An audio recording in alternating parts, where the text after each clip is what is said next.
báwo lọ́dọ̀ yín lọ́hùn ti busy látàárọ̀ ní má bínú gbogbo yín kí n ti wà live látẹ̀ nǹkan but ẹ̀mọ̀ family everything so àdẹ̀jọ́gù gbogbo ẹ̀mọ́ra wọn náà ni kí gbogbo ẹ̀ náà lè ṣe kí ni kó lè létò àlàáfíà lèmi náà wà ọ̀ṣà àlàáfíà lèmi náà wà ẹ̀yin tèmi lórí TikTok nagode ẹ̀yin tèmi lórí TikTok àwọn oníwàhálà ní TikTok yẹn Ọlọ́run àwọn oníwàhálà ló pọ̀ lórí TikTok wàhálà àwọn ti pọ̀ jù níbẹ̀ wọ́n ń dà mí láàmú gan lórí TikTok ẹnu ìṣàlàfíà everybody wàṣà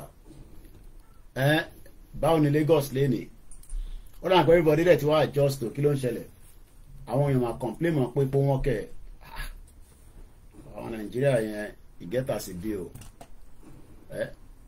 wàá rò pé àwọn èèyàn sì máa jáde táwọn máa complain ó dà pé everybody dẹ̀ ti wá yeye ó gé ìyá dáadáa ìwà pẹ̀lú ẹ̀wà yeye ó gé ó dà pé everybody dẹ̀ ti wá get used pẹ̀lú bí nǹkan ṣe ń lọ nínú Nàìjíríà kí ló ń ṣẹlẹ̀ kẹ́ ṣàmà sọ pé ìyá tí wàá bá wa lára mu nàbí báwo Abíọ́dún Lexi báwo ni èèyàn dáadáa Òkìkíọlá Emmanuel bàbá àgbàlagbà masbi ló máa ń sọ bẹ́ẹ̀ bàbá àgbàlagbà masbi a ní bàbá àgbàlagbà èmi náà fi ṣe bí Wike ló máa fi bá yín sọ̀rọ̀ ló máa wọ glasses báyìí mo rí lóẹ̀rí láyé mi Ismail Gold good afternoon sir. Ẹ̀yin tèmi ṣe ẹ̀ tí miss mi púpọ̀ báyìí èmi náà má ti miss yín kẹ̀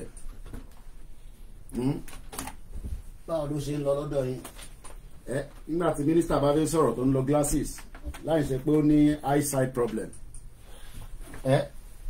Wike ló máa fẹ́ sọ̀rọ̀ ló tún máa gbé glasses sójú èmi ò rí rú ẹ̀rí láyé mi àwọn politicians yìí ìgẹ́ta sí bí lọ́rọ̀ wọn jàre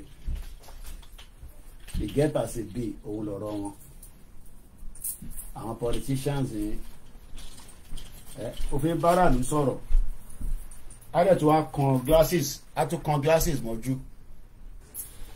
question and answer mo fi gba question and answer phone line same number mo fẹ́ kẹ́ máa bí mi ní question ní tó bá wù ní kẹ́ bí mi máa dáhùn ìjọba lè dáhùn ìjọba dẹ̀ fi dáhùn ní dáhùn question èmi ò tẹ̀ rí nǹkan kan báyìí ó gbọ́ ṣe wá dá báyìí ojú mi gan mo rí anywhere question and answer òun ni mo fi ṣe lénìí ẹ tó bá ní béèrè ẹ béèrè lọ́wọ́ mi màá dá yín lóhùn màá gbìyànjú so question and answer while I'm working mo ṣe wà lẹ́nu iṣẹ́ o mo wà nínú ọ́fíìsì mi ẹ mọ̀ pé I work from home so I'm always working laptop dẹ̀ náà la fi ń ṣiṣẹ́ tó pọ̀ jù nínú iṣẹ́ tá à ń ṣe tó wá dẹ̀ ti ní internet nínú ilé èmi ò rí nǹkan kan Mr. AY ẹni mo kó ètò ẹ ṣe gan ni sir question and answer ẹ tó bá ní béèrè ẹ bí mi ẹ dẹ̀ lè pè wọlé ẹ tẹ́ bá mọ phone number yẹn màá sọ number yẹn nísìnyí ẹ jẹ́ n slow tọ́mọ yẹn gbọ́ kò jẹ́ n gbọ́n kankan so Q&A òun mo kọ́ fífi ṣe tọ̀sán yìí ẹ bí mi ní àwọn question tó difficult mo fẹ́ kẹ́ bí mi ẹ má bí mi ní ọmọ mi ò rí kankan I really miss you totally ẹ má bínú mo busy látàárọ̀ ni Mr. David ẹ ṣe gan ni Larry Lamina question and answer ẹ má bí mi ní question ẹ má bí mi ní question kékèké o question ńláńláńláńlá question táwọn èèyàn máa gbọ́ program ẹ̀ tó bá ní ẹ wo bọ́ ṣe béèrè question lọ́wọ́ Koiki ẹ bóun náà ṣe lè dá wọn lóhùn ẹ rí pé ó ń hide ẹ̀ ń gbọ́n wọn tó máa ń sọ nìyẹn ìyàwó Amdalat mo kí question and answer ẹ bí mi ní question ẹ béèrè question lọ́wọ́ mi ẹ jẹ́ slow tọ́mọ ní play the new ajá rẹ̀ wọ́n kàn fi wọ́n kàn ọmọ òdua wọ́n ní sí lórí ìjókòó wọ́n dẹ̀ máa fi tí wọ́n disturb ìlú rẹ̀ wọ́n dẹ̀ manage ara wa ni wọ́n ní kọ́kùnrin rédíò kọ́bìnrin rédíò àwọn kan fẹ́ máa pọ̀wó yẹn fún mi question and answer oya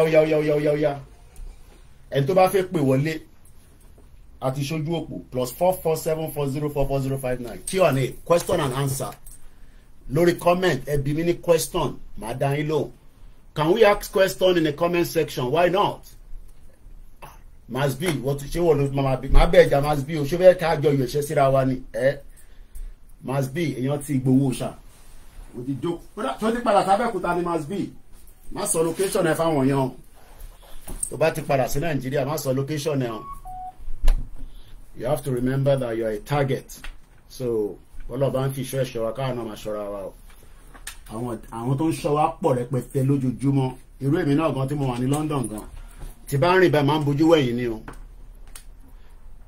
How can I get Oduduwa passport? Kò tí ì sí passport. You don't have a passport for Yoruba nation because the country is not yet declared. So kò sí passport. Gbogbo ìtí Dúpọ̀ Onítìrì sọ tẹ́lẹ̀ pé a máa ṣe passport irọ́ ló wà ń bẹ̀. There's nothing like that. Èèyàn kan send message kan sí mi lánàá after tí mo ṣe program tán. Màá sọ question tẹ́ni ẹ béèrè.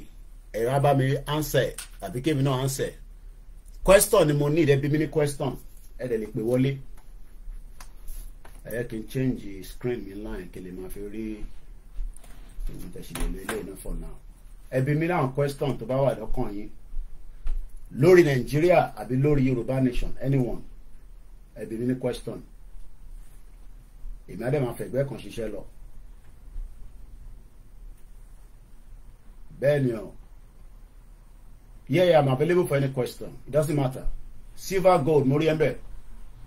Tí n bá wo bíbá ẹ má worry mo monitor question and answer ẹni bíbá ẹ jẹ́ ń gbé because another platform kan wà tí mo ń tètè rí pé àwọn èèyàn wà níbẹ̀ ìyẹn ni ti Koiki Oduduwa so let me try and get that up and running so that táwọn èèyàn bá béèrè question mo lè ní láti fẹ́ lé sí charger kí n má máa ṣe bí àwọn Masbi àti Lady K tó máa ń lo power bank fi charge máa fi power bank ṣe program what a country. So kò sí èèyàn kan béèrè pé I need Oduduwa passport Nigerian passport nìkan ló ṣì wà available kò sí anything tó ń jẹ́ Oduduwa passport. Ìyá dáadáa gbé mi lékè ìyá lálùbáríkà ṣàlàfíà lẹwà mọ́mì a beautiful aunty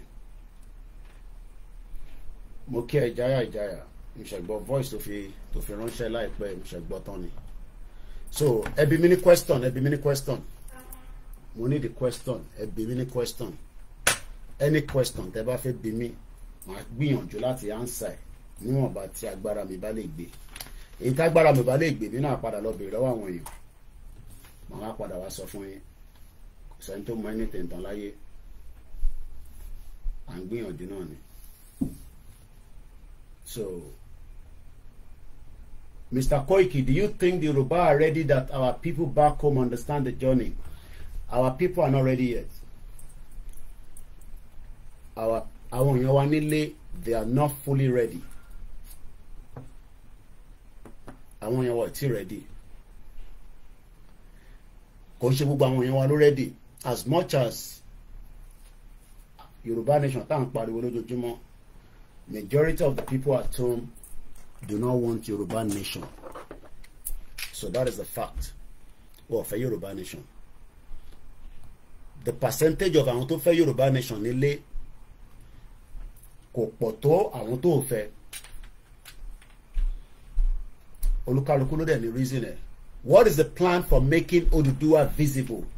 What is the plan? Ìbéèrè tó wá ni pé kí ni ètò láti lè jẹ́ kí Oduduwa or Yoruba nation kó wà visible?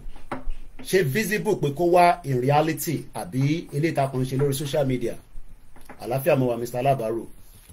Ẹ̀yin kúkú ti bá business lọ́n ti ẹ̀kan pa owó ni. Ẹ jẹ́ ń dáhùn question yẹn. Èèyàn kan béèrè pé báwo kí la máa ṣe tí Yoruba nation máa fi wà visible? Kí ló ń pè ní visible? So that màá lè kọ́kọ́ fún yín ní understanding kan tí a fi sọ̀rọ̀ lé lórí visible. So ẹ jẹ́ ká lọ wo English dictionary. Tá bá sọ pé feasible. Tá bá ní feasible. Bíyàn bá sọ pé feasible. Kí nìkan tó mean? Possible to do easily or conveniently. So kí la máa ṣe tó wà conveniently kí Yoruba nation fi lè wáyé tí kò ní di èṣù, tí kò ní dìjà, tí kò ní dìjà gbòòrò, tí à ní bára wa jà, tí ó dẹ̀ máa bọ́ sí. What are we going to do? Òun ni ìbéèrè tó wá yẹn. Ọ̀pọ̀lọpọ̀ nǹkan tá lè ṣe òun náà ni engagement pẹ̀lú àwọn politicians wa nílé àwọn politicians wa a gbọ́dọ̀ make sure pé we continue to engage them peacefully constructively lótìtọ́ a lè sọ̀rọ̀ sí wọn bó bá ṣe wù wá representative wa ni wọ́n ẹ̀yin lẹ fẹ́ máa pọ́n wọn lé ju bó ṣe yẹ lọ they are not to be wọ́n need àpọ́nlé kankan a mọ̀ pé Yorùbá ní ọmọlúàbí lára but a ní láti pọ́n wọn lé ẹni tó bá fẹ́ lọ ṣe public service you are meant to be there for the people so to make Yorùbá nation feasible láti lè jẹ́ kó wà feasible kí gbogbo wa lè kúrò nínú Nàìjíríà òun ni pé àwọn olóṣèlú wa wọ́n níṣẹ́ tó pọ̀ tó fi ṣe so àwọn olóṣèlú wa they are not ready to allow a Yorùbá nation now and that's a fact àfi tá a bá fi parọ́ fúnra wa àwọn politicians wa do not want Yorùbá country because Yorùbá country will bring in a new system so rather than having a Yorùbá country they prefer to us to have a Nigeria where they can try to make a difference so mo pè mo answer question yẹn èèyàn kan ní Hausa is our problem Hausa ní kankan ní problem wa àwọn Yorùbá náà jẹ́ problem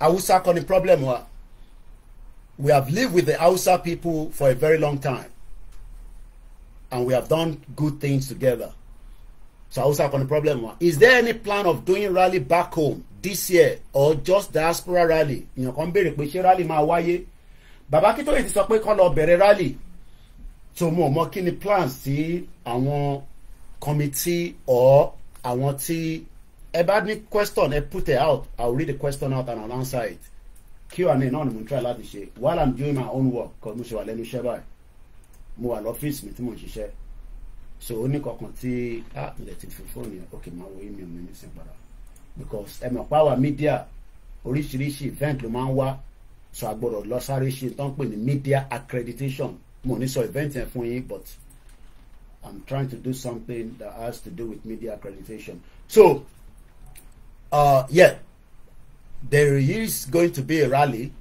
àmọ́ party wa ní August September rally máa wáyé ní New York City ní next month ní United Nations General Assembly mo kẹ́ Ìdòwú Michael so rally máa wáyé ìyẹn ní next month ní United Nations so we are hoping that we should be able to start a kind of a rally náà ní Nigeria not the rally of Nigerian Labour Congress the rally of Yoruba Nation movement ni mo sọ àmọ́ báwọn NLC I think they're saying that they might come out again I don't know what the situation is but we are different from them so I hope that answered the question yes ìyọ̀kan náà ní Hausa àtàwa àti Yorùbá we are both the problem I won't dispute that I will not dispute that at all Mr. DG 75 thanks so much I'm trying to see if there's another personally I feel this fight for Yoruba Nation is not visible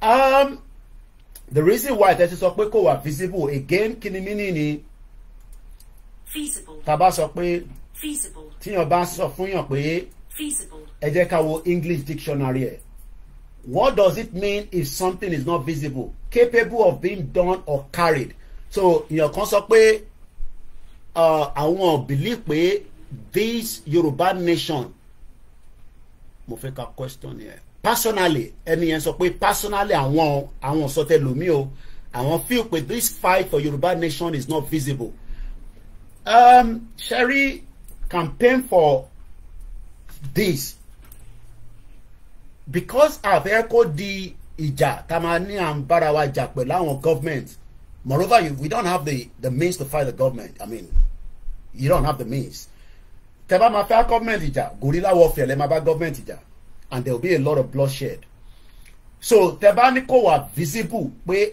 rí pé wà visible is because gbọ́ tó ń sọ léraléra lórí NTA gbọ́ kó sọ lórí Arise Television and all those platforms so it seems that inú social media inú kan lè ti ń gbọ́ Yorùbá Nation but it's a lie tí bá type in lórí Google nísìn Yorùbá Nation mo kàn type in Yorùbá Nation and you can do the same thing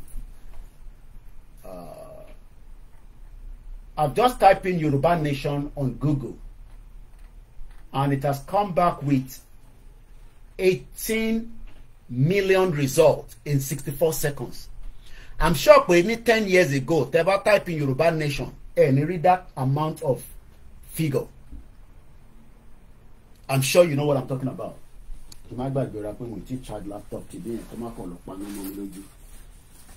I hope more way continue so show clear. Mumba and Toshin very visible yan. I've just typed in Yoruba Nation on Google, and it has come back with 18 column 100 column 000 in under 64 seconds. That means something.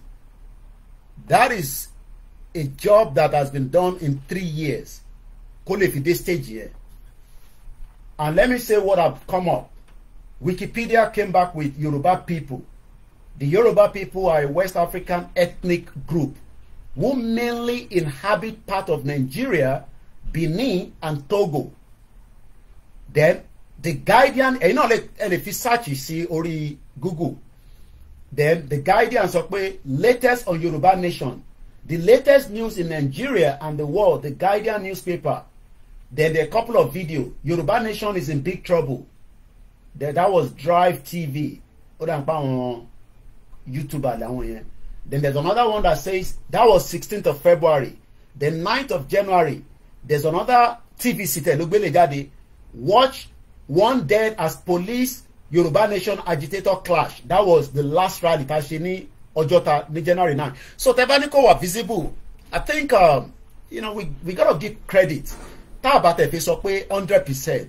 We can say 75% we've been able to push Yoruba message to Nigeria. And I mean, I've just told you that based on what Google is saying. So, and it's visible. But reason see, Esheniko were visible, it looks like everything is quiet. Nothing seems to be happening, you know. Everything seems to be quiet. So more activities is happening online, which is where the engagement is. Mo fe charge the laptop mi ni o mi se. So mo ní plug ìkànnì bí bá. Dẹ̀ sanwó NEPA mi nínú ilé kí ló tẹ̀ sanwó fún mi. Ṣé mo pé tèmi náà bá níná mo ní lè wá ṣe program. Má dàbí Max B tó máa ṣọ́nà lò. Max B èèyàn Koiki Media. My big brother. So I hope that answered the question. What of the rally that we have done so far to many people dead? How many people have died? I want to ask you the question, Mr. Terry Tech. Any rally tashi, so many people have died. I am now asking you, how many people have died? Sherry, yes, say, Atibia Paloto, Kolan Sonny Bibayo. I'm asking questions, so I might take it as an offense. Many people have died. How many people died in the rally? Màá fún any statistic èèyàn mélòó ló kú tó jọmọ Yorùbá nígbà tí Buhari wà ńbẹ̀ for 8 years. So that concept of that phrase pé many people died during the rally is a wrong word to be, is a wrong narrative. Is a wrong narrative to put out. And you know that. But whether you are being sentimental against or for, you only were against in con or co in support. So it's either you are in support of Yoruba Nation or half. So what of the rally that we have done so far and so many people died? That is a lie. Any evidence here many people died. Yes, we lost a couple of people. And I say couple of people. And I can give you off-air. Ní July 2021, ní Ọjọ́ta wọ́n pa Jùmọ̀kẹ́ Oyèlékè èèyàn kan péré ló kú. In the whole of Yoruba rally tá a ṣe ní July ní gbogbo 2021 èèyàn kan ló kú. So kí ni imboleti statistics pé gbogbo rally tá à ń ṣe èèyàn kú. Ṣé wá mọ̀ pé gọ́ọ̀mẹ̀ntì Buhari in 8 years mo lè fẹ́ kẹ́ mú pen and paper charity manche program tẹ́ bá ní pen and paper is a waste of time. Gbogbo platform èmi náà láàárọ̀ mo ti jí láti mo jí nìkan bí 10 time tí mo jí yẹn mo post the time here I think it was 6:09 but I woke up before for a very long time mo wà lórí TikTok live mo ń wo oríṣiríṣi táwọn èèyàn ń ṣe woman kan ọ̀rọ̀ àlùfànṣá ló ń sọ but àwọn èèyàn wà satisfied ó ń sọ̀rọ̀ èmi ò fẹ́ ọ̀rọ̀ yẹn ń ṣe ọ̀rọ̀ tí mo fẹ́ máa sọ lẹ́nu yé yín ọ̀rọ̀ ọkùnrin àtọbìnrin àwọn èèyàn dẹ̀ wà níbẹ̀ tó ń wà happy tó ń enjoy ẹ̀ bọ̀bọ̀ kọ́tẹ̀ I'm sure pé àwọn kankan náà máa wo program yẹn láàárọ̀ yìí ni mo sọ bọ̀bọ̀ yẹn ló máa ń fẹnu láàkì nìyẹn ká má fi gbogbo ẹnu sọ̀rọ̀ ọ̀sán láwà so people have different content tó ń ṣe èmi náà wà níbẹ̀ mò ń gbọ́n kan tí woman yẹn sọ bọ̀bọ̀ yẹn ní Port Harcourt ló ń wà ó ní wọ́n máa ń sanwó fóun dẹ̀ mo tún lọ sí different platform náà tí mò ń gbọ́n kan tí wọ́n ń ṣe níbẹ̀ well the number to call is you have to write it down +44 74 04405917 that's the studio number so the word that many people die mo fẹ́ ká máa lò ọ̀rọ̀ yẹn wrong gan ìrọ̀lẹ́ ń pa pé so many people died well I've just called the number out in Kichuku so I don't know whether you didn't pick the number I just call it out now so the word that many people die is a lie thank you so much Mr. Terry Sherry yes people die we've lost 1 2 3 people but gbogbo àwọn tó kú nínú rally tí bá sọ pé wọ́n tó 10 ẹ̀ ní believe it tí bá sọ pé gbogbo rally tá ṣe àwọn èèyàn ti kú tó jọmọ Yorùbá nínú pa ń ṣe Yorùbá nation but kò ń ṣe Yorùbá nation ló pa wọ́n ẹlòmíì kú for the negligence of Nigeria as well whether through healthcare ṣé mọ̀ pé lẹ́tà bàbá kí tó yé ìdáná ẹjẹ́ ń sáré mú lẹ́tà ń jáde fún yín mo kò wà tó sí o ǹjẹ́ mo ní print mi báyìí ẹ bá ń tan printer yọ ẹ̀yàn mọ́ mi o tí bá ti rí yẹn ṣé mọ̀ pé mo ń bọ̀ lẹ́tà bàbá kí tó yé ìlú wa so for the fact that people come out and say rally tá à ń ṣe yẹn àwọn ọmọ Yorùbá ẹ ti pa àwọn ọmọ Yorùbá irọ́ ló ń pa àwọn kì í ṣe payanpayan màá print mi jáde nísìn ẹjẹ ń tan printer mi we lost 28,000 Yoruba people in 8 years mo fẹ́ kẹ́ farabalẹ̀ kẹ́ gbọ́ bíbá in 8 years of the government the number is plus which is the UK code 44 tá bá ń pe nọ́mbà yìí náà ẹ bá wa fi sórí comment section ẹ má jókòó síbẹ̀ kẹ́ má gbogbo yín náà ní staff now tá bá ti ń fi nọ́mbà síta ẹ bá wa fi ẹ̀yin náà ẹ bá wa máa type ẹ̀ èmi ò lè tún máa fọwọ́ ṣe nǹkan mi ẹ̀hún rẹ̀ máa staff mi wà on the background +44 that's the UK code 74 0440 5917 +44 74 0440 5917 so that word is wrong Mr. Terry and I'm being honest throughout the Yoruba nation we've lost no, it might be no. I've turned off the hotspot. I mean the Wi-Fi, not hotspot. It was actually switched off. Throughout,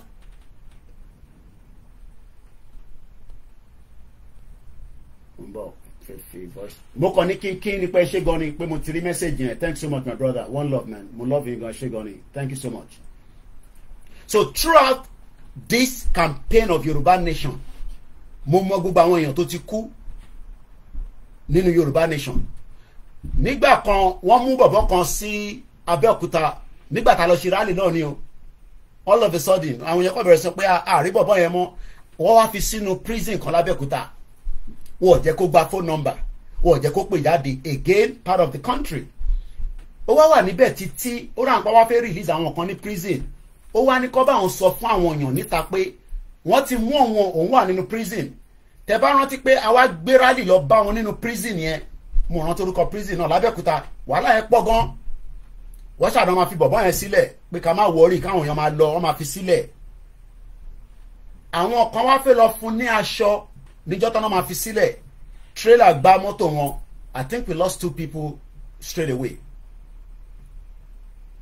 ẹ lè blame yẹn sí Yorùbá nation you blame that to Nigeria so Nigeria has killed Moki Ayomi Kundamiju ẹ ṣé gan ni Mr. Adekunle Rahman ṣe get number in that yeah +44 04405917 yeah let me pin that Moki so I'm taking Q&A there's no topic it's just question and answer so ẹ bi mí ní question máa dá yín lóhùn so ẹ má ẹ̀ka máa lo àwọn Yorùbá pààyàn torí pé wọ́n ń ṣe rally is a lie Nigeria ẹ jẹ́ lọ kan printer mi because mo fẹ́ mo mọ ibi tí mo fi lẹ́tà bàbá kí tó yẹn sí ẹ jẹ́ print mi jáde so the word pé Yorùbá pààyàn yẹn is a lie I don't believe that it's just a lie wọ́n kàn fi máa bá orúkọ Yorùbá tó tẹ̀ wá on ẹni ó kọ̀ wà ní sleep mode ni ó wà on so kò sí nǹkan kan tó ń jẹ́ pé Yorùbá rally ó ti pa ọ̀pọ̀lọpọ̀ àwọn èèyàn is a lie is a complete lie during Buhari we lost 28,000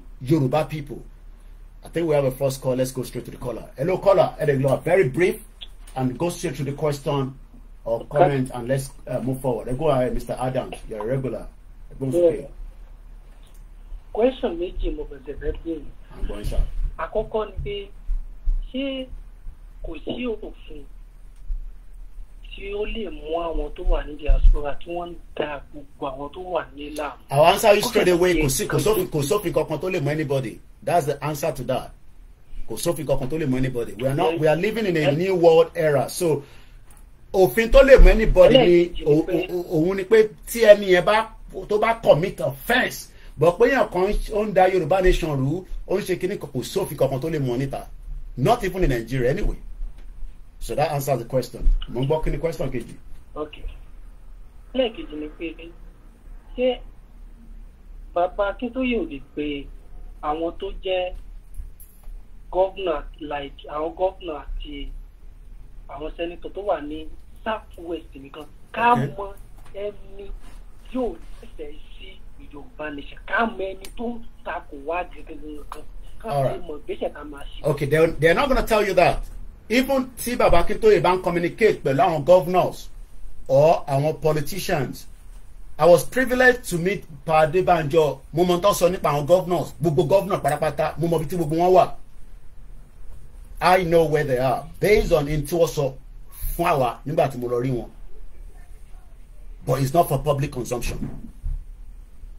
Mo mọ̀ tí bàbá Payo Adebanjo sọ lórí àwọn governor wa. So n tó bá lè mú bàbá Payo Adebanjo sọ yẹn fẹ́mi àti CSI. Definitely bàbá wa Professor Oracle wọ́n mọ̀ bí táwọn governors wa kọ̀ọ̀kan wà. But they cannot come out and say ẹ̀yin ọmọ Yorùbá Dàpọ̀ Abíọ́dún ò ṣe Yorùbá nation no. Dàpọ̀ Abíọ́dún gbogbo wa máa face. Ṣèyí Mákindé ò ṣe Yorùbá nation no. Ọ̀hún la máa face. So as far as I'm concerned gbogbo wọn ṣe Yorùbá nation and that's all I can say. So kò likely pé ẹ máa gbọ́dọ̀ ọ̀rọ̀ yẹn jáde lẹ́nu bàbá Akíntóyè pé ìdí ìbàdí láwọn governors wà àwa aráàlú la gbọ́dọ̀ máa encourage wọn pé Yorùbá nation la fẹ́ ẹ jẹ́ kájọ fọwọ́ sí kájọ ṣe kò ń ṣe èyí tí wọ́n sọ pé ẹ̀yin kan lọ ṣe politics and I believe I should open this email because somebody sent me an email ó dà ń pẹ́ ní ẹgbọ́ program tí mo ṣe lánàá bí ara àwọn ti Dúpọ̀ Onítìrí ni so màá sọ tí wọ́n send sí mi nínú email yẹn nísìn pé ṣèbí Dúpẹ́ ti declare Yorùbá nation kí lè mi àti Ìgbòho àti bàbá Akíntóyè wá ń waste time fún like I say kò sí nǹkan tó ń pè ní declaration is a lie is a complete mirage tẹ́ bá mọ̀ tó ń pè ní mirage is tó bá lọ sí desert a máa dàbí pé òun rí omi níwájú ẹ but kò sómi bẹ́ẹ̀.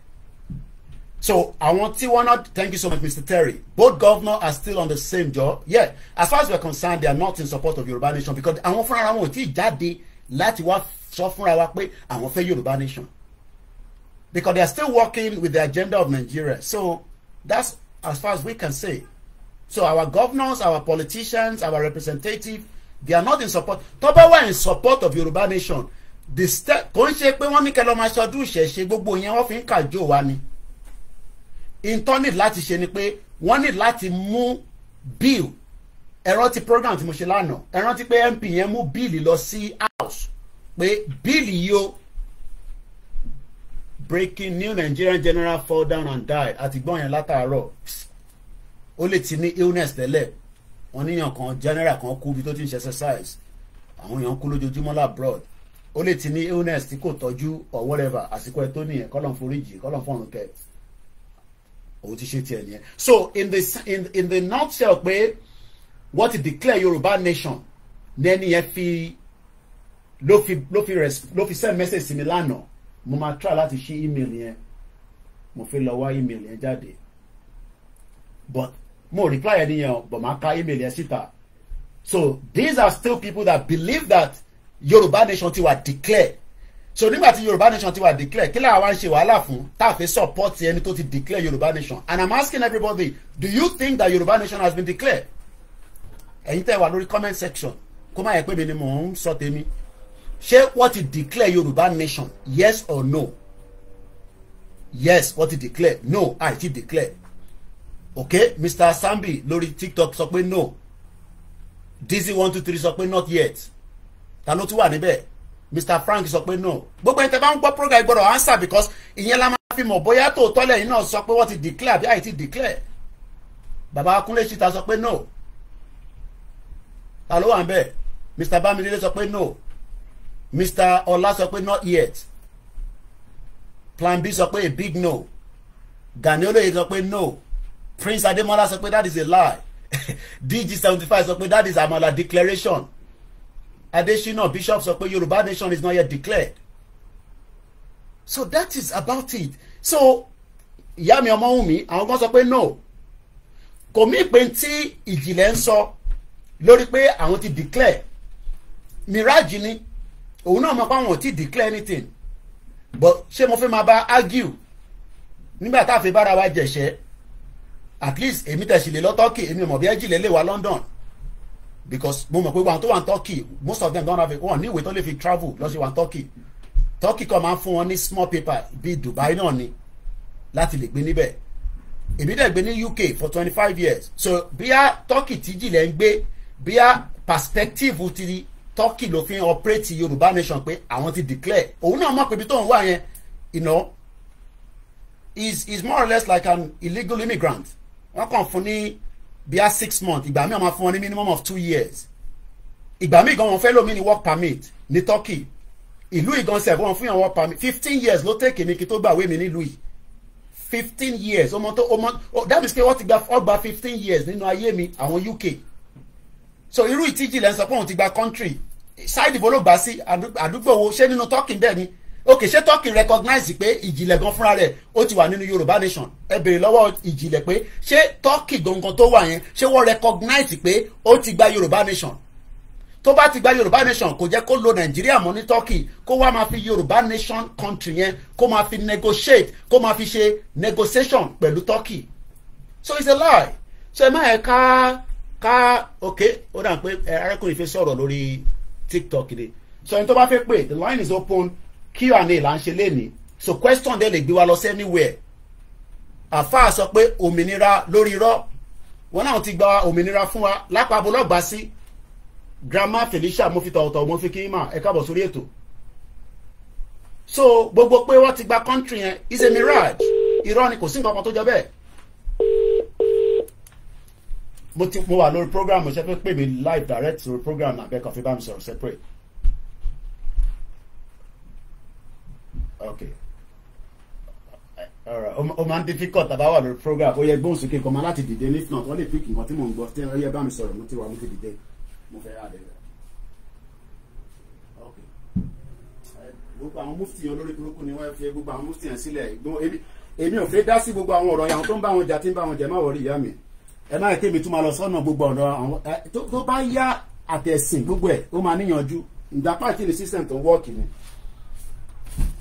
tọ́ bá pọ̀ ọmọ Yorùbá náà máa pa wọ́n bó ṣe máa rí nìyẹn máa wọ́n rí ìyá mi ẹ fọkàn balẹ̀ mo ti rí fídíò yẹn ṣe gan ni gbogbo àwọn ọ̀rọ̀ mufti yẹn èmi ò fẹ́ dá sí torí kọ́ má dà pé Kóìkì ó ń jàjà ẹ̀sìn ẹ̀jẹ̀ ẹ̀sìn kọ́dẹ́ lè gbé dání so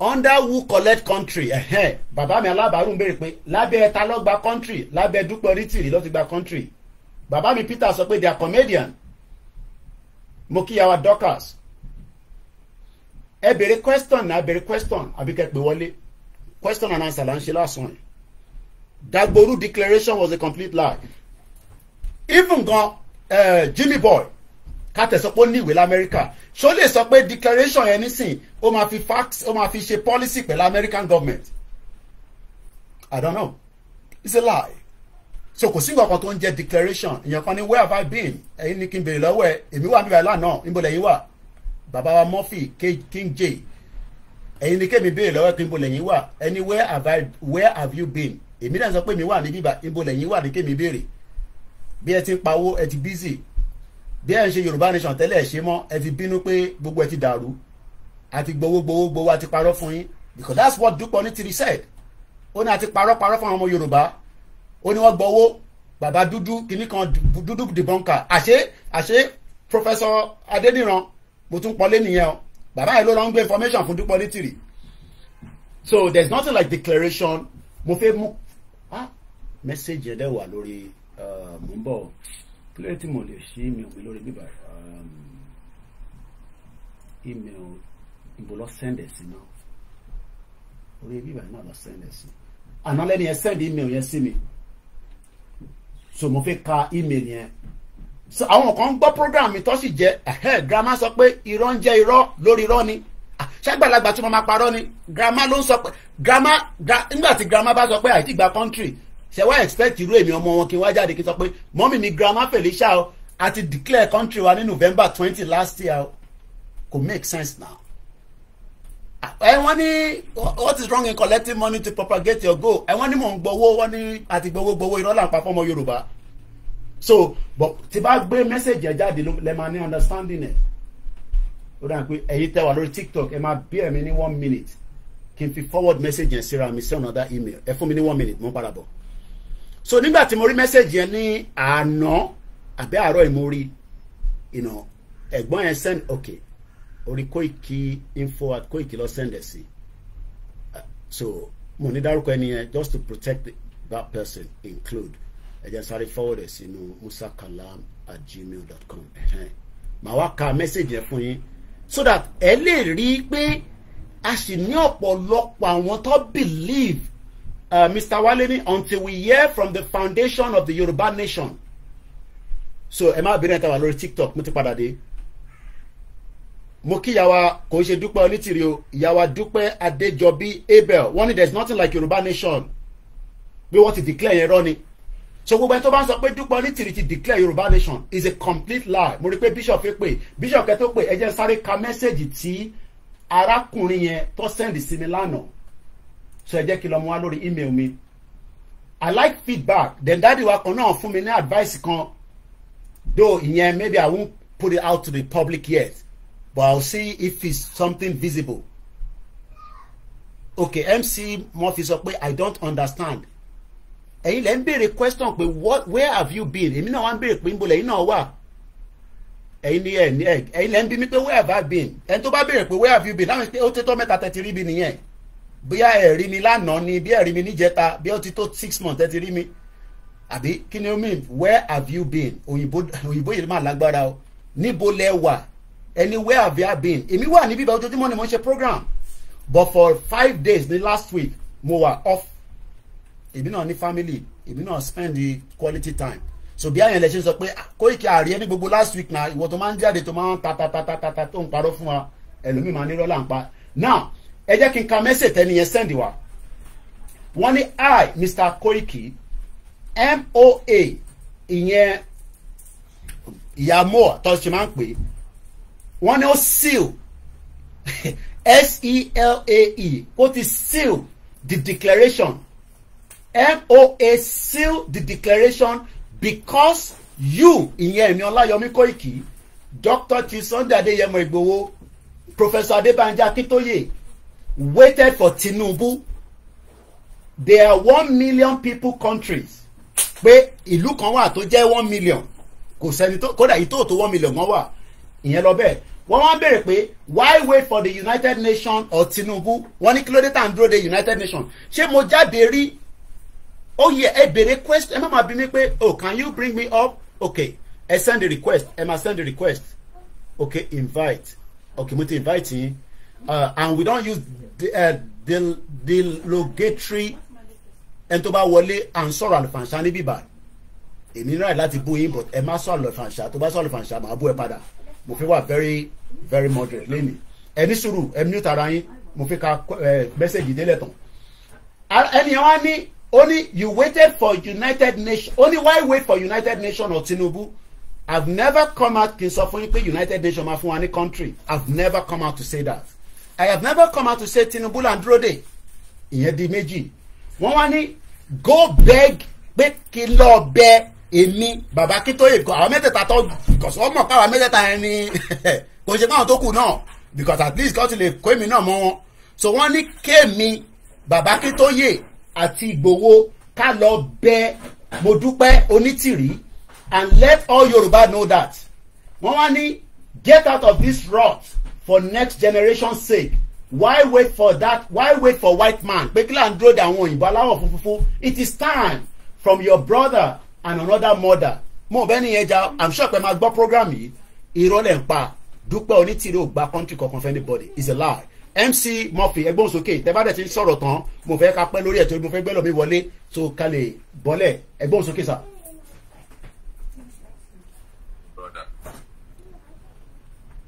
Hello, my brother. Go ahead, I'm going, sir. Yeah, God bless you. Same to you, sir. Daddy. And the voice you are hearing is the same MC Murphy for years on radio. Àgbàyàn kalẹ̀ bàbá. Ẹ̀yin àgbà journalist nìyẹn. Irú àwọn ọmọ kéékèèké báyìí. Àwọn afẹ́fi social media afẹ́fi máa gbé iṣẹ́ ìgbẹ́rọ́ lẹ́pa. Ẹ̀yin gangan ni àgbàlagbà gbòógì journalist. Ẹ bá sọ̀rọ̀ kí gbogbo ọmọ Yorùbá ń gbọ́ yín káàkiri gbogbo àgbáyé ẹgbọ́n sà. Mo kí gbogbo ọmọ Yorùbá tó ń gbọ́ mi. Gbogbo platform mi ló ti ń gbọ́ yín báyìí sà MC Murphy. Yeah, it's been a long time.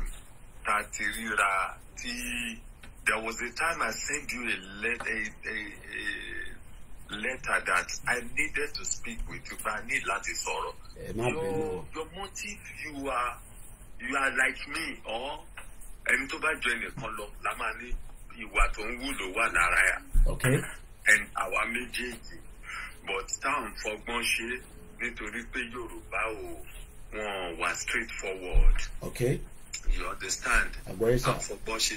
Èmo wá ibi tí mo fi sọ pé where have you been ní pé nígbà tó rọ̀ yí pé wọ́n gba I could remember yí pé nígbà tí wàhálà ṣẹlẹ̀ tí bàbá wa Tinubu let me tell you one on one what bàbá wa Tinubu told me nígbà òun lòun máa create Yorùbá nation. Kábíyèsí Elédùmarè kábíyèsí ẹ̀. Anybody ò gbọ́. Kábíyèsí Elédùmarè. Because nígbà tí bàbá lọ sí ọ̀dọ̀ Tinubu mo sọ pé ìje tẹ́ ń gbé yìí ń sìn yìí ṣé wọn ò ní pa yín lórí ẹ̀ ó ní I will be fast enough. I will be fast enough. Ó ní nǹkan tí mo tún lé ti pẹ́ wọ́n wá ló fẹ́ ṣe Yorùbá nation. Èmi ni mo lè create Yorùbá nation. Tó bá ti gbàgbára fún mi tán. So nítorí ẹ̀ mo ṣe máa ń sọ pé bóyá kí gbogbo wa ní sùúrù fún Bọ́lá Ahmed Tinubu. Bóyá ó máa jẹ́ ọmọ ọkọ. Àbó máa jẹ́ máa lè. Ọmọ àlè. But MC Murphy ẹ má ní mo dárò dórí lẹ́nu bàbá mo ń gbádùn ọ̀rọ̀ yẹn lọ. But does that mean pé ká má wà bàbá ṣe lọ tí ta bá dá dúró àwọn kan ní ẹgbọ́n mẹ́sẹ̀ tí mo kà tán nísinsà.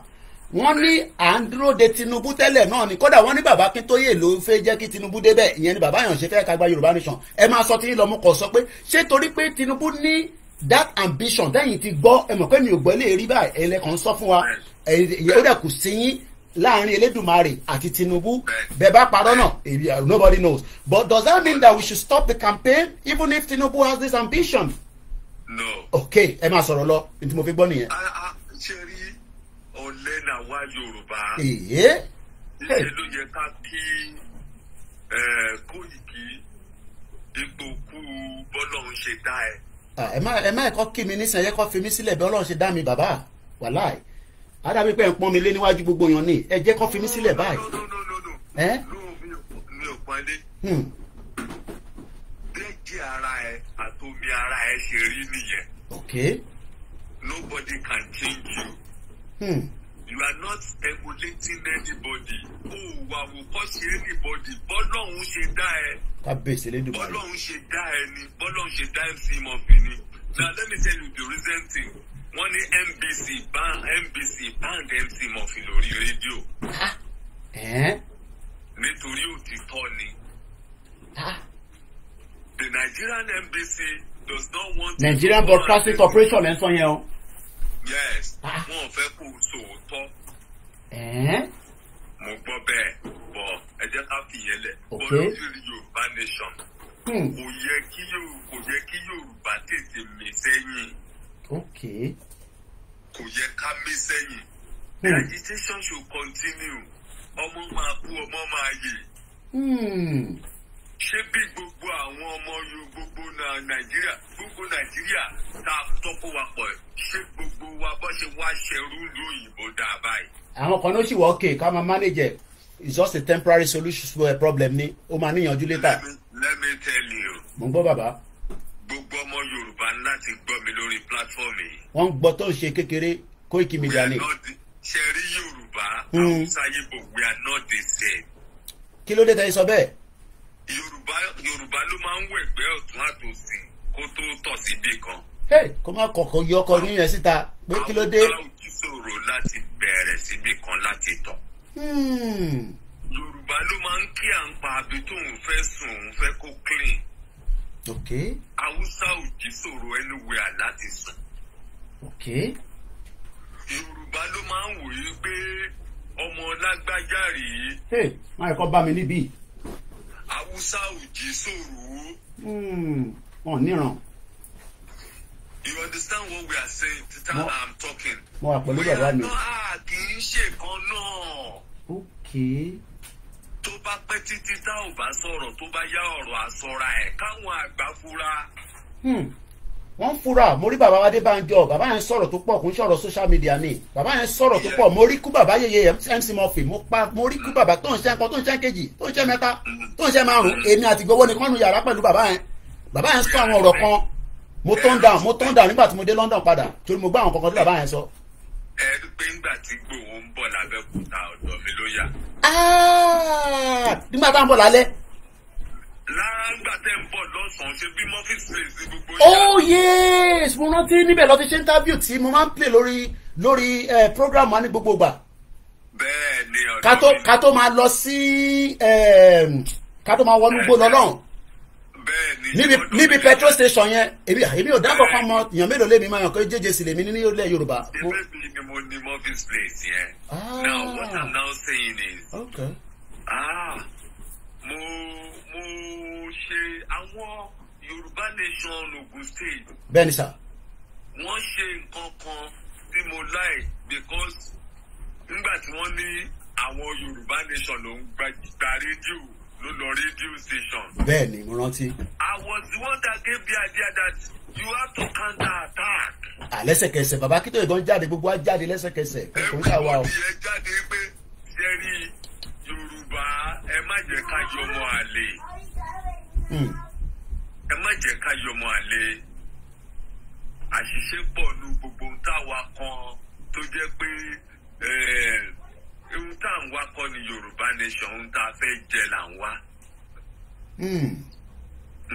Ṣé ẹ̀dẹ̀ mọ̀ pé wọ́n ní ẹrú kan ní máa ń mú ní gbúgba ẹrú. Okay. Sorry. What I want us to do gẹ́gẹ́ bí ọmọ Yorùbá. Okay. Ẹ má jẹ́ kó sú wa. Ṣé pé ká má relent bàbá? Yes. Okay. Àwọn kan tẹ̀yìn bí ẹ̀ làwọn èèyàn sọ pé àwọn ò rí kankan pé gbogbo ẹ̀ ti tutù jù kí ló dé. Gbẹ̀gẹ̀dẹ̀ máa gbiná ẹlẹ́yà sì máa jáwé. Àwọn Yorùbá tẹ máa ń sọ èdè máa ń fẹ́ dàbí pé mi fẹ́ léyàn kúrò lórí social media àwọn Yorùbá yẹn ti tóbi jù ẹ bírèkì ẹ fà á ti pẹ́ nílùú òyìnbó Yorùbá yẹn ti pọ̀ jù. Ṣé bí London lèmi náà wà yìí? Ẹyin àkòmátà ẹmọ ibi tẹ́yìn ti kọ́ Yorùbá ni èmi sì mánéjì tèmi ni gẹ́gẹ́dẹ́ máa gbiná mo ṣàmọ̀ pé gbiná yẹn ìyẹn kò ń ṣe nǹkan tó da kí nǹkan gbiná kò da rárá. Gẹ́gẹ́dẹ́ máa gbiná ẹlẹ́yà máa jáwé. Jerry is just like gbogbo nǹkan tá à ń ṣe yìí. Bẹ́ẹ̀ni sà. Táǹtò yìí tó bá yá ọ̀rọ̀ máa sọ̀ra ẹ̀. Ó máa sọ̀rọ̀ ẹ̀ ok. Ìyẹn ni ìwà táwa Yorùbá máa ń wù síra wa ìwà àkóṣùwọ̀ ni wọ́n ń wù sí ẹ. Bájọ tó ṣe máa ń bú mi gan máa ń ní olè kódà wọ́n ní mo ra lé wọ́n ní mo ra lẹ̀ gan mo àwọn pé ìdìbò mo ra lẹ̀ sí wọ́n sọ fún Ìgbòho gan pé mo ti kọ́lé mọ́ lára níbi tó wà níbi Ìgbòho nínú níṣẹ́ nínú múfẹ́. Ìwà Yorùbá nìyẹn wọ́n máa bú ẹ ẹni tó bá ti jó lóòótọ́. Ìgbòho ló tó wá sọ fún mi Ìgbòho ló tó wá sọ fún mi pé kí n má wọrí o pé gbogbo bá ṣe sọ pé mo kọ́lé ẹ̀ òun mọ̀ pé mo ò nílé kankan òun wá wọ́n dà pé mo kọ sí náà ni kóun lè bá mi fi protection síbẹ̀ kí security wà níbẹ̀ kó má dà mí láàmú. Sórí ìwà Yorùbá ni ká máa bú ni ká máa tako ni. Okay. So don't expect anything good from the public until we achieve this goal. Lágbára Ọlọ́run ó dẹ̀ máa wáyé ẹ ṣe gan ni. The only way tí mo lè lò ní ayé ni pé nígbà tí Ìgbòho ń bọ̀ tán ní kò síbi tó máa yà sínú Abẹ́òkúta mo ní ẹ jẹ́ kó identify pé your motive is what I want. mo rántí pa dúró níbẹ̀ lóòótọ́ bẹ́ẹ̀ ni. Eré Yorùbá nation eré ká lè mọ bóyá Yorùbá yọ̀lẹ̀ àbá yọ̀lẹ̀ ni. Okay. Ṣé orí gbogbo nǹkan tá a ṣe ń ṣe yìí? Bẹ́ẹ̀ ni sà. Ordinary ní ìbẹ̀rẹ̀ ni o. Wow, interesting. Ìbẹ̀rẹ̀ ni ẹ̀ tí ì rí nǹkan kan. Interesting. Ohun tó ń jẹ́ Yorùbá ní pé Ọlọ́run fún wa ní Yorùbá nation yẹn. Àwọn kan wá ọ̀fẹ́ wọn ọ̀rẹ́dí àti gbọ́ Yorùbá nation torí pé ibi màdàrú ni wọ́n ti ń jẹ o. Wọ́n dẹ̀ pọ̀. Kódà ibi táwọn afojú sí gangan sef a lè má mọ̀ pé wọ́n ń jẹun níbẹ̀ ṣe rántí pé brọ́dà wa kan tó parí pé wọ́n lè máa gbé tírélà wọ́jẹ́ wọ́n ń gbé tírélà jáde ṣe mọ̀ pé àìmọye Yorùbá mi mọ̀ lára àwọn tó mọ̀ tó ń gbé tírélà jáde bẹ̀ yẹn níbi tẹ́pọ̀ ń gbà kọjá torí bàbá Bọ́lá Tinubu wọ́n ń gbé epo jáde níbí báyìí. Now let me tell you something. Kò sí ohun tá à ń jẹ́ sí kì í tán. Àfọlá Ọlẹ́dùmarè kábíyèsí ẹ̀. Nǹkan tí mo kọ́ fẹ́ gbogbo ọmọ Yorùbá tó ń gbọ́ wá ń sìn yìí kọlọ fi sẹ́yìn tí wọ́n ní pé kí wọ́n fi ohun tó ń jẹ́ ọ̀tẹ̀ sílẹ̀ tẹ̀bí mo fi switch tó bá jẹ́ pé lótìtọ́ àti lódodo Yorùbá nation máa wáyé ohun tó yẹ kí wọ́n máa béèrè lọ́wọ́ bàbá wa Ahmed Tinubu sí ni pé where is Sunday Igboho? Hey, where is Sunday Igboho? Yes, nǹkan kan ṣo tó yẹ kẹ́ máa kí gbogbo wa máa béèrè rè ṣùgbọ́n àwọn èèyàn ò ní fẹ́ sòótọ́ olóòótọ́ làwa wọ́n ti máa wá o wọn ò fẹ́ràn àwa o ẹni tó bá fẹ́ràn àwa ẹni tó bá pẹ́ sí mọ́fì tó pè mí sí pàtí tó ṣe mí kíní kan àwọn tó fẹ́ràn mi gan ni wọn wà lébù ni nítorí pé o lè gbérí ìkìṣí wá bá mi bẹ́ẹ̀ ni wọ́n. Could it be that bàbá wa Bọ́lá Tinubu ẹ ṣe pé torí bàbá wa náà ni professor náà máa ń pè èmi kàn máa ń fẹ́ fún láwọn orúkọ míì náà àwọn èèyàn lẹ́ẹ̀tì náà Koiki ṣe díẹ̀díẹ̀ pẹ̀lú bàbá rẹ̀.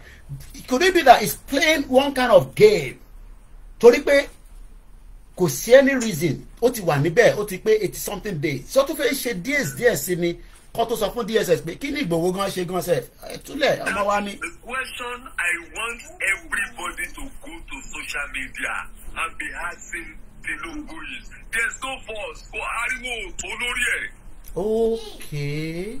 Kí gbogbo ẹni tó ń sọ ń pa Yorùbá nation face Tinubu now ẹ rìlíìsì Sunday maja ẹ fi ilẹ̀. Ẹni tó bá ṣẹ́tírì ẹni tó súnmọ́ Sunday Igboho kọ́ ló láìkẹ́ but Sunday Igboho mọ̀ pé mo fi láìkẹ́ òun tọkàntọkàn. Koiki láìkí Sunday maja tọkàntọkàn. Kí ló dé tí gbogbo Yorùbá pátápátá ò ṣe bẹ̀rẹ̀ sí jáde èyí tó fi ń ṣe bó ṣe wù wọ́n lórí TikTok yẹn tó jẹ́ pọ́rọ̀ òkú ọ̀rọ̀ òkú ni. nígbà ọ̀rọ̀ yẹn nígbà èmi ò tẹ̀lé sọ bẹ́ẹ̀ ṣe sọ yẹn nígbà tí mo wo program wọn yẹn láàárọ̀ ìmọ̀ lórí TikTok náà kọ́ máa ń nǹkan bẹ́ẹ̀ ń lọ lórí TikTok gan. I have a show on TikTok. Mo ní show fresh wari fresh MC mo fi kí n jí. Okay. Òun ni mo máa ń tẹ̀ mo máa ń ṣe show dáadáa Alright. mo kàn máa ń jẹ́. Now what I want to say is this gbogbo ẹni tó bá ní Yorùbá nation àtàkéwì o àti olórí o àti kinní kan tẹ́ ẹ̀ bá kí n ṣe kà ẹ bọ́ sórí social media ibo ni Sunday Igboho wà wọn ayé láti filẹ̀. Okay. tó bàbá nítorí pé ṣe bí Yorùbá ló wà bẹ́ẹ̀. yẹn náà ló ń yà wá lẹ́nu pé kí ló wá dé kí ló láti lẹ kí ló láti pẹ́ tó ìkẹ́ pé kí bàbá máa bá tiẹ̀ lọ. ọ̀rọ̀ Haúsá kì í pẹ́ ọ̀rọ̀ Yíbò kì í pẹ́ kí ló ṣe Yorùbá ló wà ń bẹ̀ bóyá bóyá àwa mọ̀ o bóyá bàbá wa Tinubu ń ṣe nǹkan lọ́wọ́. Well, ẹ tètè ṣe o. Ó dà kọ́ tètè ṣe. Ẹ dá wa lóhùn. Ẹ ṣé gan ni bàbá wa. Thank you so much. I am so glad to speak. Same here as well. Mo ṣe rántí nísìnyí pé yes nígbà tá à ń lọ yẹn a dúró níbẹ̀ yẹn. Ibẹ̀ ni bàbá ti grant interview tí gbogbo yẹn máa ń wò yẹn. Building ni bàbá MC Murphy láti grant interview yẹn mo rántí. Sunday máa dúró sábẹ́kúta mo ní let him dey coming straight to Murphy's place. Wow. That shows if I am not carrying placard tí mi ò gbẹ tí mi ò wọṣọ mo identify ara mi Pẹ̀lú ẹ̀. mo wà bẹ́ẹ̀. Ẹ ṣé gan ni. Òun ló ń pè ní Yorùbá máa ń sọ wípé àbọ̀ ọ̀rọ̀ là á sọ fọ́mọlúwàbí tó bá dénú ẹ̀ àdòdìndì. I pass a message to Baba wa Bola Ahmed Tinubu. What you said, don't forget. Hey. Kọ́ máa gbàgbé. Ẹ má gbàgbé o. Hey. Baba wa Ahmed Bola Tinubu. Ẹ má gbàgbé o. Hey. Baba wa Ahmed Bola Tinubu. Ẹ má gbàgbé nǹkan tẹ́ ẹ sọ o. Hey, kábíyèsí ẹ o. Baba wa Ahmed Bola Tinubu mo fẹ́ràn yín o. Mi ò bú yín o. Hey. Mi ò bú yín o torí mo nídìí mo dérò. Ẹ má gbàgbé ohun tí ẹ sọ ní bọ́dílọ́ọ̀nù. Ṣùgbọ́n tẹ́ ẹ bá gbàgbé. Ẹ mí kanlẹ̀ ẹ ń ṣe. Ẹ má gbàgbé o. Ó dà. Bàbá wa Bọ́lá Ahmed Tinubu. Ẹ má gbàgbé o. Okay. Bàbá wa Bọ́lá Ahmed Tinubu. Ẹ má gbàgbé ọ̀rọ̀ tẹ́ sọ o. Ẹ má gbàgbé o. Because mo mọ̀ pé Nàìjíríà kọ́ tó gbé presidency yẹn lọ́wọ́ wọ́n á ti gbé condition oríṣiríṣi o. Ó dà. Condition oríṣiríṣi wọ́n á fi ṣe àwọn ọmọ Yorùbá. Bàbá wa Bọ́lá Ahmed Tinubu. Àwọn èèyàn máa ń pín nílẹ̀ ìyọ̀kan ní MC our daddy. Àwọn èèyàn mọ̀ yín dáadáa nìyẹn àbáyọ. Àbá àgbàlagbà. Bàbá wa Bọ́lá Ahmed Ó dà. Tinubu. Ìyẹn lèmi ṣe ń gbàdúrà pé kọ́lọ̀ fún lẹ́mí gúngùn torí pé ẹ mọ̀ àlàáfíà ló kọ́kọ́ important. Àwọn málà nísìnyí a máa gbàdúrà pé kó sí kìkì ṣe tí màá tẹ̀ take over. Tíṣe tí wọ́n bá dẹ̀ lọ take over fúnjọ́ mélòó kan báyìí ká má tó lọ máa wà ní baba no problem. Bàbá wa Bọ́lá Ahmed Tinubu ẹ má gbàgbé o ẹ má gbàgbé o tẹ́ sọ o lágbára Ọlọ́run irun aràn yín létí o. Okay. Ọ̀bàrà ni kò sí ewé akóni níyè kò ní kóyè yín lọ o. Àṣẹ o. Ẹ sọ àṣẹ. Bàbá wa kẹ́ ẹ lè mọ̀ pé mo mọ ohun tí mò ń sọ ni o. Ẹ ní parọ́. Ẹ má gbàgbé o. Ẹ ní parọ́. Ẹ ní parọ́. Ọlọ́run á bá yín ṣe é. Á ràn yín létí. Á ràn yín lọ́wọ́ o. Àṣẹ o. So thank you my brother. Ẹ̀gbọ́n mi kò ní bàjẹ́ fún yín. London for some time mo wà Thamesmead. Okay. Àwọn àdúgbò ńláńlá dárúkọ yẹn Thamesmead. Ó dà. Bí a kẹ mú nọ́mbà mi létà tí bá máa pe nọ́mbà yẹn síta ẹ mú nọ́mbà yẹn kẹ pè mí lẹ́yìn ètò. Kẹ pè mí lẹ́yìn ètò. Ẹ ṣé gan ni. Thank you so much. Ẹ ṣé gan ni. Bàbá àgbàlagbà ló sọ̀rọ̀ tán yìí. Àṣàwọn èèyàn ńláńlá máa ń gbọ́ program. Èmi rò pé àwọn èèyàn kì í gbọ́ program yìí. Mo tún rí obì ní bíbà àyà mi máa ń jákẹ́ obì bíi ti báwo. Mo rí eke àfọ́ mo rí oyè ó yẹ bá mi pè síta obì mẹ́rin lẹ fi sórí status ó yẹ gbóhùn sókè. Koyeki Media. Adeye my Biafra brother. Ó gbọ́ Yorùbá jù kí ló dá lẹ́nu. Russia don àwọn ti Putin dé. Dem Putin people don arrive. I hear say Wagner don arrive Africa. The leader of Wagner don dey Africa. And so now we want them. Hey, Biafra no want even wait for anything. You want them. Woto. We want Wagner too. And Wagner say that they look for anybody wey wan join them. I don't know wetin go happen. I just dress like this. I no even know say Wagner don reach Africa. Woto. How Russia now? Woto. Now Woto. We want Wagner there for backyard of the zoo. You go. Bola Tinubu go dey fear now. Wagner, Bola Tinubu, I don't know whether he go. Do you think say Tinubu and ECOWAS go still go attack Niger with Wagner and all these things wey dey happen there? You tell us, you dey Russia because the news wey dey Russia, they no dey let am filter to UK. They don't block RT. RT no dey on YouTube anymore. They no dey on the Sky. They don't remove am. So now you did, Russia. Yes. Oh yeah, go ahead. I'll let you say what you want to say so that I do not disrupt what you want Yes, to say. Go they ahead. don't block. Even Facebook, not the work here. Facebook, not the work here. Nothing the work here. Wow. Not only YouTube, the work here. I hear you. Twitter self, not the work like that for here. So they don't block everything. But what we believe, say, Russia want block both to UK and America. UK and France, all this Western world, and America. They want block the side where they take breathe because they don't want them to breathe. Okay. So instead of one go the place where they breathe like all this Africa. Why you talk so? Why you talk so? Because now you dey Russia. Me I know dey Russia.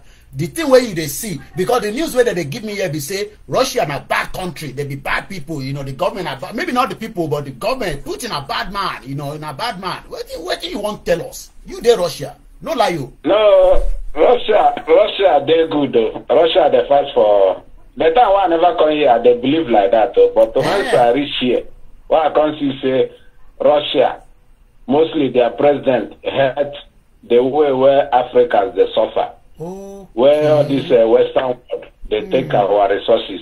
Okay. They fight for stomach. They develop. We go, they do slave for them. You know, they give Russia joy. You understand? Okay. Because themselves know they're in good time with Russia based on the time where before the war, the ruble was flat. The ruble but was when flat. the war starts, where Russia blocked him, where it's made and they use ruble, so the ruble can't get up small. Okay. So before they put all the because they talk about that ruble some few days ago, and they hear say ruble they balance, they go up, they go down. At the end you they talk. The thing they go up, they go down, but you know they like 6 years back, and they no few day like that because.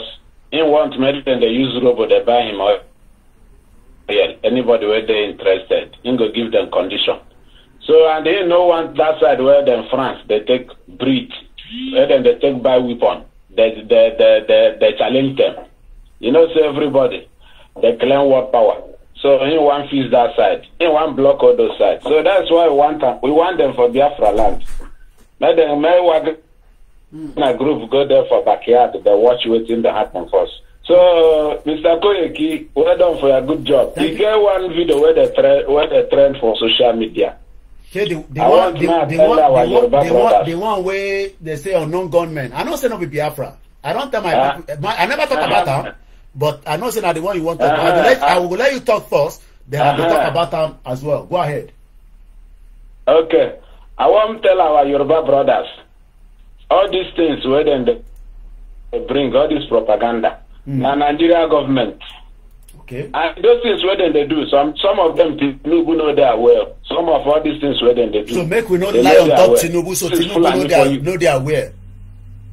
Some of all these things, you know they are aware. Well, okay.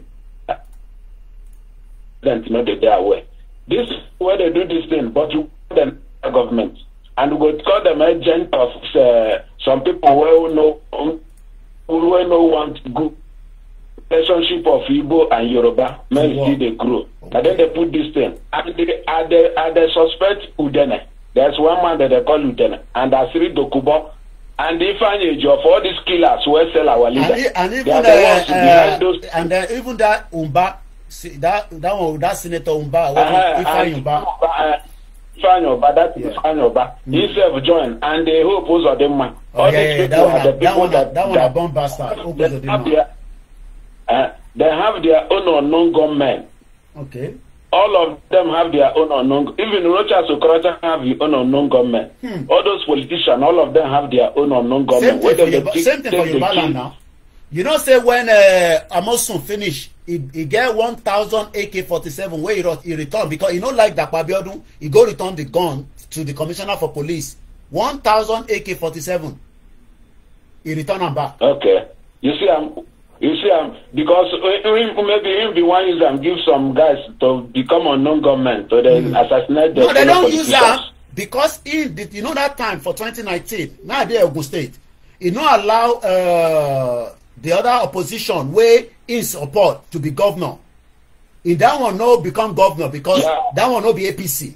But APC no support that one, they support that Abiodun. So that time, you know, there be a lot of clash they go on. But you know say him be governor for 8 years. As he won't go now, all the gun wey him buy, rather than he give the gun to the new governor to hand over, he no do that. He go hand over to the police. 1,000 AK-47. Okay.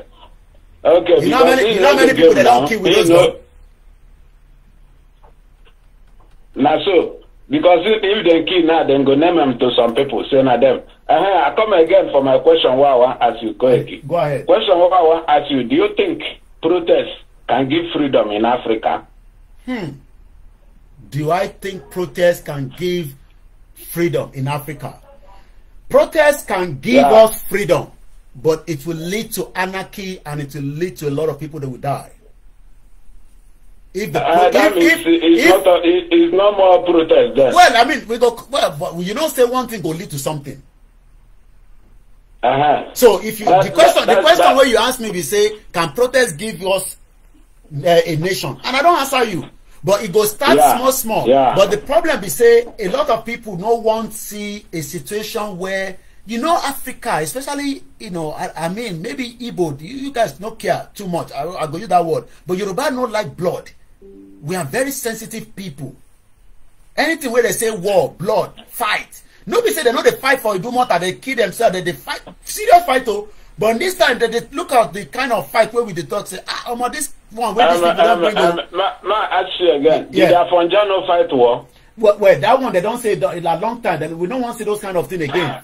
we don't want to see those kind of things. But if war come, you no go look now. You go fight. Well, that's the question. Because the war where we they run away from is already at our doorstep. Even Wole Soyinka say, Baba Wole Soyinka, he said the war that you are, I got the video here. He said the war you are running away is already on our doorstep, and the center rather cannot help us.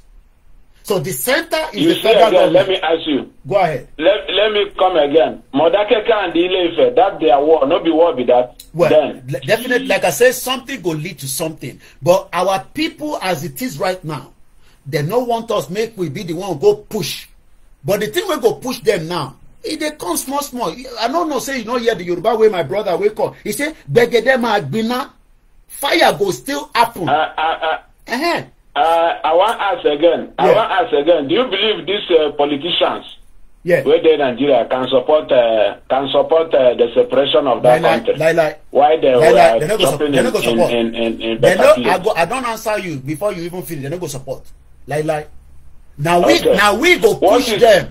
Now we go push them to listen to us, and to push them is mean that say there will be at some point confrontation between us and them, whether we like it or not. Whether it's a diplomacy confrontation, whether it is the kind of the one way with the every time we take rally go Lagos, now in the somebody they die. Something must be what thing I want to tell.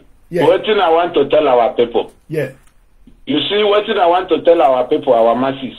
They listen. Tẹ́bá ti fi àwọn olówó ilẹ̀, tẹ́bá ti fi wọ́n lè gbé orílẹ̀-èdè yẹn máa dá, kò ní dá láéláé. Sí Jerry Lawrence, kó tó di pé Ghana tẹ́ ń sá lọ sí nísìn, tẹ́ ń sá gbogbo yẹn ń kọrí sí Ghana. Kí ni Jerry Lawrence ṣe? Gbogbo àwọn olówó wọn. Ṣebí ó pa wọ́n ni? Àbí Kóyèkí? Everybody, corrupt politicians, everybody knows that, but like I said, our people do not want most of them will kill them. If you are waiting for this politician to support you to get your freedom, we go wait tired. They rather leave all of you to die in hunger because they don't care. We go even wait tired. They rather leave all of you to die in hunger. We go wait tired. Rather than take your freedom by your hand. Take your freedom by your hand. Thank you, Koiki Media. Thank you so much, all the way from Russia. What is the time in Russia now before you go? What's the time? Waiting the time for Russia. Otisalo. Anyway, we can check that later. Well, I mean, that was a great point from the caller there. Question and answer, we're still taking. If you have a question, put it on the comment section. I will pick up the question and we're going to talk about it. Questions is what we're asking for. Ask us your question. And then we will be able to, I gotta send something to someone quickly. So question. Ẹ fún wa ní question ni. Question. Ẹ fún wa ní question yìí o, kí ló ṣẹlẹ̀? Ẹ ní question. Ṣé kò sí question ni? Tó bá ti sí question ká pa program. Mr. Afa. Video tó ń trend yẹn tí bọ̀bọ̀ ọmọ Yorùbá kan tọ́nà mú unknown gunmen. It has nothing to do with the Biafra. And I'm being honest with us. It has nothing to do with the Biafra. But they are playing something that can ignite a clash between us and the Igbos. One more. Gbogbo nta n ṣe, a lot of you might think that they are not listening, they are not hearing. They can listen, they can hear us, they can feel it. There are security operatives from Nigeria watching me like this. They're there. Sultan of Sokoto have their media watching me and downloading what we are saying. But one thing is, kò sẹ́ni tó máa rírun nǹkan tó ṣe fún bọ̀bọ̀ yẹn tara wọ̀ ní tàwa kí ló dé náà kí la ṣe. Number one, there's a lot of clash going on in the southeast region today. Ìjà ń ṣẹlẹ̀ gan nínú bẹ̀ between the government and the and also different fractions. But they are ready to but they are ready to blame everything on Simon Ekpa autopilot. And I'll tell you why after this call. Hello, caller. Everyone's okay. Hello, I've been saying this. I've been saying this long time ago that we can't do this alone. We have to work together as a team. Then you and Yoruba agitation media platform, you need to be talking to each other and correct each other. I just finished watching a program now. I don't want to mention the name of the presenter of the Yoruba agitator or something. Okay. She mentioned that Biafra are killing Yorubas. But we don't need to be saying this on here. That lies. Because that video you just mentioned, what if it is Asari Dokubo men that are doing it? Okay. What if it is they were only using it? It's a propaganda just to destabilize Biafra and the Yoruba. Yoruba nation and Biafra nation, we were on the same route. We were both fighting for the same mission. So how could such an important person that is fighting for you, that is promoting Yoruba nation, be saying that on here? I don't want to mention her name. Okay. That the Biafra are killing Yoruba. Okay. Referring to that video. That video might be a propaganda. No, it's a propaganda. Exactly. Then you must have watched you must have listened to who I'm talking about. The guy have been released from what somebody is saying on TikTok. I can't confirm that, but somebody is saying that so released. Yeah, now I'm not putting it to you and other Yoruba nation agitators or media that you should be correcting each other, that we don't want to be hearing this kind of things on here anymore, because it's like you are causing division between we and Biafra. Don't say this on here to people, to the listeners. I'm sure you know who I'm talking about. Then try and correct that person. That you can't be saying this on here. It's like you are causing a confusion. Okay. Because we are both fighting we are both on same mission. So if you are not saying, oh, the Biafras are killing the Yorubas, it doesn't make sense. So that's all I want to say. All right. Well done. Thank you so much. Again, that was a brilliant observation. Observation. Mokiba Baba Dennis. Mokiwi. Question. Yorubas are Yoruba and Igbos are Igbos. Stop missing the two, please. Definitely. Shari, in the world before our generation, there've been a lot of propaganda. The West play propaganda. The East play propaganda. Everybody plays propaganda. Mr. Dennis. So we have to be very, very careful. Especially there's already tension. Apart from Yoruba nation, there's tension between the Igbos and Yorubas in Nigeria. We know that. We saw that during the election, there was a lot of tension out there. Some of our media agitators, you know, I've listened to some of them. I can see they are not very, very okay with the Biafra. I know that. Some of them, not all of them, they are not okay with the Biafra. For me, 1 minute. They are not okay with the Biafra. But there was a section there mentioned that Biafra can easily leave us because we are not on the same territory. Territory of Totolambarawaja. Near need. They can carve out Biafra quickly before Yoruba land. In terms of this agitation, all they need to do is just start wahala with the government, and it will become two fighting between the federal government and the Biafra, and the United Nations will get involved, and they will decide whether they should give the Biafra referendum, and the Biafra will be gone. Hello, caller, it's okay. I can hear you. Mr. Koiki, no, video of why I must send it. You want to release it, not to release it, but send it to WhatsApp. Check WhatsApp. Okay, all right, I'll have a look at it. All right, why not to release it? That's the most important thing. That going in. Well, the man has been released from what we have been told now. They want not to release it. Oh, show no one in no van here. Okay, I saw that video. Tell them I send the video. I think I saw that Mr. Woshebi sent this to me. But at the moment, I just see the video, I played it. I think it might be the same man. Oh, I know van don't face somewhere. Don't feel buba power on a phone. I think it's this one. Oh, be 355,000. On low level Samsung. It takes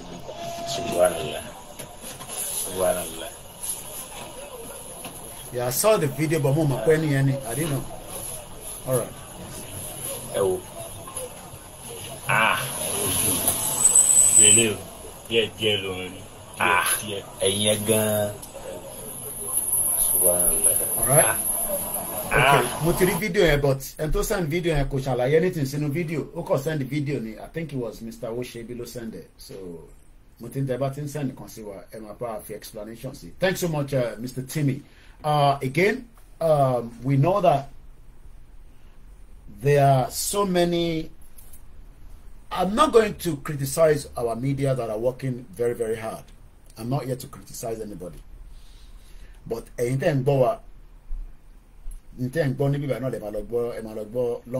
presentation understanding of this by Yoruba Nation. We all have different understanding. When we rally start, we're hoping it's going to start very soon. But I am not the one to say Ijoba and Rally Mabel. That's why we have the YSDM. So we hope that they can come out and say, Bugama Yoruba, within the next couple of days, weeks, we're back again with our rally. In YSDM. Forget Ubuntu, Dupen Sopon, Badele Kokombo. I've told this all lies. Because Sinko Kotonja Dele, Irolompa. Or be anything, Jade, on play mind in it, Moke Martins. On play mind Bubuani. So, and ìjìnlẹ̀ mọ̀ yẹn anyway. So, mo lè sọ pé ìjìnlẹ̀ gan ní Turkey. Tó bá sọ pé òun níwèé ní Turkey, ó lè má níwèé tó fún ní Ṣẹ́gun ṣe. Mo mọ̀ Turkey dáadáa. So, tó bá dẹ̀ sọ pé òun ti gba country, ṣó lè fi country ẹ̀ negotiate status ẹ̀ ní Turkey. Ẹ̀yin tẹ́ ń sọ pé ìjìnlẹ̀ ti gba country fún yín pẹ̀lú Black Lion. Mo mọ̀ bí Black Lion bí òun níwèé ní America, I don't know. You only while America come on anyway. 15 years they may finish with Nilu. More than being in Louis. So come make any difference. Don't okay, Martins, because I don't want anybody to sit down there, Santo Peso, and then you come out again because I want us to just come in and out. Go ahead. I think we have somebody on the TikTok. To the networking here again. Kasson. Moki Baba Mojib Ibrahim. Angwe.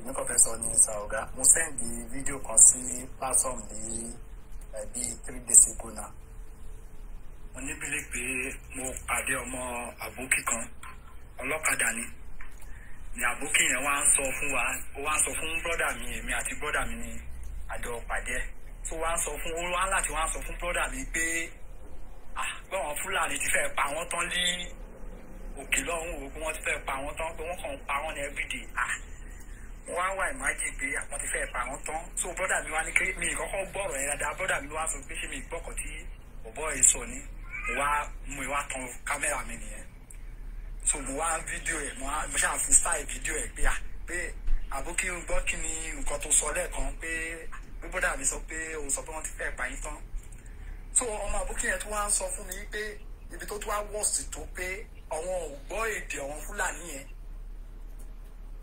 pé àwọn ò gbọ́ èdè àwọn fúlàní yẹn pé fúlàní dẹ̀ gbọ́ èdè títí haúsá tó jẹ́ àrẹwà pé wọ́n gbọ́ èdè tiwọn wọn á ní wọn ò gbọ́ èdè yín kẹ́ ó ní bẹ́ẹ̀ ni so kí ni mo fi padà sọ ọ̀rọ̀ yìí ni pé wọ́n ń wá ìmájì láti ọjọ́ tí mo ti gbọ́ ọ̀rọ̀ yẹn lẹ́nu ọmọ àbókí yẹn pé ṣé wọ́n ṣe ìpè fún ìran Yorùbá gan ni ta fi ń sọ pé wọ́n Nàìjíríà la sì ń wá ṣé wọ́n ṣe ìpè fún gbogbo wa ni kí ló wà ní mẹ́mórì wa gan náà tí àwọn kan fi sọ pé kọ́ akáṣí kípa wa sí ọ́ndà àwọn Nàìjíríà àti inú kan bí mi láti gbà yẹn pé kí ni gbogbo òṣìyìn nígbà tí ọmọ Haúsá máa ń sọ pé òun ò gbọ́ èdè Fúlàní pé Fúlàní ti fẹ́ pa àwọn tán lókè lọ́hùn wọ́n á wòye májì pé ibo ni Yorùbá wá sùn tó wá kọrí sí kí ló ń ṣe wá ṣé wọ́n nìkan tó ń sè fún wa jẹ ni tí ọ̀pọ̀ tó fi ra iye gbogbo wa tí àwọn kan fi sọ pé wọ́n ń wá wọn Nàìjíríà mi mọ wọn Nàìjíríà tá a ṣe tún wá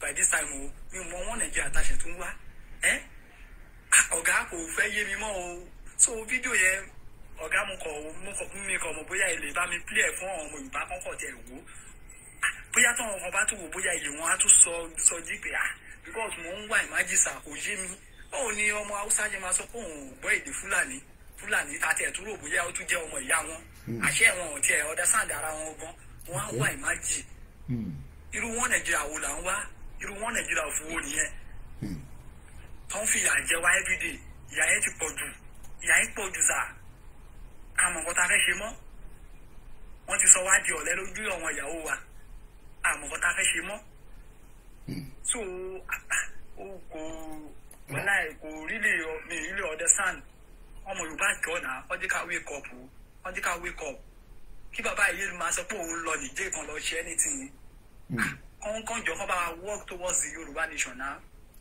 wọ́n fún wa ní independent wa náà káwa náà ká dá dúró kí ìyá yé jẹ ọmọ Yorùbá across the world wọ́n jọ náà. ọ̀gá ìpínlẹ̀ tí mo kàn fi join program lọ́sàn-án sá àtàná ni mo ti fẹ́ sọ nígbà ìgbẹ́ bísí lánàá yẹn ìrìnsọ lánàá sẹ́n. mo kí team wa on the ground again everybody mọ̀ pé kò sí between the Yorubas, Hausa, Igbos, these are the three major ethnic groups tó ń bẹ nínú Nigeria, but we have 351 altogether. ṣé mọ̀ pé mo ṣe this is not a full program, I'm sure everybody knows that, so is this just tí bá ń ṣe báyìí randomly ni program tó fẹ́ ṣe gangan. I had the privilege to listen to Professor Lumumba. Máa tí bá lè play clip yẹn ó dáa kó rí fóònù ni mo save ẹ̀ sí. Ó sọ̀rọ̀ kan ní Instagram tí mo pick. Èèyàn kan béèrè pé kí ni update pẹ̀lú Talẹ́ Ọlọ́run tí bá ní mo mọ̀ irọ́ ni mo pa, I have no idea, but mo aware pé tí wọ́n náà sọ last tí mo gbọ́ tó à ń pọ́n ní Fẹ́mi Fálànà bàbá wa is trying to get a bail. Wọ́n á release ẹ̀ má worry, so it's just what it is in Nigeria. It will be released on bail. Owó ló máa jẹ kò ní jẹ àgbàdo ni wọ́n á yanjú ẹ̀ wọ́n á release ẹ̀ he will be out, kò pààyàn náà pátápátá wa lọ bá ṣẹjọ́ á dẹ̀ lọ sí court á lọ defend rẹ̀ pẹ̀lú lawyer, so I don't have any update more than that. I was listening to Tony Blair program tó fẹ́ fi ṣe program gangan nìyẹn, so mo kàn ń yin díẹ̀ ni bọ̀ orí software ni ma ti fẹ́ ṣe tẹ́ máa gbádùn ẹ̀ dáadáa.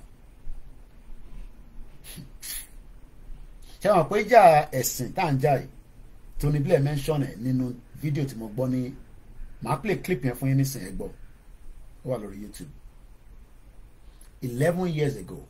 ẹ̀ tó bá fẹ́ reference sí fídíò tí mo fẹ́ mú jáde yẹn ẹ jẹ́ n fún yín ní orúkọ title video yẹn is 54 minutes. Nígbà mo jókòó sí mo farabalẹ̀ mo gbọ́ tán and I was not distracted. Kódà mo take notes nígbà tí mo ń gbọ́ níbi tí mo fẹ́ lò gangan. So fẹ́yìntẹ́ bá fẹ́ mọ ibi tèmi náà gbọ́ tí mo fẹ́ kẹ́ lọ gbọ́. Tèmi ò ní sọ̀rọ̀ kí n má mú ṣe. This is my handwriting. This is what I call journalists. I sit down. Tí bá gbọ́n kankan èmi náà wá lọ ṣe research lé lórí. Mo kí ìyàwó ọ̀rẹ́ olúwa ẹ káàbọ̀ mọ́ mi. Àgbà gbogbo yẹn dalẹ̀. 11 years ago mo wá kọ síbẹ̀ Tony Blair tẹ́ bá ti dé 37 minutes ni mo fẹ́ kẹ́ lọ gbọ́. Gbogbo tó fi sọ̀rọ̀ yẹn is under less than a minute plus. Ó sọ̀rọ̀ gan but nípa ẹ̀sìn ní Nàìjíríà Tony Blair sọ̀rọ̀ lé lórí ní 11 years ago. Màá sọ orúkọ fídíò yẹn fún yín nísìn. 11 years ago ni Tony Blair sọ̀rọ̀ yẹn. Ẹ̀rí ń pé mo post Tony Blair lánàá tó pọ̀. Ó sọ̀rọ̀ kan náà tí mo ti rò pé òun máa fi ṣe broadcast bí lọ́sàn-án yìí. But torí pé mo busy látẹ̀ǹkan kò jẹ́ kí n ní time láti set up. You know, because of other work. Title video yẹn is what they called Help African Leaders. Ẹ gbọ́ mi dáadáa. Fẹ́ mú fídíò yẹn síta.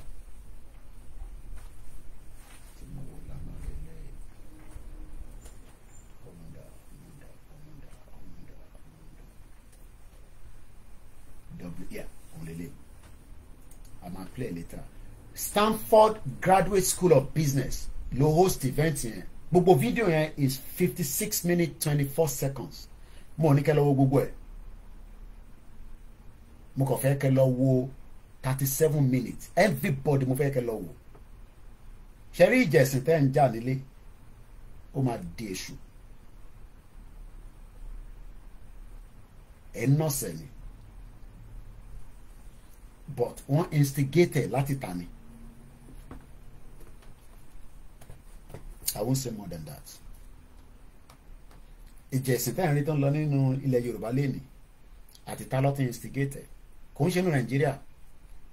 Àwọn tẹ́ ń rí tí wọ́n ń ṣe gbogbo tó ń ṣe Nàìjíríà yẹn.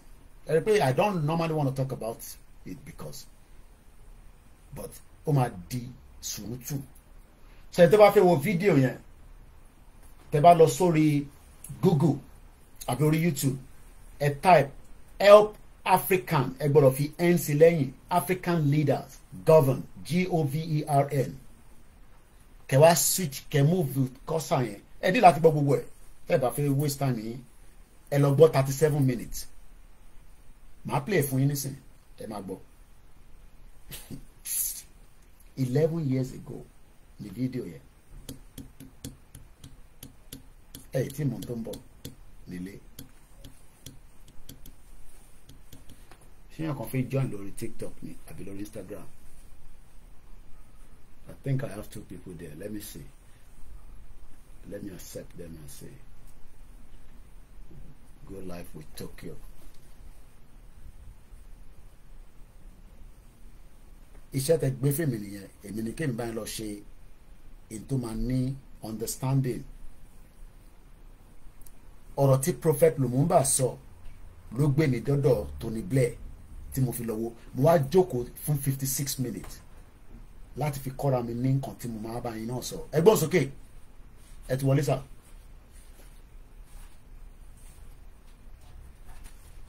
Bí a network wọn. Hello.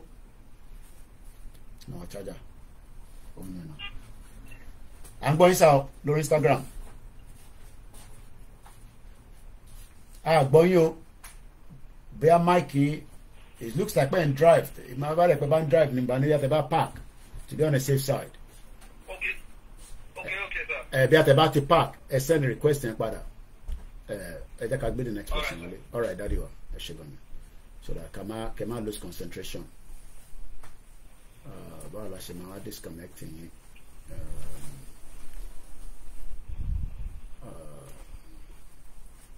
All right Let's bring the next person in. Hello, sir.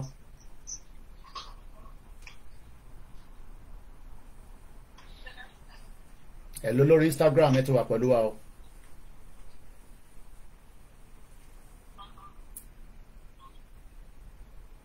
Hello, lẹ́ǹkan sí.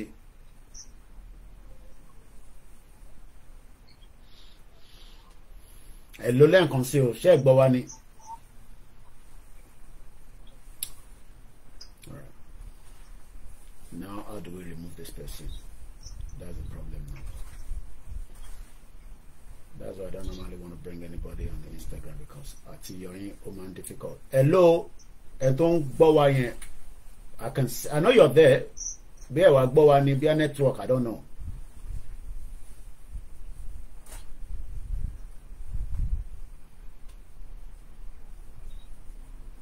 Hello. I'm not been here.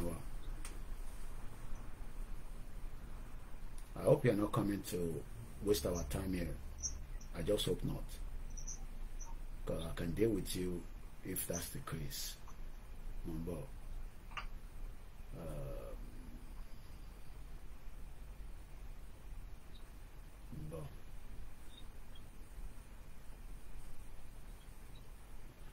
Let's see, how do we remove the person now?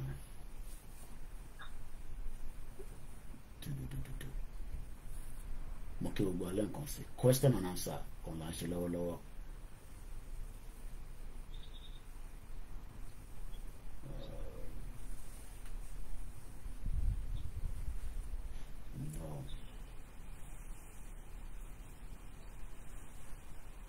Oríṣiríṣi yàn ló wà láyé.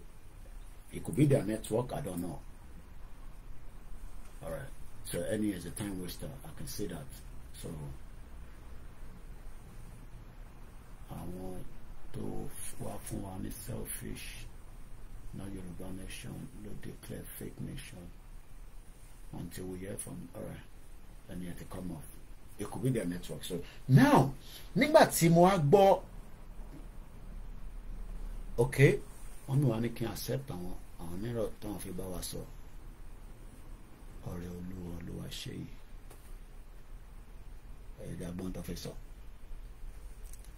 ẹ máa gbọ́n kan tí Tony Blair sọ ẹ ló máa. ẹ kú dédé àsìkò yìí. àwa nìyẹn. ẹ kú iṣẹ́. àwa nìyẹn máa. Ọlọ́run á máa fún yín ṣe iṣẹ́ ìgbọ́ mi. Loud and clear ma. Good. Ṣé rí ẹ̀yà tí wọ́n ń pè ní Yorùbá? Àgbọ̀ ẹ̀ ma. Ẹ̀yà tí wọ́n ń pè ní ọmọ Oòduà. Bẹ́ẹ̀ni ma. Ẹ̀yà tó dáa gan-an ni. Okay. Ṣùgbọ́n a ní ìṣòro méjì péré. Àkọ́kọ́ nínú ìṣòro wa ni wípé ohun títí wa kì í tẹ́ wa lọ́rùn. Ẹ̀ẹ̀kejì adáǹta adánlé ni wá. Okay. Ó wà lórí kíní TikTok mi kan tí mo ṣe ní last week tí mi bá ṣe mistake ọjọ́ Sunday ni mo ṣe. Okay. Ṣùgbọ́n before that Sunday nígbà tí mo gbọ́ wípé India ló ń kọ́ wọn ní.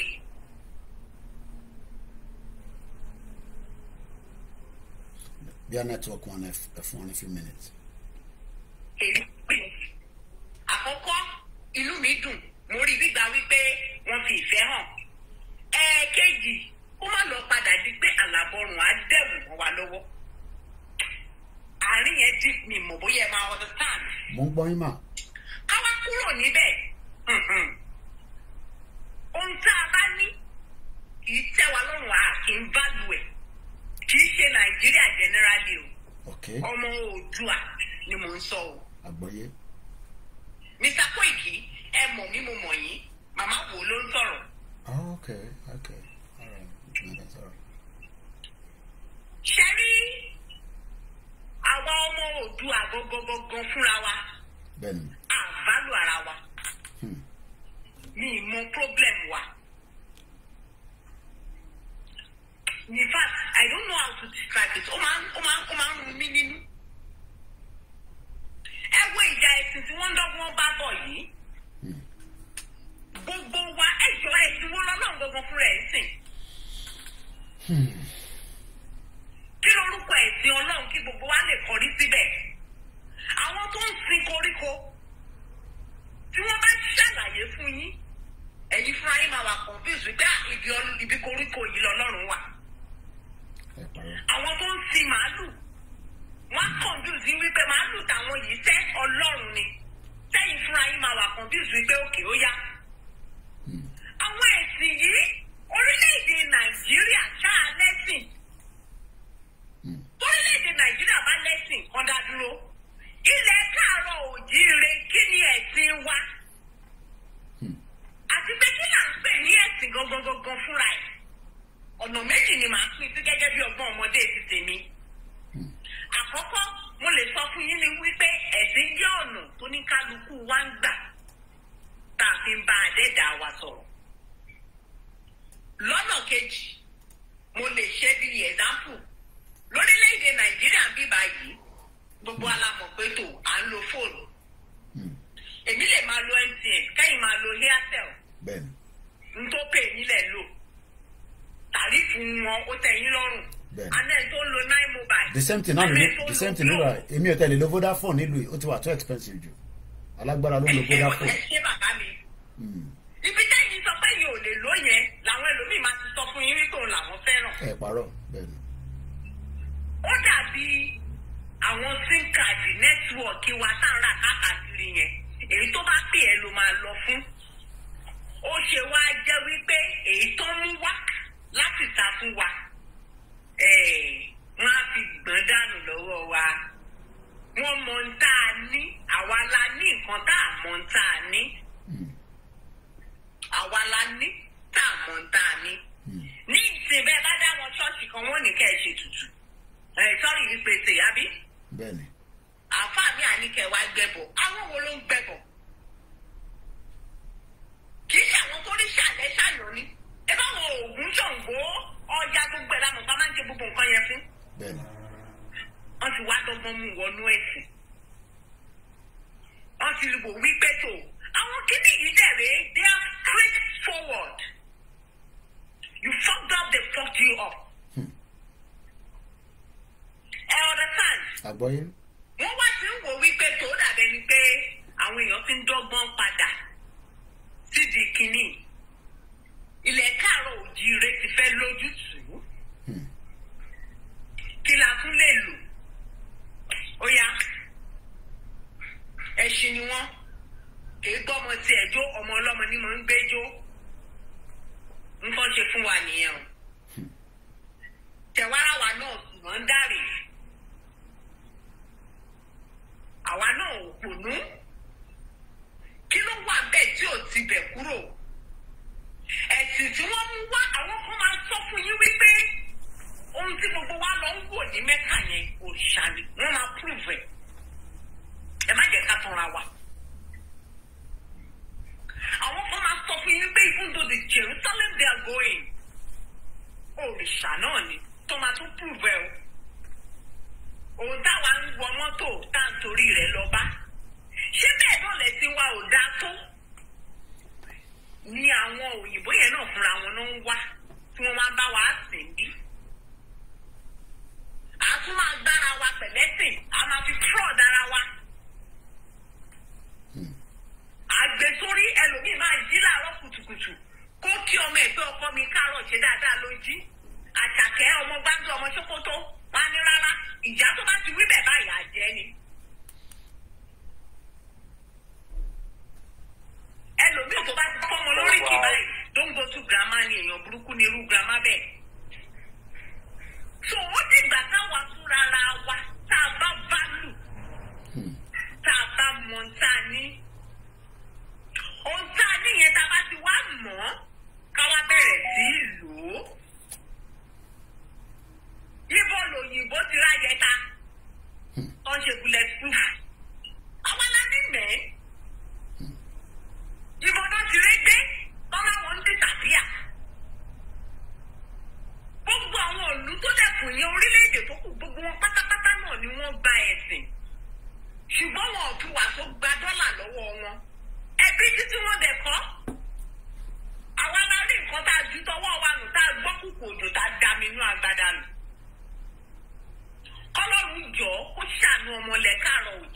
Àṣẹdùmarè.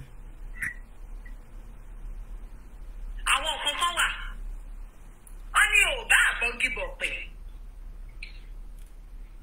tẹ́bí bá ń pa ọ́ bọ́ọ̀ bá ti ṣiṣẹ́ ò ní jẹun àwọn òyìn náà ń pè ní straight fact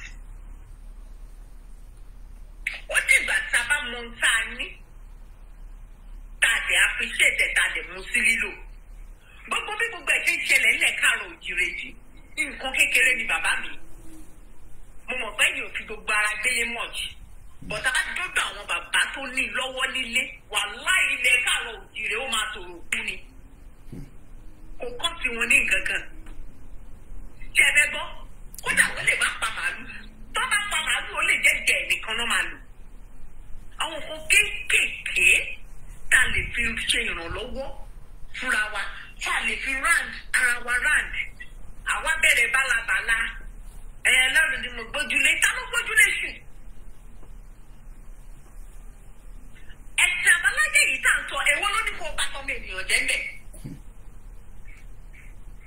but irọ́ à ń tanra wa ni má jẹ́ kí n tàn yín wọ́n tẹ̀ ti rí wípé orí wa ti ń pé bọ̀ ó dàbí rẹ̀ jí bàbá ń gídá ṣe rántí tó bá ti ṣe wèé fún yín díẹ̀ tẹ̀ ti pariwo yìí ayá tún ní rural empowerment kìnnìkan empowerment bá ṣe pariwo yẹn nínú ariwo yẹn tó máa lọlẹ̀ akọ̀tún kan bá ti yí wa lẹ́ẹ̀kan náà wá tó àìbá apátẹ́gùn sí ó ní gbogbo ohun tó ń ṣẹlẹ̀ yìí ọlọ́run á ṣàánú ilẹ̀ káàrọ̀ òjìrè ọlọ́run á ṣàánú ọmọ òdùwà ẹ kú ètò ẹ kú àtàárọ̀. Thank you so much my beautiful sister.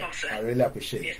A máa gbọ́ àwọn nǹkan kan inú yẹn á máa dùn ẹbí ìyàwó ẹ ṣe ń fi ohun yẹn tó rọra ń bá wa tò létò mo kí àlùkà ìdí tó ṣe ń pè wọ́n ní àwọn abiyamọ nìyẹn báwọn ṣe máa bá wa sọ̀rọ̀ ó yàtọ̀ sí bí àwọn ọkùnrin ṣe máa sọ̀rọ̀. There is a change that is going to happen. Ẹ jẹ́ kí n play Tony Blair yẹn bí mo ti ṣe promise wa ẹni tó bá fẹ́ wo fídíò yẹn lórí YouTube the title is Help African Leaders Govern òun ni màá jẹ́ kí àwọn yẹn kọ́ lọ tó bá tún fẹ́ padà wá later ètò indicate gbogbo ẹni tó fẹ́ wọlé ẹ ṣe sùúrù díẹ̀ Help African Leaders Govern this was 11 years ago. Mokila Konsi, Momiwa, my beautiful sister, and thanks so much. Kira ya kanwa, our sisters wa kanwa. Wa gbon kokon tan so yi, but wọ́n mọ̀ pé ilẹ̀ Yorùbá ó ní ó wà in danger. They are doing their best within the village. But tí a bá gbọ́n kan tira àwọn irú àwọn ata àǹfààní ni mo ní láti rí ikú bàbá yèyé.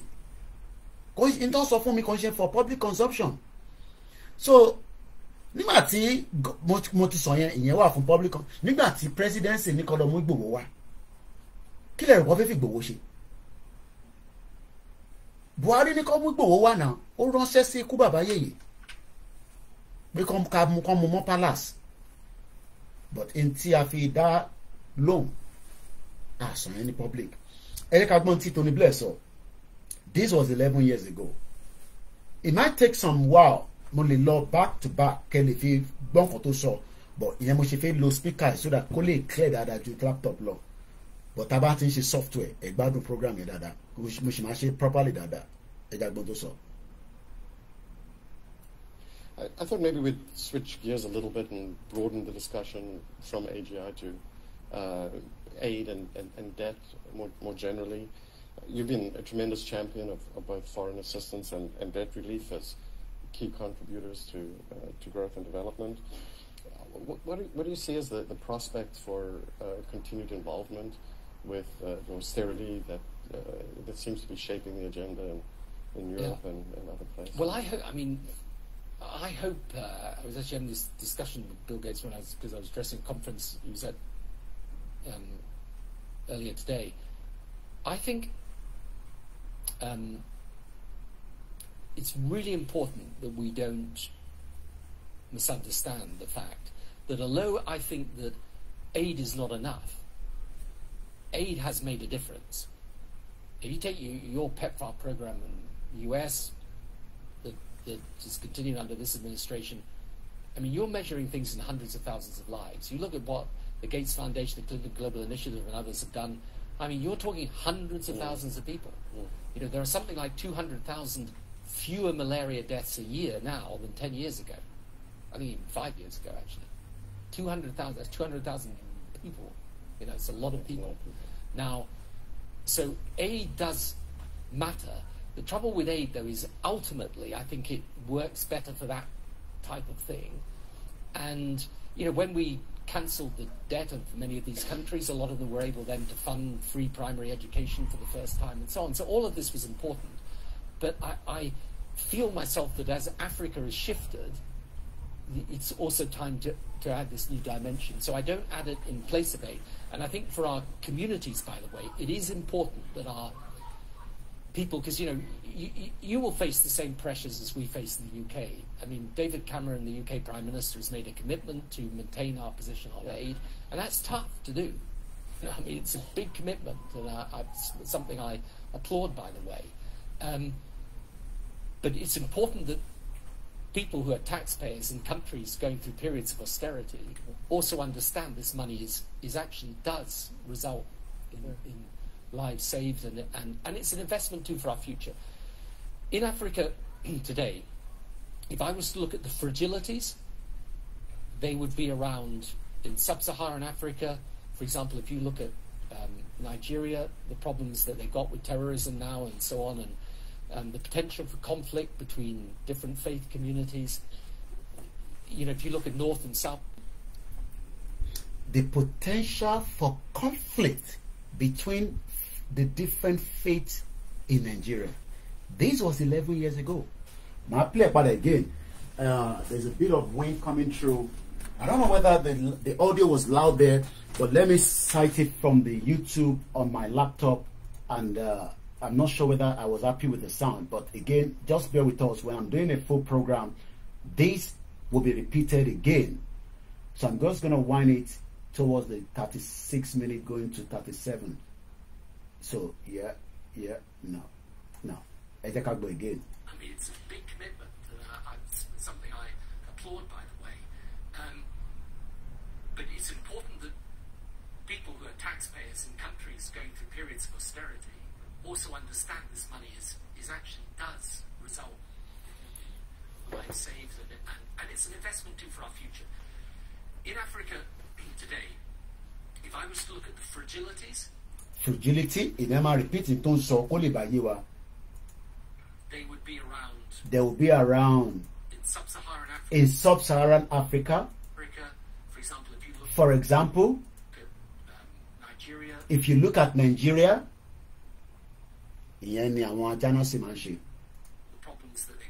the problem that they got with terrorism 11 years ago, actually, problem terrorism.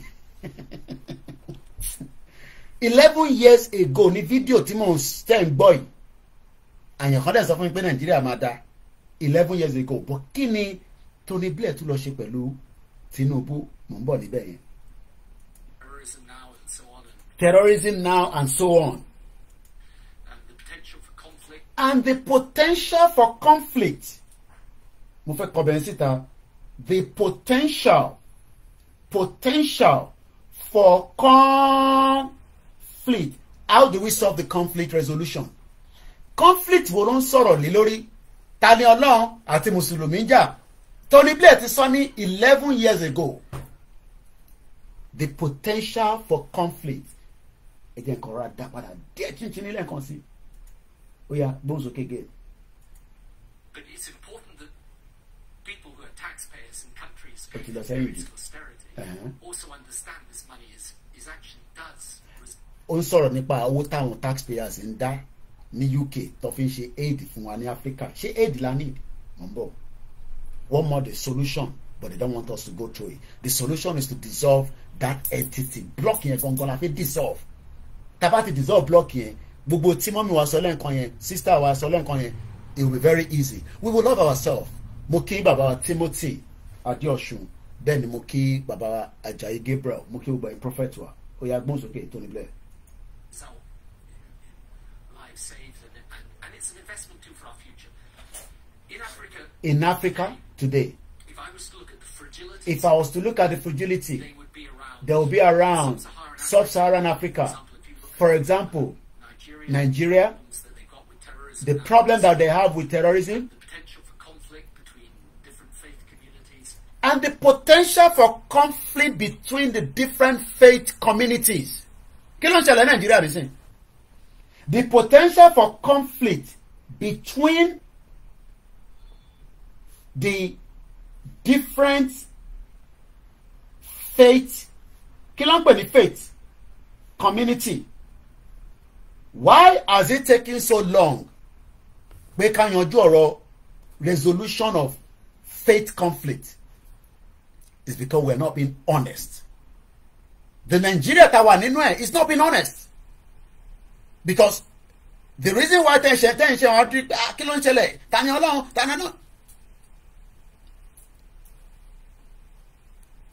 but they don't want the dissolution. UK lè fast track gbogbo tá ń ṣe. Kò dẹ̀ sí nǹkan tí government in Nigeria lè ṣe sí.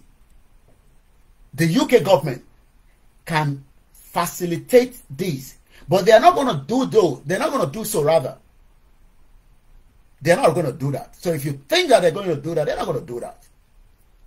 So Jack Olusolani, so we have been in a prone conflict for the past 11 years. Ẹ wá ṣe ń sọ̀rọ̀ Tani Olohun lẹ́ni àti àwọn Mùsùlùmí in Tony Blair sọ̀rọ̀ ní 2005, 11 years ago.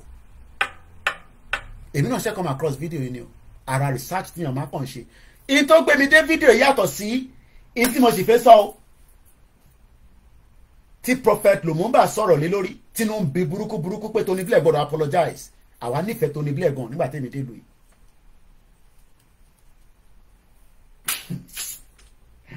I pity a lot of Nigerians. Mo fẹ́ confirm tí mo fẹ́ sọ again. Yeah. Tony Blair was with Tinubu in May. I'm sure some of you know that. Okay. What I discussed with the ex-UK Prime Minister, Tony Blair, ìyẹn bàbá wa Bola Ahmed Tinubu, what I discussed. So, we have been in conflict for 11 years. O come pile up, o wa build up nísìn for so many reasons. Àwọn èèyàn ti wà tired. Ẹ ṣe máa bú àwọn oníṣẹ̀ṣe, àwọn náà máa bú yín padà. Àwọn kan tẹ̀ ní defamation of character ní kíníkan ní. Whatever it is, I'm not saying. Àwọn òyìnbó mọ̀ bí a kì í tún play lẹ́ǹkan sí. Ẹ jẹ́ n play láti bí wa. Màá kọ́ ra sún sẹ́yìn díẹ̀ ni kò ní pẹ́ púpọ̀. No, ti pẹ́ 35 yẹn ti pọ̀ jù. 30 lọ sí 36. Yeah. Ẹ ká tó jọ gbọ́. Tẹ́ bá fẹ́ gbádùn ẹ̀, ẹ̀yin náà lọ sí YouTube. 37 minutes ní kẹ́ ti bẹ̀rẹ̀ sí gbọ́.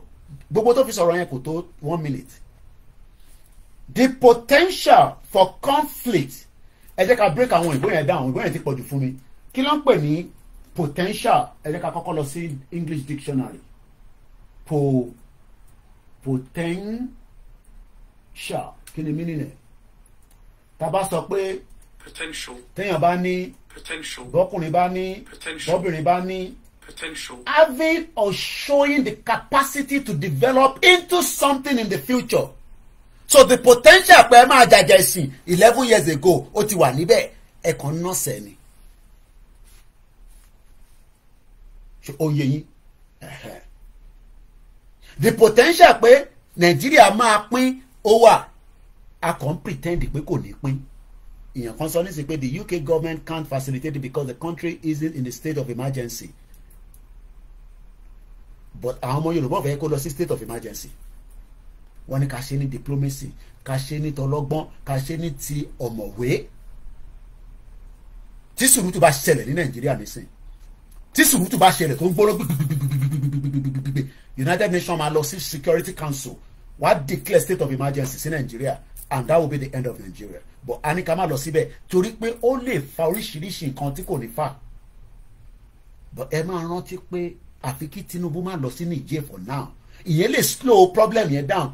Tó bá bí Tinubu dá tó bá lọ sí Niger wọ́n máa bọ́ǹbù Lagos, Sokoto, Kano àti Abuja. State mẹ́tẹ̀ẹ̀ta yẹn ẹ gbàgbé ẹ̀. It will be bomb.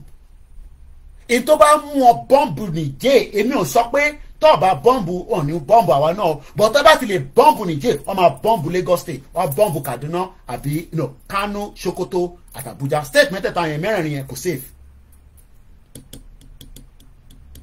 and that might bring that problem. torí àwọn èèyàn jáde síta pé kí ló dé ebi ń pa wá èyí nìkan kò nìkan ìlú anarchy àṣẹlẹ̀ wàhálà bẹ̀rẹ̀ from there àwọn èèyàn máa loot ṣe bẹ́ẹ̀ rí tó máa loot ní South Africa ṣe rò pé kò lè ṣẹlẹ̀ Nàìjíríà ni ẹ rò pé kò lè gbogbo looting tó ń ṣẹlẹ̀ tẹ́ máa rí káàkiri gbogbo àgbáyé yẹn ó máa ṣẹlẹ̀ nítorí pé lálákì nìyẹn and the country can literally disintegrate tíyàn bá wá lọ bẹ́ẹ̀ ká gbàdúrà pé ó kẹ́ ẹ mọ̀ pàwọn kan gbàdúrà aláìkàdúrà Ọlọ́run ní Koiki ẹ kí ló ń jókòó tó ń sọ bẹ́ẹ̀ yẹn ìwọ ọmọ kéékèèké tó ń mọ bógun ṣe rí ó dà Ọlọ́run níjà rí ogun Niger ogun ẹ̀sìn kọ́ no ṣé potential pé ogun ẹ̀sìn ò lè ṣẹlẹ̀ ní Nàìjíríà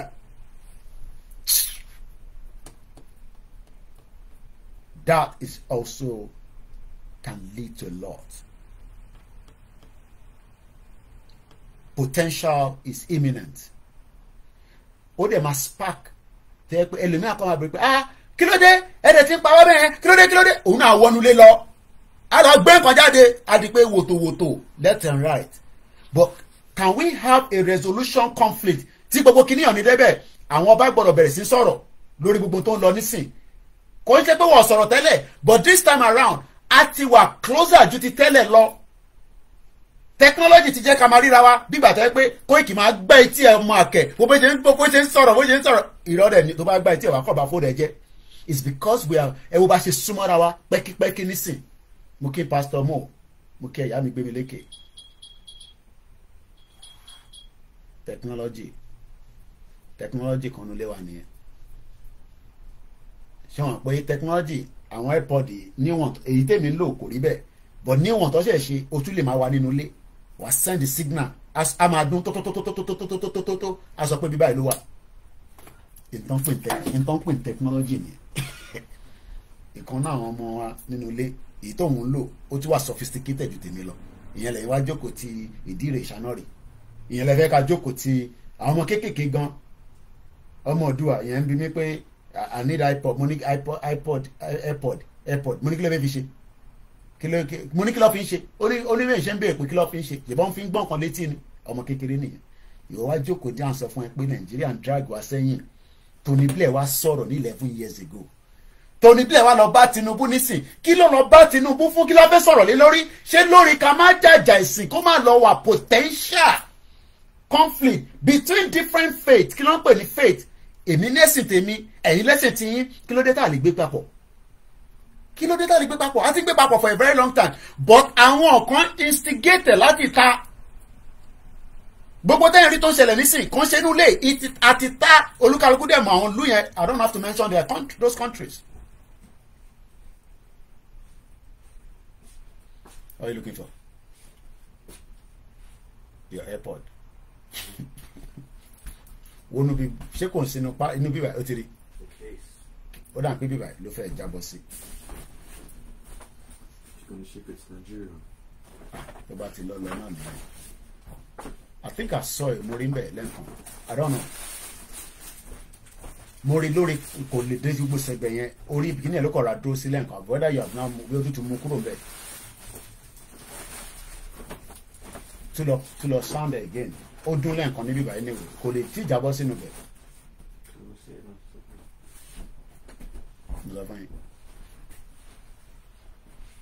To send signal wa o send signal látòrí fóònù ẹ̀ o kí n tó ń wà nílé yìí kéèsì lásán ló wà kí ni wà létí but ó ń send signal ìdẹ́yìn jókòó tẹ́yìn substance ṣàtà àjókòó sí ìdílé ìṣáná rí àtúnṣàn ẹ̀ padà nísìn ilé ẹ̀ máa dún nísìn mo kí àtó bímí lọ́mọ.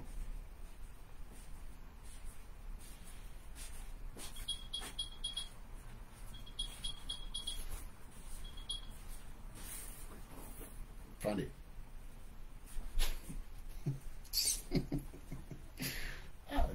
Ọlọ́mọ akọ ayọ́nu wàhálà táwa ní Nàìjíríà yìí ìjọ la fi dé stage yẹn ìjọ la fi develop ilẹ̀ Yorùbá ká máa gbé àṣà wa àti kìrìsìtẹ́nì àti mùsùlùmí. Mo kí yín ya lóde ìjánà tàfàgbẹ́ ìyá dáadáa oníbàjẹ́ fún yín màmá ẹja máa bá ọ̀rọ̀ yẹn lọ.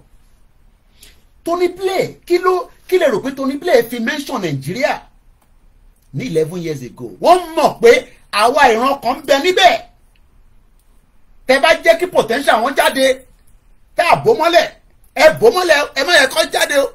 Èmi ò wá jàjẹ̀ sí níbí o. Tony Blair ń sọ̀rọ̀ nípa potential pé káwọn ọmọ Yorùbá bá dìde tán. Èmi ò ti bẹ̀rẹ̀ Yorùbá nation ní 11 years ago now. Gbogbo wọn ò ti bẹ̀rẹ̀ Yorùbá nation. But òun sọ̀rọ̀ Yorùbá nation ní 11 years ago. Àwa Yorùbá gangan ló ń bá sọ̀rọ̀. Mo gbọ́ ọ̀rọ̀ yẹn ní bíbá ìlànà. Orí big screen ni mo ti wò. Ẹ mọ̀ pé kí n máa gbọ́ ó ń ṣe big seminar ló lọ fún wọ́n invite ẹ̀ ní Stanford University l'America. It's 56 minutes. Nígbà tó wá sọ̀rọ̀ débẹ̀ yẹn mo pọ̀sẹ̀ mo sáré lọ mú pen mi mo note down kí n má bàa gbàgbé ibi tó sọ̀rọ̀ yẹn sí. Gbogbo owó mi ló ń jábọ̀ yìí owó tá a máa fi ń ṣe presentation. Wọ́n á wọ́ndà pé abáyọ tí àgbọn Fatai Ògúnríbidó máa ń bínú rẹpẹtẹ. Wọ́n rí potential wa. Tony Blair mọ potential wa ó ti lọ bá Tinubu nísìn. Kí ló lọ bá Tinubu sọ? Picture wọn àti Tinubu rè níwájú mi. The same Tony Blair ní 11 years ago ó ti tún lọ súnmọ́ Tinubu báyìí. Kí ló fẹ́ bá Tinubu sọ? Bàbá Tinubu o gbogbo tó bá fẹ́ bá yín sọ ẹ jọ̀ọ́ abẹ́yìn ni. Èyí tó máa da fáwa ní ìran wa ni kẹ́ ṣe o. Ẹ gbọ́ mi ọmọ Yorùbá. The same Tony Blair tí mò ń play video ẹ̀ ó ti lọ bá Tinubu báyìí o. Pé má jẹ́ kọ́ àbí èmi ò mọ̀ ok ẹja àgbọ̀n kan tí paper sọ Vanguard newspaper kí ló ṣẹlẹ̀ ó yá ṣàlàyé fún wa. President-elect Aṣíwájú Bola Tinubu has revealed the purpose of the visit of the former United Kingdom Prime Minister Tony Blair to him in Abuja. Recall that Tinubu met with Tony Blair on Tuesday. Tinubu, on his official Twitter account @officialbat, said the purpose of the visit was to discuss mutual tá bá sọ pé mutual in tó máa benefit àwọn kan sí kan mutual interest between Nigeria and Tony Blair Institute for Good Governance. Ẹ mọ̀ pé Tony Blair ń ṣe prime minister mọ́ but Tony Blair lọ bá Tinubu nítorí pé Tony Blair ní organisation kan tó ń pè ní máa dárúkọ organisation Tony Blair nísìn mo bọ ẹ jẹ́ kí lọ mú Google Tony Blair institution Tony Blair kí ni organisation ẹ̀yẹn jẹ́ Tony Blair Institute for Global Change ló ń jẹ́. Working with political leaders to drive change. Is it a change for the benefit of Yoruba people or still the change to keep us in Nigeria but the change will come there? Ewúlẹ̀ fẹ́ ń bẹ̀. Ibi ìbáṣẹ́ àwọn ọlọ́pọlọ là ń bá sọ̀rọ̀ wàá farabalẹ̀ ó ní láti agree pẹ̀lú mi but ìwọ náà máa gbé yẹ̀wò pé kí ló lè mú Tony Blair sọ̀rọ̀ yẹn bẹ́ẹ̀ ní 11 years ago àti pé kí ló wá lè mú dúró tí Tinubu fi débẹ̀. Tinubu ní ìdí tí Tony Blair ṣe wá òun ni fún mutual interest between ìjọba Nàìjíríà tóun máa govern mórí ẹ DG for the roles thank you so much.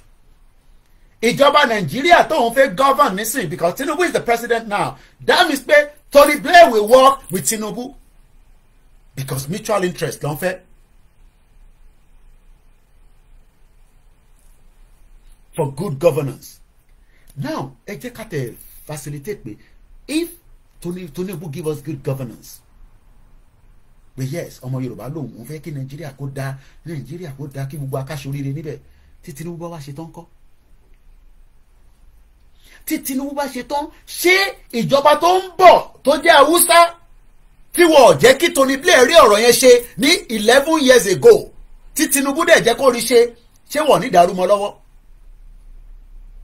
Because you'll be wondering why Tony Blair àbọ̀rọ̀bọ̀ yẹ yín nísìn you'll be wondering why Tony Blair is still trying now. Kí ló dé tí Tony Blair lọ bá Buhari? Ṣé Buhari ò accept ẹ ni? ẹ jẹ́ ká google ẹ̀. Did Buhari ever met Tony Blair? Ẹ jẹ́ ká tẹ̀ google ẹ̀. Tony Blair and Buhari, ẹ jẹ́ ká lọ wò. Okay, in 2000 and Prime Minister Tony Blair and the Director General of the World Organization.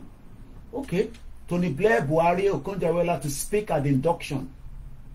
In 2015, Buhari met the former British Prime Minister ní London pẹ̀lú Amosun. Ẹ jẹ́ n fi picture ẹ̀ wọ̀nyí. Ẹ̀wọ̀n oríṣiríṣi wèrè ló wà lórí TikTok. Ẹ bá ti rí àwọn tó bá ti dé bẹ́ẹ̀ pẹ̀lú comment òṣì. Mo ní tàmí lé ní. This is Tony Blair in 2015. Bukola Saraki nìyẹn. Buhari nìyẹn sí bàbá àti Amosun. This was 2015. Buhari ti wà ó sì wà lórí oyè mẹ́rin àgbẹ̀. Yeah. So that means pé Buhari met with Tony Blair. Kí ni reason tó ṣe meet nígbà yẹn? Buhari met the former British Prime Minister Tony Blair in London. Okay, Buhari was again then the presidential candidate, just like bí Tinubu ṣe jẹ́ presidential candidate. But kí ni ìdí tó ṣe meet? Ẹ jẹ́ ká sáré kà fún yín. The presidential candidate of the All Progressive Congress, Muhammadu Buhari, on Saturday held a meeting with the former Prime Minister of Britain, Tony Blair, in London. Mr. Buhari met Mr. Blair in company with the governor of Ogun State, Ibukunle Amosun, and the former governor of Kwara State, Bukola Saraki, who tweeted a group photograph of participants at the meeting. Just finished meeting with Govis and these Buhari and Tony Blair, Mr. Saraki, and incumbent Senator said so. It is not clear what Buhari discussed with Tony Blair at the meeting. As at that time, it was not clear. Ṣé gbogbo ilé tá à ń sọ ìlísìn ẹ kàn ní láti máa add méjì mẹ́ta mọ̀ pé òkè kó ìkìrọ̀ lòun pa gbogbo kìnìún tó ń sọ kò make any sense. It's fine. Ṣé Buhari ò fún Tony Blair láyè kó fi institute kó fi bá wa drive change tá à ń fẹ́ ní Nàìjíríà? Àbò fún láyè, we don't know. But from what we are told, Mr. Saraki apparently tweeted the picture to challenge tales being spread by supporters of President Goodluck Jonathan and the People's Democratic Party that Mr. Buhari is in the United Kingdom for medical reasons. Pé Buhari ò sí ní London for medical reasons. Only Tony Blair, even though Pamọ́ pé it was for medical reasons. Mr. Buhari's campaign had on Friday announced that Mr. Buhari had departed for the UK on a short working visit. The statement said in the course, that is the only thing Timori Mutupe Padasi Google. Maybe there's some other images of them. Maybe after I met Buhari on Saturday, Tony Blair. I can't say anything after that. Mutupe news. All I know that after Tinubu fell, one Tony Blair no masoro, which was just May this year. Apart from that, I can't see anywhere Buhari assured Tony Blair of a continued Nigeria-UK collaboration. That was in 2015 nígbà tó pàdé. But kò sí any news kankan pé Tony Blair ó wá sí Nigeria ó wá rí Buhari o. I can't say anything of such. Gbogbo tí mo kàn rí so far is Buhari, Tony Blair in 2015.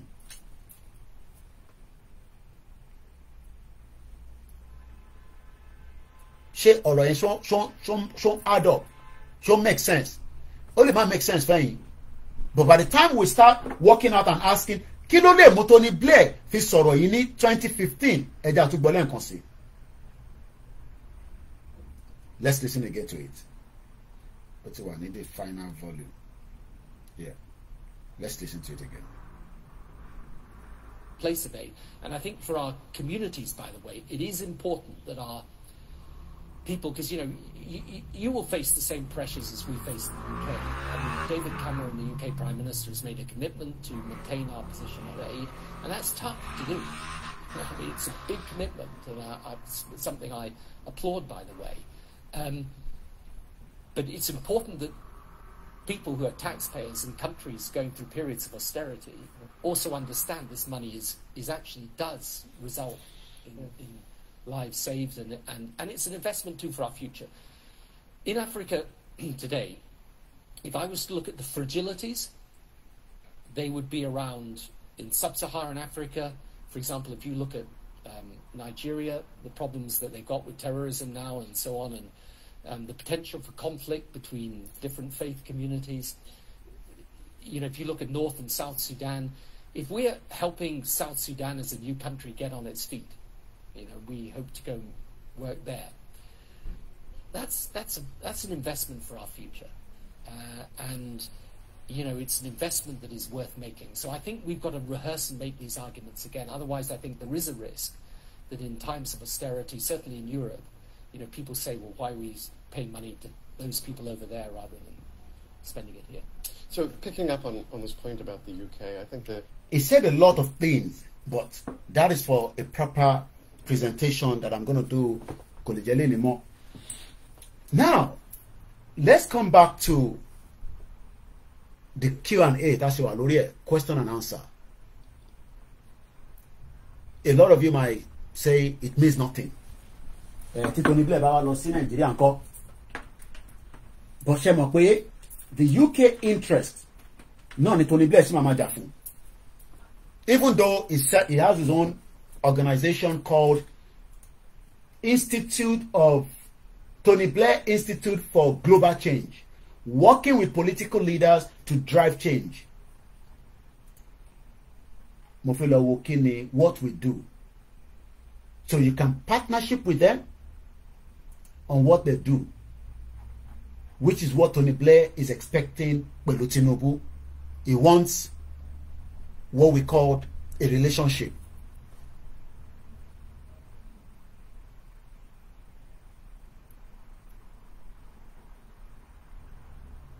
Once again,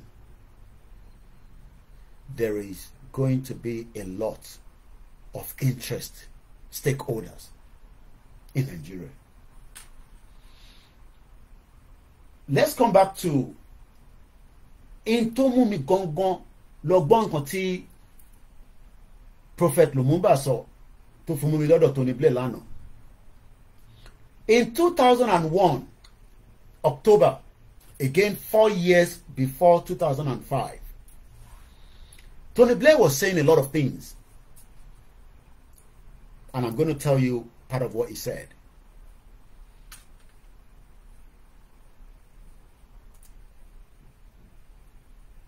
Healing the scar of Africa. Kí ló ń pè ní scar? S-A-R. S-C-A-R. Tí bá sọ pé scar. Kí ni scar lédè Yorùbá? Ìyàwó mi ṣàlàyé fún mi lánàá, mo fẹ́ òbí the same thing ni. Tá bá sọ pé scar, S-C-A-R. Kí ló mean lédè Yorùbá?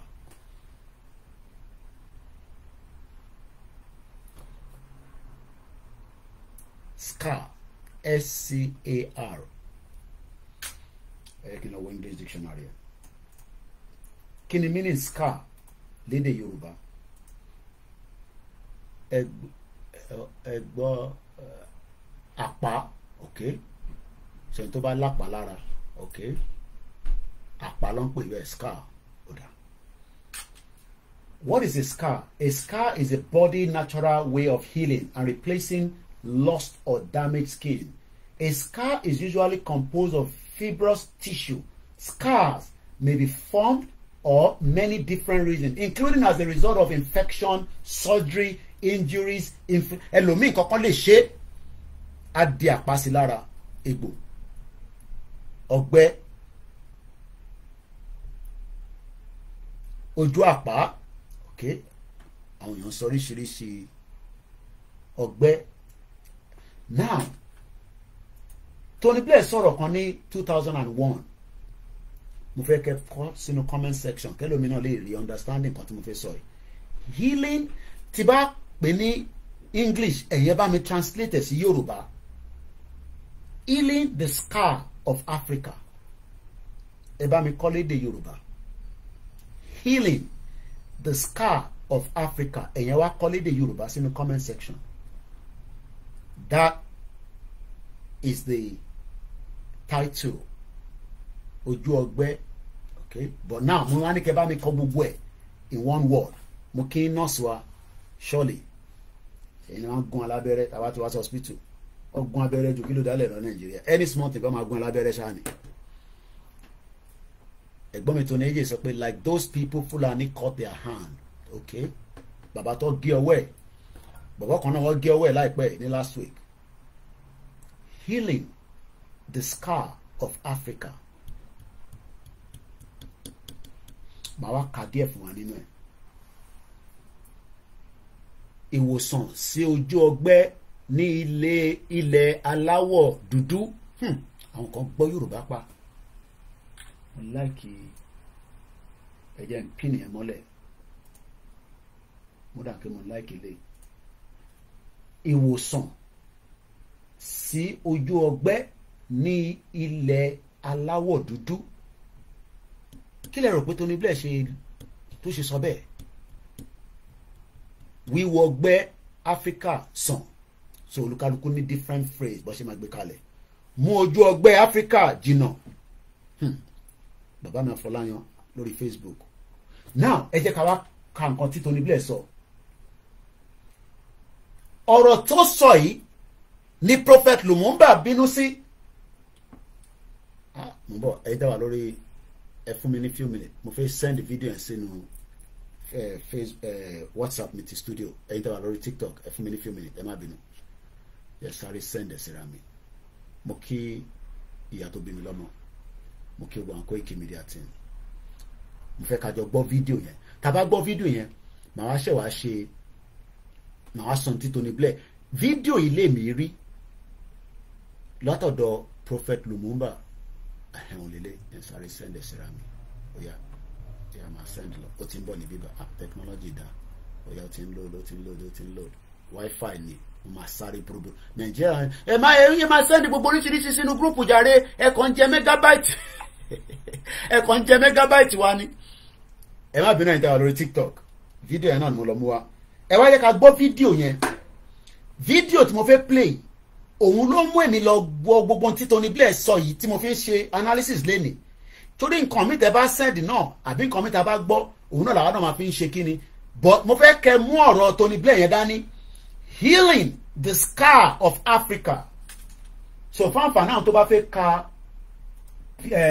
PDF yìí YouTube nìkan mo lè send ẹ̀ sí àtòrí Koiki Media Odùduwà so màá send ẹ̀ sí ní Koiki Media Odùduwà not the page ti account èyí tí picture mi àti olóyè tá máa ń fi síbẹ̀ but for now after tí màmá wa ti kú mo ti change ẹ̀ so èmi àti olóyè la wà nísàlẹ̀ but màmá wọn ló wà lókè so èmi nìyẹn so that is my account so mo ti ń post ẹ̀ lọ síbẹ̀ yẹn màá fi link PDF yẹn so that ẹ̀yin náà lè farabalẹ̀ ibi báyìí máa ń kẹ́kọ̀ọ́ níbi báyìí kò ṣe pé kakọ̀ wá síbẹ̀ ká máa ní ẹ̀yin tó ń sọ rubbish come back to Nigeria ọ̀dẹ̀ ṣé Tony Blair wá sí Nigeria kó tó máa da Nigeria rò some of you don't understand anything so I'm just sharing that quickly màá wá send it sórí lè send it sínú comment section àfi tí àwọn boys mi ó dà pa àwọn lè èmi ò lè post kankan sínú comment section so bí a ti bá fi sínú group tí kan mi bá wà níbẹ̀ tó ṣì ń gbọ́ mi ẹ bá mi fi sínú comment section lórí Facebook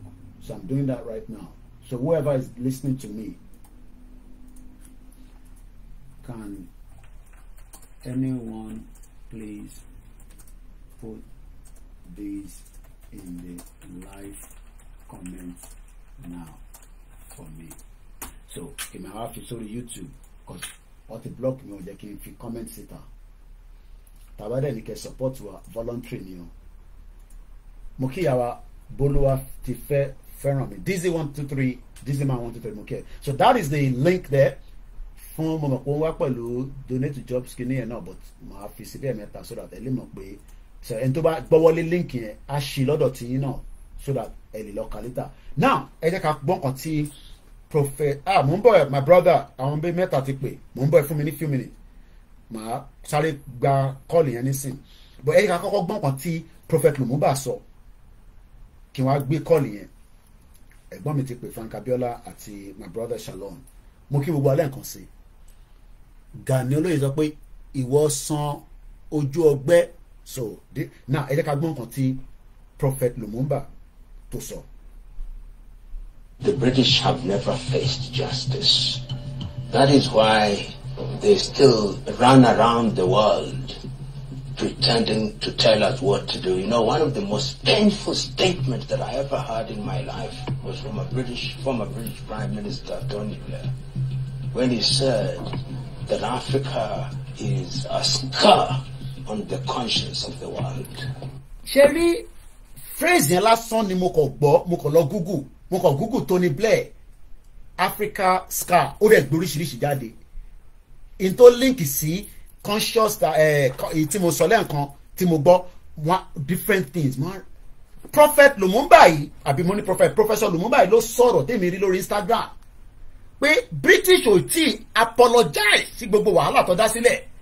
Ó náà wá gbọ́ tí Tony Blair tó ń sọ̀rọ̀ nípa scar, the healing scar of Africa. Ẹ̀gbọ́n tí bàbá yìí sọ 55 seconds ni màá yẹ kó sọ̀rọ̀ délẹ̀ tán màá wá gba call yẹn. Àwa ṣe sọ tí Tony Blair sọ properly that I did. The British have never faced justice. That is why they still run around the world pretending to tell us what to do. You know, one of the most painful statements that I ever heard in my life was from a former British Prime Minister, Tony Blair, when he said that Africa is a scar on the conscience of the world.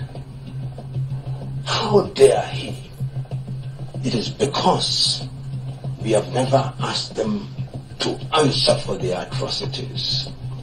The day they do, they will know that we are truly hungry. They have never. And that is why some of us are very serious about this whole idea of reparations and proper apology. We have never apologized. Everybody gbọ́ dáadáa ká tó gba call. Is everybody Eshigoni mo rí pé àwọn Koiki Media team ti bá mi post ẹ̀.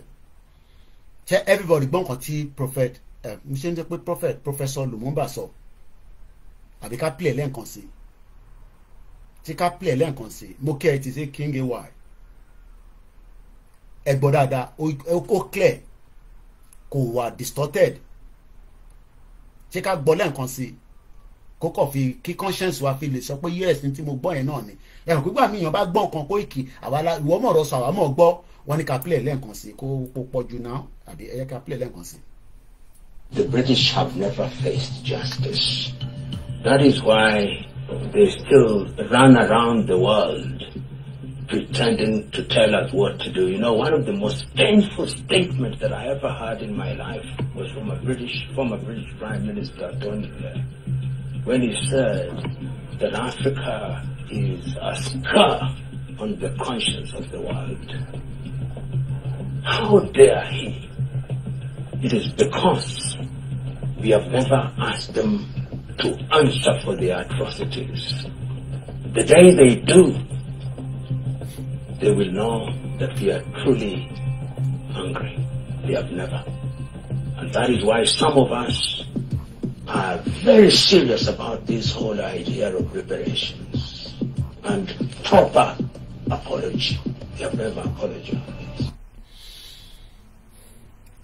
I know somebody can do a bit of justice to this. Let me see if it's still available and let's bring him in. Ọ̀rọ̀ yẹn deep gan. Ọ̀rọ̀ tá kọ́ra gbọ́ yẹn ó deep gan. Ẹgbọ́n sókè. Yeah, Mr. Koiki. You're welcome to the program. So surprising for all these statements, this previous leader, but also. So, but Professor Lumumba is the prophet. Okay? Professor Lumumba is the prophet from that statement. Because from the statement of what Tony Blair said, okay, in when was that, about 11 years ago? 2011, yeah. If we understand what is called predictive programming. Predictive programming. This is how they work. It's just like, okay, putting something in the conscience of people, okay, that is like a prophecy of something that will happen. So that will fit to their own narrative. Okay? This is why he came to make that statement that, okay, I'm talking about Tony Blair. Later we'll come to Professor Lumumba. That's fine. Lumumba. Yeah. So, for him to say that statement, Okay, because they know what they will do in Nigeria, because I heard part of what his statement. They knew what they would do. That is not the period of a Fulani man. It's during the period of who? A Yoruba man. Okay, it's not a coincidence that they put Tinubu there. Okay, so now, you know, that was sometime last year. The British Parliament, they came to Governor Otom. I You remember yes. you did a program about Both British and the Scottish. Yeah. Thank you. Governor Otom was saying this is it's not religious war. That it is what ethnic cleansing. Why the Fulani bandits attacking? Oh, you understand? But the narrative, the British government, they still want to make it is a religious war. You see? Non-stop injustice, because in country I want to predict where I want to be that Nigeria running here. So, Omuni, because one day pushing. See, now you said something about Ìṣẹ̀ṣe àti Mùsùlùmí tí wọ́n ń ṣẹlẹ̀ nílẹ̀ Yorùbá lẹ́nìí. Okay, nílẹ̀ Yorùbá amọ̀gbà tó ń sọ pé òkè Fúlàní ń pa àwọn Yorùbá ń pa Haúsá ń pa Ìgbò. Good, wọ́n sọ pé ká máa pè wọ́n Fúlàní bandit, wọ́n káwọn kọ́ sọ pé bandit. Okay, nobody's calling Fulani bandits anymore. They just say bandits, okay? Just to cover the Fulani. Now, the Brazilian had to die down. Now, one was to stop ki Yoruba Malay Yibo kuro. Nile Eko. Why I'm saying this is just to understand where this thing is coming from the British. I want to understand wala yile. Okay? So now I want to report okay, Yibo and Yoruba had to die down. It's already what to move the Ijesi one thing. So this is just a predictive programming. So what is all around so Prime Minister Charles, the Queen of England. What is all about the machine? But president, they are just a figurehead there. They are just a figurehead. So, it's already statements to Baba as a professor in so he has a very good, it's very important because the white people, especially the British, they are fugitive and a vagabond. They never want to pay for their crime. You see, they are always running away to pay for their crime. They always want people to come and put their heads down for their crime. And it's time for them to pay for their crime. Nobody has ever persecuted the Queen of England, the fake death that she's parading, George Bush of America, and Tony Blair. All these three people, are they not the people that destroyed Iraq? Are they not the same people that destroyed Iraq? Did they take them to the court of international ICC? They didn't take them to ICC. It's the same thing they want to do in Nigeria. Okay? But it's so painful for me that àwọn ọmọ Yorùbá ni wọn ti dìde kọ́ mọ nǹkan tó fẹ́ ṣẹlẹ̀. Yorùbá gangan ni the last resort wọn tí wọ́n fẹ́ mú mọ́lẹ̀. Mi ti ń sọ kínní ti pẹ́ Yorùbá gangan ni ẹni tó fẹ́ mú mọ́lẹ̀. So and their program is working very well, good. And Tinubu knows about it. Èyí tí èèyàn kan pé tẹ́lẹ̀ pé tó ń sọ pé Tinubu ó sọ pé lórí òun ló máa gbé Yorùbá wọlé irọ́ nìyẹn. That is a lie. Mi gbọ́ gbogbo comment yẹn, I just kept it. Okay? Tinubu is running the same agenda of the British government. And they are out there to destroy the Yorubas. And as I always say, Yoruba is Omoalade. Tabade ti le mọ ìtumọ̀ Omoalade ta jẹ́, British mọ nǹkan tó jẹ́. Wọ́n mọ ẹni ta jẹ́. So now, nǹkan fẹ́ ṣe ni pé they want to destroy us to the point. Wọ́n dẹ̀ mọ̀ pé ìṣẹ̀ṣe yẹn, òun lágbára Yorùbá. So ìtòrẹ́ ìṣe fẹ́ fi ìṣẹ̀ṣe yẹn náà fẹ́ wá the way tí wọ́n máa destroy àwọn èèyàn wa pẹ̀lú ìṣẹ̀ṣe pé ẹ má ṣe ìṣẹ̀ṣe mọ́. Although ìṣẹ̀ṣe tó ń ṣe okay it's still on the left hand side the Elédùmarè sọ pé ká sì máa ṣe lọ́wọ́ òsì. So gbogbo àwọn nǹkan tán láti mọ̀ nìyẹn. So gbogbo nǹkan tí professor yẹn sọ it's right. You know this why when you call him a prophet it's not a mistake. Okay. Because it's just from his own knowledge. He's one of the very few professors in Africa that always come and stand up and speak the truth. You know, he said, about last year he has been saying that, look, Africa is on the dining table of the Europeans. He has been saying it. Is it not what is happening today? This is what is happening. Now we have on the Russian-Ukraine war. It's in West Africa. And that is the whole agenda of it. Now, I don't know whether you know about this. Another variation of coronavirus is coming out. You see? Because all said and done, everything back to the parenting. If okay, ìjà ń ṣẹlẹ̀ ní West Africa, ìgbà máa kọ̀ gbé coronavirus yẹn jáde. So, aláti mọ gbogbo àwọn kìíní tí wọ́n fi tán lókun wa is systematically to destroy us. The owó àwa gangan ló kù sí. Because BB Afra ṣe one thing. You did a program yesterday. You used a reference to Somaliland. Yeah. Although when you use Somaliland, okay, yeah, the other some nation did not recognize them. But okay, they declared their own nation, which is good. Okay, any nation about to deal with when they deal with them. So it's the same thing the Yorubas have to do. We don't have to wait for the United Nations. United Nations is British and America and France. And when the never go aloja ni bonsin ni Niger. Tabati le bereja Niger ka gbagbe Yoruba nation. That is just it. Because of my shengba because of my destroy gbogbo le Yoruba so gba àwọn ama cry for help. Biafra ti rọra wa wọ́n ti wa pẹ̀sẹ̀ tu wọn kọ́ máa jàjà wọn lọ bẹ́ẹ̀ yẹn. So ọgbọ́n Yorùbá ló kù sísìn. You know, we have to always just look away from the West, from the British, from the Americans.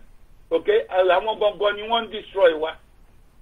Àwọn gangan ni the main problem. So, kò sí pé, okay, Tinubu máa gba Yorùbá nation. But Tinubu will never take Yorùbá nation for us. Tinubu has paid allegiance to the King of England. So he has to do everything the British government wants, he has to do it. This is the more reason Tony Blair is in Nigeria. To fulfill all the promises that he has made to them. And it was only just, they sworn an oath. That is just it. You know, because I like the game the white people are playing with us. We are not foolish. We are not dumb. Only we look upon the British so much as God. We look unto them as, okay, we have to follow their ways, their system, their society. No. No. Yeah. We have to, I like to see Ibitimbo. Because if I tell you, where was the first university? The first university on this planet was in West Africa. In Timbuktu. Even everybody if you want to study.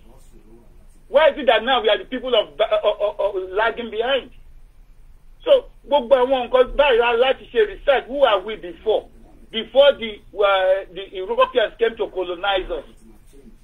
You know, because we're always looking onto the Western world. We're always looking onto the Western world, and that is not the right thing because the Western world, they are our number one enemy. They saw the way the Fulani are killing us. Everything religious, so everything is happening with a set of people in Nigeria, the Yoruba, the Hausa, the Igbo, the Bini. Okay, you didn't hear it on CNN. You didn't hear it on BBC. But our new Nigerian will be carrying their news here in Europe. What happened in the UK? What happened in America? You will be telling our people.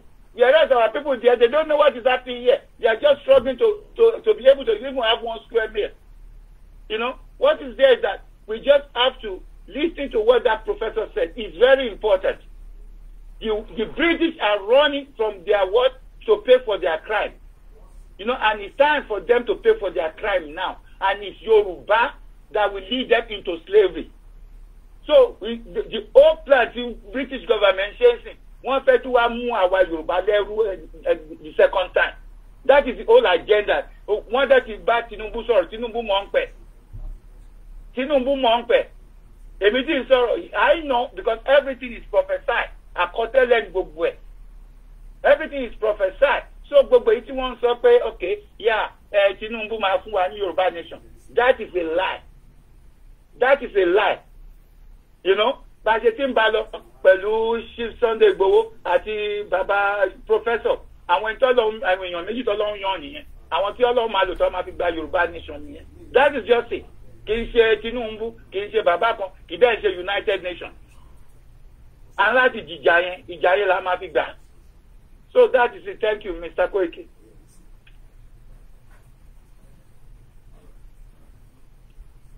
Wow, thanks so much to my quick brother Aman Saw from TikTok. I had to come off there because I was using the phone.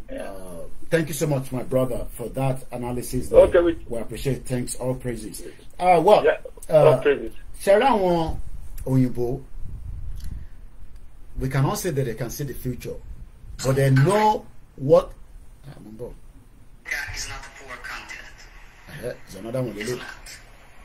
It is a continent that has many, many resources. Moreover, rare art, metals, raw materials, 50% of arable lands. We're not taking care of that.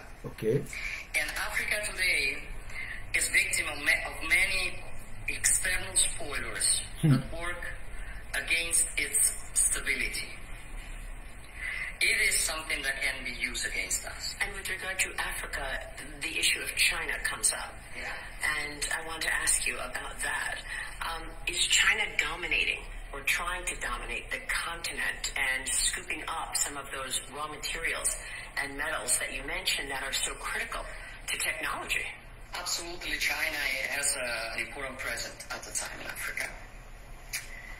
And well, I think it's normal that everyone tries to defend its national interests. The problem is if we are able to do that. I mean, what I don't really agree with is the approach that sometimes the West world had with these countries. For the idea I have is that we are start TikTok, but always ready to give advices. The exploitation of Africa. They don't trust us a lot. And I cannot. I just came video and that from another, so I can't start the TikTok and because I actually had to come off on the TikTok because a call came through the line. That is the Prime Minister, Italy Prime Minister. PM Meloni, you know, she's been spilling a lot on France on John Basifun around okay Monteri Kenya and Biba. So there's a lot that she's done. So let's start the TikTok again because like I said, we had a call earlier. I don't know how long we've done so far. Alright, we're almost 3 hours, so you know it's been a fantastic Q&A. Mr. Kolawolina, I love this word of courage, boldness from Professor Lumumba. Yes, Professor Lumumba is a great man. Let's go back again to the conversation. Let me take one more call to Tiwalenko about 4 times. Let's see if we can get the caller while I prepare. Italian Prime Minister Giorgia Meloni turns on her fellow European country France over Africa. All right, it looks like my brother there. Whatever, let me share. There's a lot. Let's go back and listen one more time to Prophet or Professor Lumumba as we can. All right, I think there's a call coming in as well from US. Let's go straight to the call. Hello. Hello. Go ahead.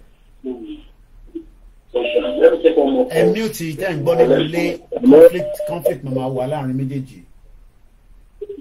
Koiki. Ewa on air. Mute it and body nule. Je fẹ́ dá sórí program ni. Yeah. Mute it nule lè gbọ́ra yín nínú TV kẹ́ tún máa gbọ́ra yín lórí phone. Mute it nule yín àbí lórí device tẹ́ fi gbọ́. Yeah, mo ti mute. Àgbọ̀ yín ní sẹ́ go ahead. Mo ti mute. Àgbọ̀ yín sir. Okay. Sórí ọ̀rọ̀ tí Tony Blair yẹn mo kàn fẹ́ dá sí àtàwọn kan tí ó sọ sórí gbogbo ilé tí Tony Blair ń sọ yẹn tí ó sọ pé ní speech tó give ṣe ní 11 years ago sórí gbogbo ilé tó ń sọ nípa ọ̀rọ̀ Africa yẹn I don't really believe even ẹni dúdú ló kàn ń sọ Ṣọ̀ràtàn sórí that guy yẹn Tony Blair yẹn Ṣọ̀ràtàn bẹ yẹn oníwàyó ni Ṣọ̀ràtàn mi believe even both of àwọn fífún wọ̀nyí kan mi believe nǹkan tó ń sọ sórí nǹkan tí wọ́n máa ń sọ tó bá wà lórí kámẹ́rà it's a different thing wọ́n á sọ bẹ́ẹ̀ ni pé wọ́n nífẹ̀ẹ́ Áfíríkà wọ́n nífẹ̀ẹ́ Áfíríkà irọ́ pátápátá ni wọ́n pa eléyìí tó máa lọ ṣe lẹ́yìn wọ́n ti mọ ọkàn tó máa ṣe wọ́n sọ bẹ́ẹ̀ ni pé wọ́n nífẹ̀ẹ́ wa wọ́n nífẹ̀ẹ́ wa rárá àtọ̀ kì í ṣọ̀rọ̀ tẹnu ṣèbí Tony Blair yìí 2002 ń bẹ̀ yẹn ṣèbó parọ́ fáwọn parliament tó lọ sí Iraq tíjọ Bush dẹ̀ parọ́ fáwọn ibi tọ́lọ invade Iraq ṣèbí later náà ló ti lọ apologize tó sọ wípé tó sọ pé ó ní Saddam Hussein ní weapon of mass destruction tó dẹ̀ jẹ́ pé at the end kò ní kò fẹ́ lọ gẹ́ẹ̀tì díẹ̀ ni torí epo wọn náà fi lọ ń gbà yẹn àwọn aláwọ̀ funfun kì í ṣọ̀rọ̀ tẹnu mi ì fi bẹ́ẹ̀ tọ́ sí wọn to be honest with you sori eléyìí even gan most of àwọn tó máa sọ pé wọ́n ṣe NGO wọ́n ń ṣe kìíní charity kan láfíríkà ìrùkọ́ pátápátá ni irú eléyìí tí kìíní gan ń ṣe irú eléyìí tí Bill Gates pẹ̀lú Melinda kìíní kan tó ń sọ pé kìíní foundation is a lie irọ́ gbogbo ẹ̀ mi ò kó gbogbo wọ̀nyẹn jẹ mọ́ mi kò jẹ mọ́ rárá because èmi ti rí gbogbo géèmù táwọn people wọ̀nyí ń play ṣọ́dà sábẹ̀ yẹn mi mọ̀ bóyá o ti rí fídíò kílípù kan rí tó jẹ́ wípé mbára yìí máa fẹ́ ǹdí ẹ̀sì ẹ̀ tí ibi tó ń ti sọ wípé wọ́n fẹ́ reduce population Africa ọmọ tẹ́bi 3 billion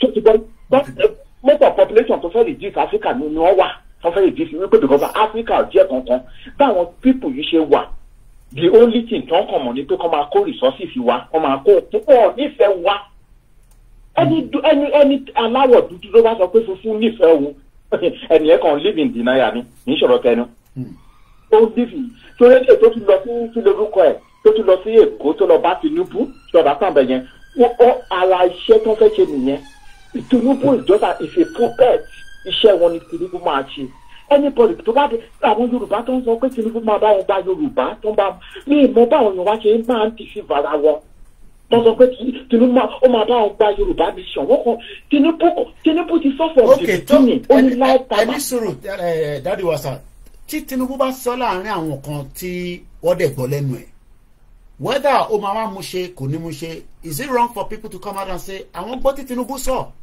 I mean, I'm not there. I mean, just referencing back to ẹ̀gbọ́n mi tó pè wá lákọ̀ọ́kọ́ lórí TikTok, ẹ̀gbọ́n MC Murphy pé Tinubu sọ àwọn gbọ́. So tó bá sọ, is it wrong for him to have said whether it will make it happen is what we don't know now. Àti wà lójú ẹ̀ báyìí nísìn.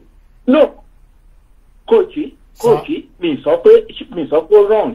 Sórí èmi gẹ́gẹ́ bí èèyàn kan mi ń sọ tèmi ni. Wípé gbogbo irú nǹkan bẹ́ẹ̀ yẹn tó bóyá Tinubu ó máa bá wọn gba Yorùbá nation pẹ̀lú ìbílẹ̀. Èmi lè sọ àwọn tó bá lè ṣe understand àwọn tó bá lè believe kan believe Tinubu fúnra ẹ̀ gan òun fúnra ẹ̀ gan is an embodiment of criminality and corruption now. Tinubu fúnra ẹ̀ òun fúnra ẹ̀ ṣọ́nà mi kò sẹ́ni politician tí mo believe irú ẹ̀mí báyìí Yorùbá nation lèmi pàdé lórí kóníká dùkú lọ and even gan revolution náà gan ó láti wáyé revolution tó ṣọ́nà táwọn ẹ̀yẹ revolution wípé ọ̀rọ̀ pé sórí democracy tó ń fún wa gan jẹ́ kí n sọ fún nìkan fún ẹ sórí àwọn òyìnbó tó fún wa ní democracy wọ́n mọ̀ wípé wọ́n lè rig election òyìnbó mọ̀ kán lè manipulate ballot paper òyìnbó dẹ̀ mọ̀ wípé tó bá contest any party tàbí ẹni tó bá ti náwó jù tó fund jù ló máa win election they know that. ṣé kàtà gbogbo yẹn lóyìnbó mọ̀ òyìnbó tó fún wa ní democracy tó ń sọ pé ká ló máa ṣe bí democracy wọ́n mọ̀ nǹkan tó ń ṣe náà èmi bí mo ṣe wà yìí gan kán sọ pé military ló gbàjọba lẹ́nìí bọ̀ kó jẹ́ military tó jẹ́ pé it's a revolutionary leader tó dẹ̀ jẹ́ pé truthful ó fẹ́ change things àti I don't mind as far as tó jẹ́ pé ó fẹ́ ṣe nǹkan tó yẹ ó fẹ́ ṣe nǹkan tó yẹ kó ṣe fáwọn èèyàn I don't mind comparing to àwọn tó ń pera wọn ní kí lórúkọ ẹ̀ olóṣèlú democratic kìíní kan elected president tó jẹ́ pé irọ́ ló wà lórí ẹ̀ tó jẹ́ pé irọ́ ló wà lórí gbogbo ọ̀rọ̀ Tony Blair tó ń sọ yẹn kìíní kan fèsì kìíní irọ́ pátápátá nígbà Abacha I could remember gbogbo kìíní wọ̀nyí fẹ́ bẹ̀rẹ̀ Abacha pọ̀ ìṣe náà nígbà mílísì ọ̀rọ̀ àwọn kìíní wọ̀nyí fẹ́ bẹ̀rẹ̀ nígbà yẹn náà àwọn terrorist gbogbo wọn ló fẹ́ jáde nígbà yẹn but Abacha pọ̀ ìṣe wọn náà Abacha pọ̀ ìṣe wọn gbogbo ilé tí Tony Blair lọ sọ ní 11 years ago yẹn ni àjọ trump ní èmi ò ẹnu bọ́bọ́ yẹn dùn. So relationship tí Tony Blair fẹ́ ní pẹ̀lú Tinubu kílẹ̀ máa wá rí sọ sí yẹn sà. Kóìkì èmi gẹ́gẹ́ bẹ́yàn kan o for their own interest ní selfish interest tí wọ́n ní làwọn funfun lọ fún ni àwọn British ń lọ fún torí British kí n sọ kíní kan fún ẹ nípa wọn amọ̀niṣe ni wọ́n àṣenibánidárò fún làwọn British bó ti wà nìyẹn wọ́n kàn máa sọ dúdú bá ní pé wọ́n fẹ́ kí nǹkan change wọ́n kọ́ sí kí nǹkan change ní Nàìjíríà irọ́ ni wọ́n pa kẹ̀bí Nàìjíríà kẹ̀bí kòkó ọbẹ̀ wọn ni as any leader tó bá bẹ̀rẹ̀ sí nǹkan tó dáa fún aráàlú máa ń jẹ́ tiẹ̀ yóò ti gbà pé ṣé o gbọ́ sórí Thomas Sankara Burkina Faso ni ọ̀dọ̀ pati Lumumba of Congo any leader tó bá fẹ́ ṣe nǹkan fún àwọn máa get ti jẹ CIA àwọn MICC àwọn gbogbo wọn jẹun ṣiṣẹ́ papọ̀ ní náà wọ́n máa get ti díẹ̀ yóò bá ti fẹ́ down to their own tune tòbí nǹkan tó ń ṣe fún Patrick Lumumba nìyẹn gbà yẹn tó ń ṣe fún kiri àti kí lórúkọ Thomas Sankara tòbí Thomas Sankara was at the age of 38 nígbà tó ń bá ń bà yẹn tòbí best friend díẹ̀ tòbí wọ́n bìtì ẹ̀ náà lè ṣe bí ara àwọn tó ṣiṣẹ́ fún west tó gbé bọ̀mù tó bá náà. káwọn èèyàn kọ́ ọmọ ìsìn náà kì í kọ́ àwọn èèyàn kọ́ ṣe research kọ́ kàwé kọ́ ọmọ ìsìn á jẹ́ kí wọ́n kọ́ lè máa think deeply. èmi ò bìlíìfù pẹ̀lú àwọn aláwọ̀ funfun gbogbo ilé tó ń lọ sí Nàìjíríà kan náà irọ́ pátápátá ni jọ irọ́ ni belief to the truth mi belief ilé tí Tony Blair is not kì í ṣe èèyàn kan tó ṣe kíní jọ kọ̀mọ̀ a máa sọ bẹ́ẹ̀ ni pé òun nífẹ̀ẹ́ Áfíríkà òun nífẹ̀ẹ́ Nàìjíríà ló pátápátá àwọn ìbí àwọn ló wà nídìí gbogbo problem tó ń ṣẹlẹ̀ sí wa yìí up till now.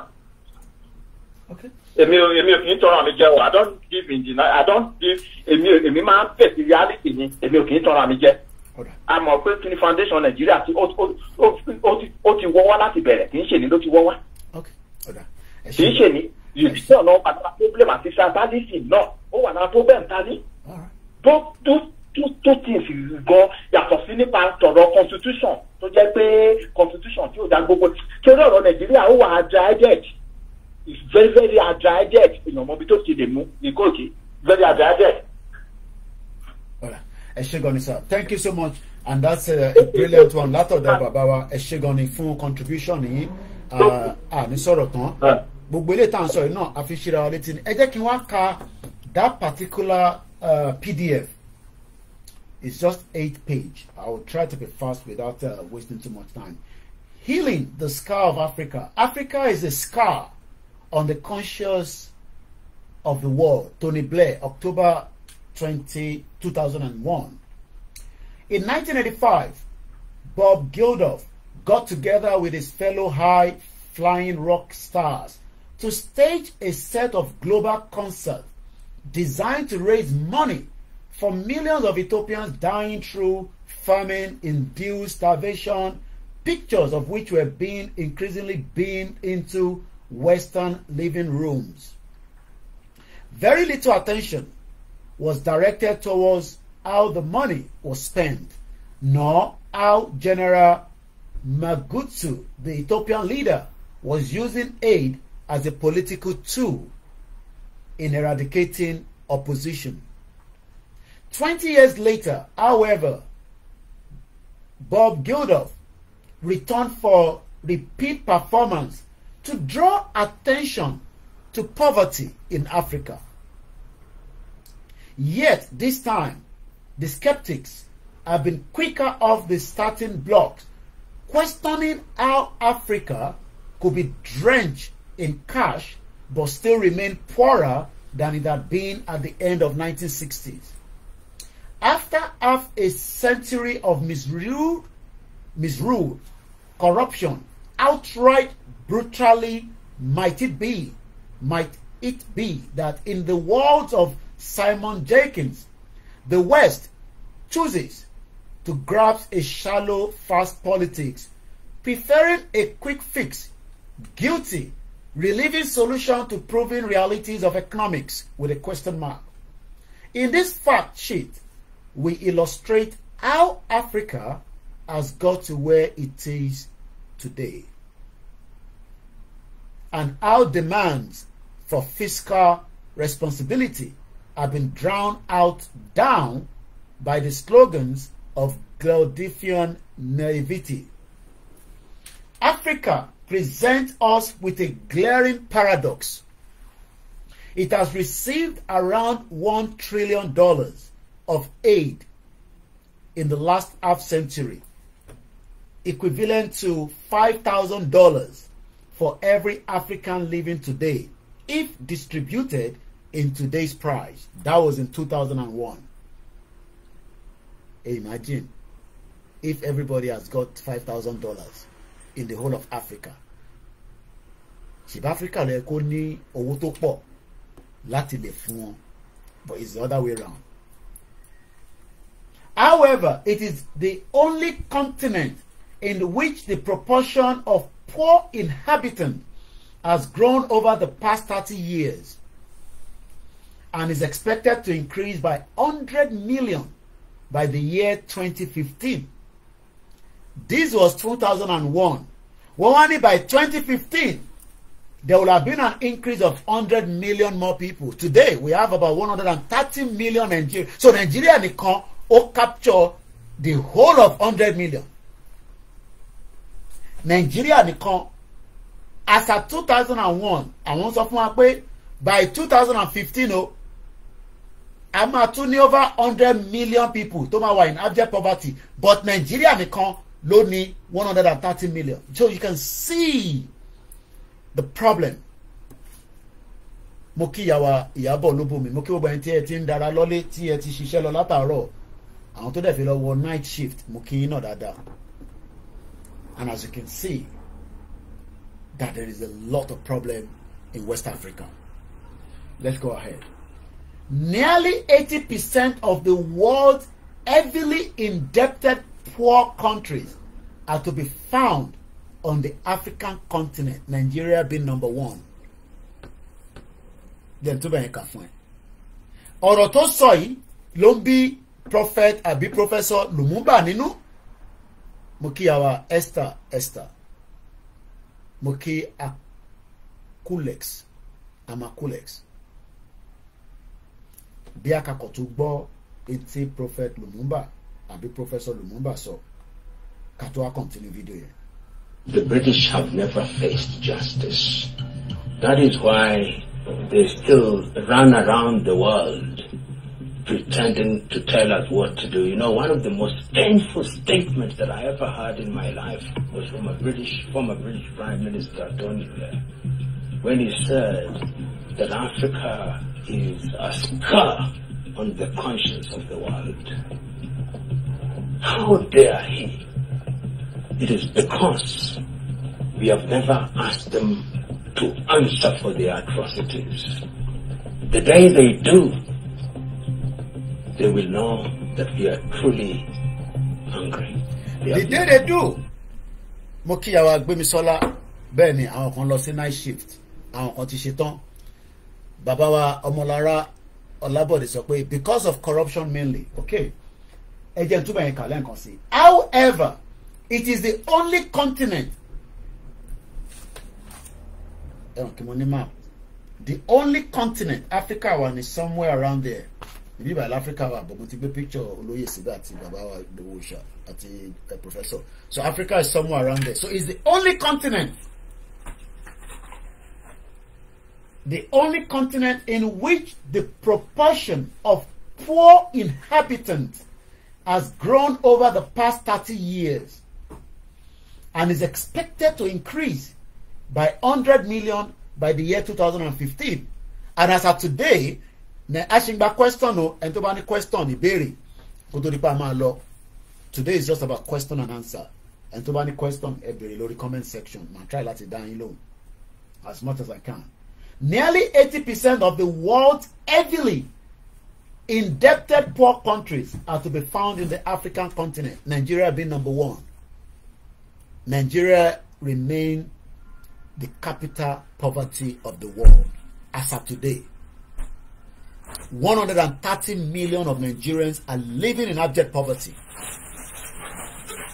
130 million of you do not have access to $2 láti fi jẹun, which is equivalent to 1,500 naira.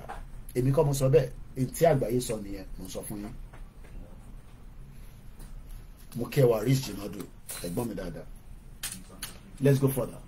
Yet, it is in comparison to the Eastern Asia that most glaring of disparities comes to light. In 1975, the average income in Africa was twice that of East Asia.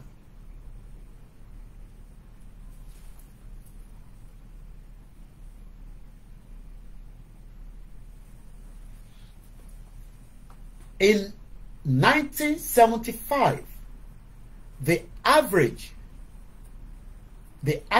income of Africa was twice that of East Asia, in spite of having a much larger population and receiving aid worth only 1/5 of that received by Africa over the same period of time. Average incomes in East Asia are now more than twice those of their African.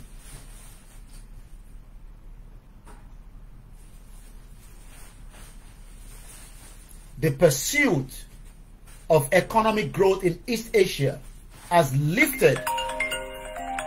I'm going to pick this call.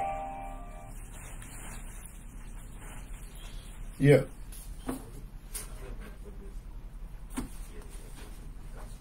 And that is why some of us, the British, have never faced justice. That is why they still run around the world pretending to tell us what to do. You know, one of the most painful statements that I ever heard in my life was from former British Prime Minister Tony Blair, when he said that Africa is a scar on the conscience of the world. How dare he? It is because we have never asked them to answer for their atrocities. The day they do, they will know that we are truly hungry. They have never. And that is why some of us are very serious about this whole idea of reparations and proper apology. They have never apologized.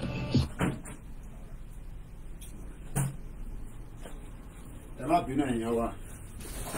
giving some kind of direction, and that is the reason why. I apologize for anything about TikTok. The line you're laughing quick. So let's go further into it again. The pursuit of economic growth in East Asia has lifted countless millions out of absolute poverty, especially in countries like China, where output per head has boomed. 41 of the world's poorest countries have received £33 billion in debt relief in recent years, but they have reborrowed over 40 billion. Can you imagine? Indeed, aid flows into Africa from nations of the Organization for Economic Cooperation and Development called OECD. Ẹ mọ̀ pé mo máa ń lo OECD yẹn. Ẹ rántí pé OECD tẹ́ bá rántí ẹ̀ tẹ́ bá ń follow program mi dáadáa.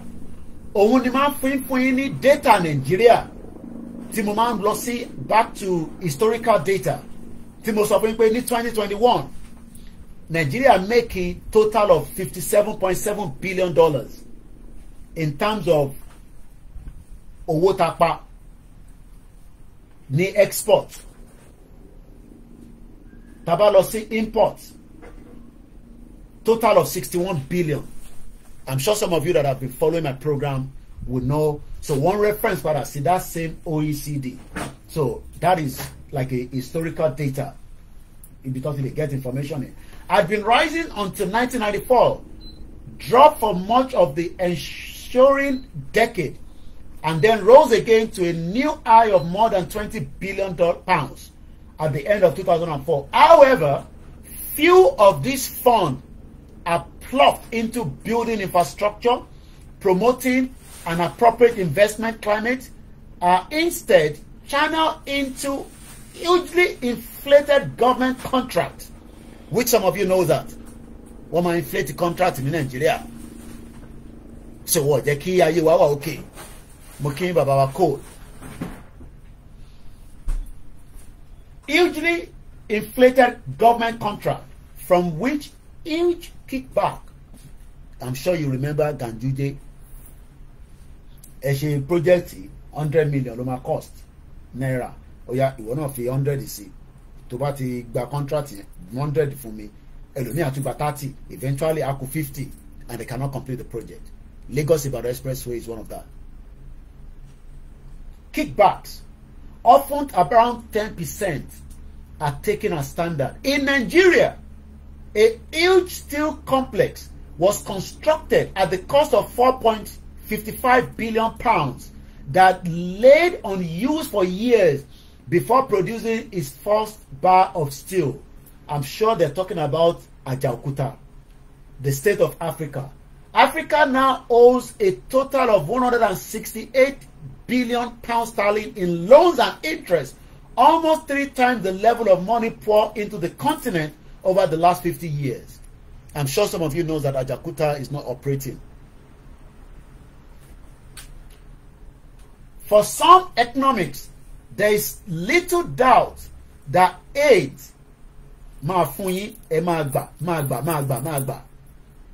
which is what they've done for years. On Fuani 8, Oyagba, Wonagba, Banibi, Bandong, Ghana, Nigeria, Okon Jowo Sibe, Jowo Song. Àwọn olóṣèlú dẹ̀ ṣe kí ni àwọn pamọ́lẹ̀. Kódà títí kan déètì tó fi ránṣẹ́ láti Saudi Arabia wọ́n padà pàdánù ni. I'm sure some of you remember that. For some economics, there is little doubt àríyànjiyàn that aid has had few positive effects for the average African. Wọ́n ní tó bá yẹ pé gbogbo aids tó ń fún wa kò yẹ ká máa sá káàkiri bí ẹṣin oníwò lè mọ̀ ó yẹ ká jókòó sí ìlú wa but ìlú wa náà dẹ̀ ni wọ́n ti ń mú mùdùmùdùn. Ẹ jẹ́ ká gbọ́n tí Italian Prime Minister yẹn tó sọ mo ti rí fídíò kan tí mo fẹ́ lò ẹ jẹ́ ká gbọ́n tó sọ mo kí gbogbo alẹ́ nǹkan sí ẹ jẹ́ ká jẹ́ kí advert yẹn lọ ẹ jẹ́ ká gbọ́. I hope English don't sorrow. Now Niger, Italian Prime Minister Giorgia Meloni's speech is going viral again. We've covered her before because she seems to not like President Macron at all.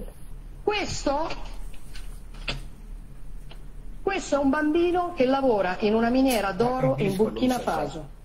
Il Burkina Faso è una delle nazioni più povere del mondo. Per il Burkina Faso che ha l'oro, la Francia stampa moneta coloniale. In cambio pretende che finiscano nelle casse del tesoro francese il 50%. English. I will have loved the one. It's in play lórí TikTok clan kan English ló ń sọ. But màá wá mi jáde fún yín. Ẹ jẹ́ ká fi hàn sílẹ̀ because àgbọ̀ English ló ń sọ àkó èdè ló ń sọ àgbẹ̀gbọ́ èdè tó ń sọ. First, okay, àti kábẹ̀ Roger Butley, economic advisor to Deloitte, àwọn alágbára organization àwọn yẹn Deloitte, point out that if all the money given in aid to Zambia had been invested, the average income would have quadrupled in just 30 years. In fact, it has fallen. It may appear a statesman-like or a noble gesture to cancel bad loans ahead of an election, but it will have little material effect on the citizens of Sierra Leone, Liberia, or Equatorial Guinea, whose government are already in default, according to the Daily Telegraph of January 1st, 2022. No, sorry. January 1st, 2005, rather. The only practical effect of an increase in unconditional aid will be to reward those who have already done so much to bankrupt their own countries, enriching the elite, exacerbating the yawning gap between the rich and the poor in much of the sub-Saharan Africa. Meanwhile, Butley claims the prospect of debt forgiveness can have unpleasant side effects. Thank you so much. I'm sure Google Alamangbo Obasanjo gba Google debt again. Atutu are in a big debt as of today. We're in a big debt. So the prospect of debt forgiveness can have unpleasant side effects. Some countries are so keen to fall into what we call HIPC bracket that they are busy trying to work out how to impoverish themselves, thus making themselves eligible for 100% debt relief. So one our country can one deliberately láti fi wá sínú poverty.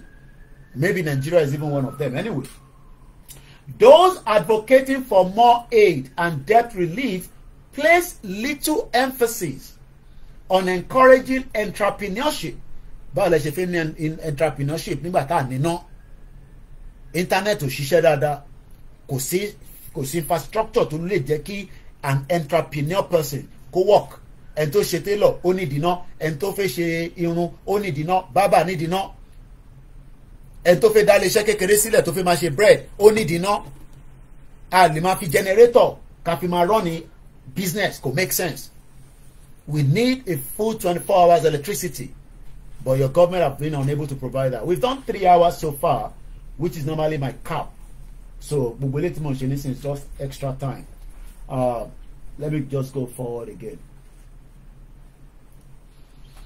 In the recent years, many African countries made little attempt to maintain working, let alone transparent, practice of accounting or bookkeeping. So aid is often untraceable. Gbogbo aid tí wọ́n send sí Nàìjíríà ibo ló wà àmọ́bi tó wà.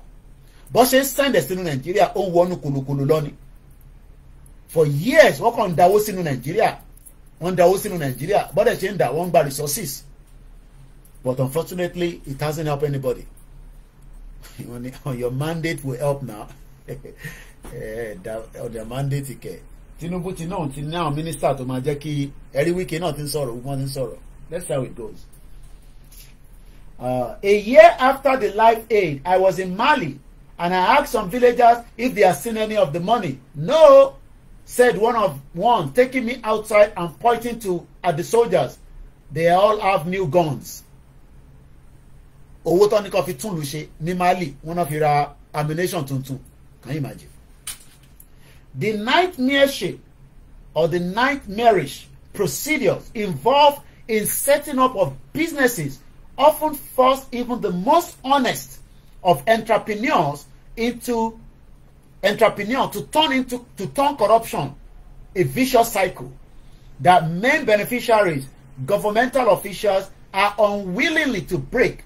Privatization destroy the patronage on which they depend. Boom, it's gone. Lóòótọ́ àwọn kan fẹ́ wà honest in their business, but nígbà tí kickback bá wà tó bá ti fún mi àní fún ní license yẹn tó bá dẹ̀ disturb wa àkọ́ àwọn ìgbèrò wa wá disturb ẹ̀. The World Bank's Knowledge for Change Program KCP has been established to help both least developed countries LDCs ló ń pè ní least developed countries and the Western donor achieve their Millennium Development Goal. The Millennium Target Goal for Nigeria is 2030 kọlọ́pẹ̀. I don't know whether we will be able to meet up with all the 17 SDG goals. Maka fún akato pari program again. Let me just put it there. SDG goals. The United Nations SDG goals is 17 of that. I hope out of those 17, at least Tinubu ma ṣe díẹ̀ nínú ẹ̀. At least kó ṣe díẹ̀ nínú ẹ̀. One of that is no poverty. Only number 1. Number 2, zero to hunger. Ó ti bí mi báyìí kẹ́yìn orí, but ó ti bí mi pé ṣé máa jẹun oúnjẹ wọ́n ti ń prepare oúnjẹ báyìí. Wọ́n ti ń prepare oúnjẹ nínú kitchen. No hunger. Ẹni tí bí bá dẹ̀ ń pa. No, we can't blame Oyinbo alone. We blame our people as well.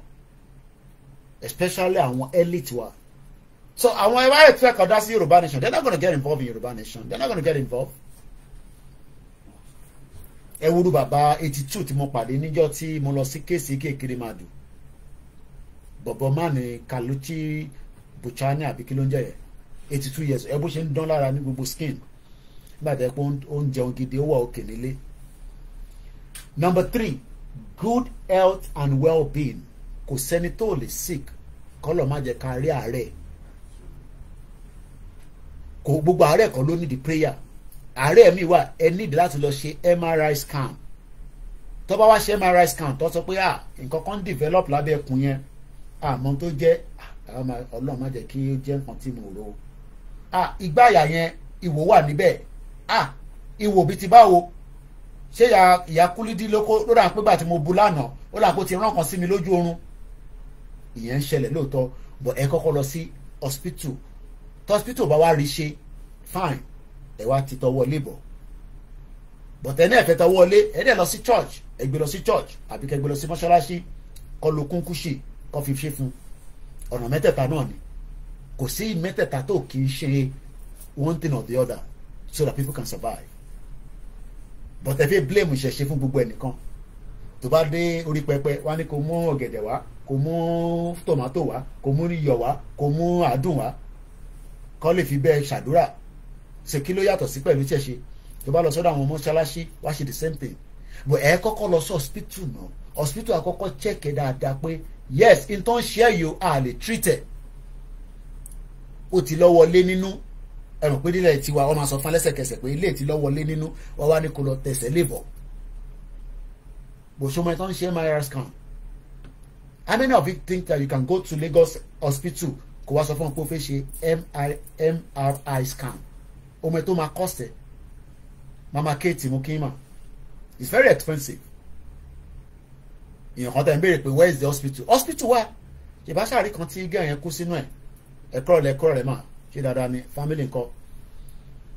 So it's a painful thing to be looking at people and thinking mo ti láàrin pé mo jókòó sí bíbà láti wákàtí mẹ́ta mo ti ráhùn tó ti bú mi lórí especially lórí TikTok àwọn tẹ̀ bàjẹ́ gan bí i gbogbo àwọn tá ti lé dànù ní Facebook tí wọ́n ráyè wọlé ó dà pààyàn lẹ́ máa wá sí TikTok ẹnu yín yòrò gan.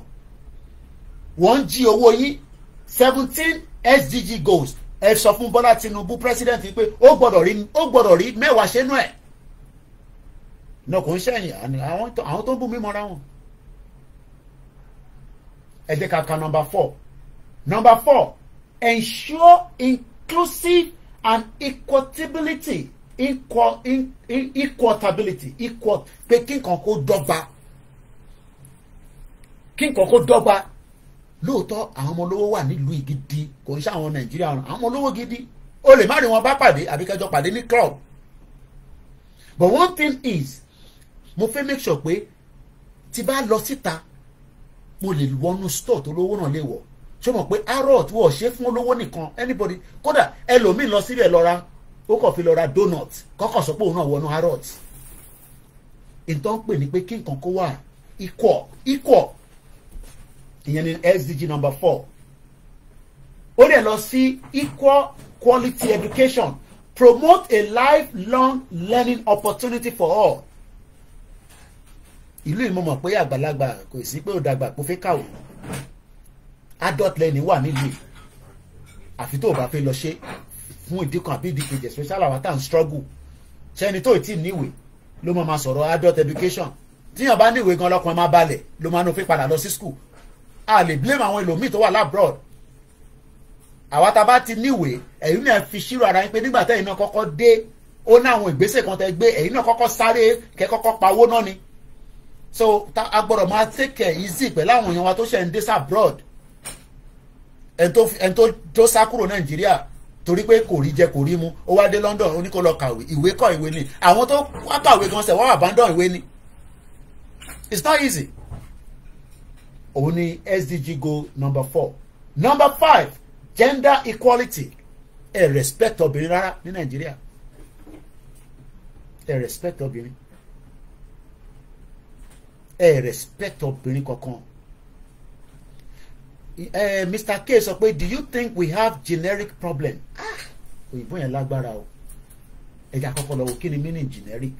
Mo láì dé ẹ̀bọ̀ kíkọ́ o. Wọ́n ní do we think we have generic problem? Generic. How let's spell it? Mo ń bọ̀ Mama Katie. Genetic. Okay, not genetic problem. Wọ́n ní ṣá ní genetic problem. Kí ló ń pè ní genetic? What is genetics? Genetics is the scientific study of genes.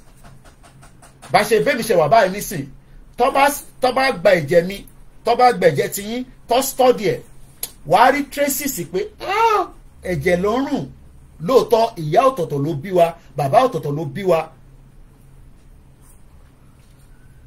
What is genetics? Ìyàn kan ló ń béèrè pé ǹjẹ́ kò ń ṣe pé genetic problem la ní.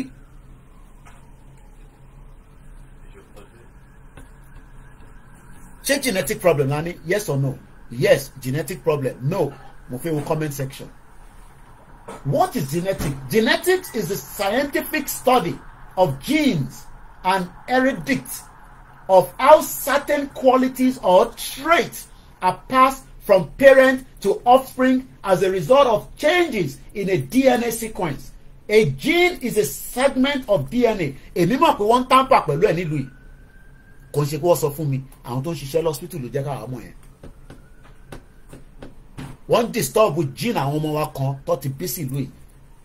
I don't believe in any ọmọ tó bá ní disability or physical challenge. Wọ́n ti tamper pẹ̀lú gene wọn. Kò ń ṣe nígbà tó fẹ́ bí wọn. Moment tó bá ti taken láti hospital. Ó ti láwọn kankan tó máa fún yín. Gbogbo deformity tá a máa ń rí táwọn kan wà a little bit ní ẹ̀. They know what they are doing.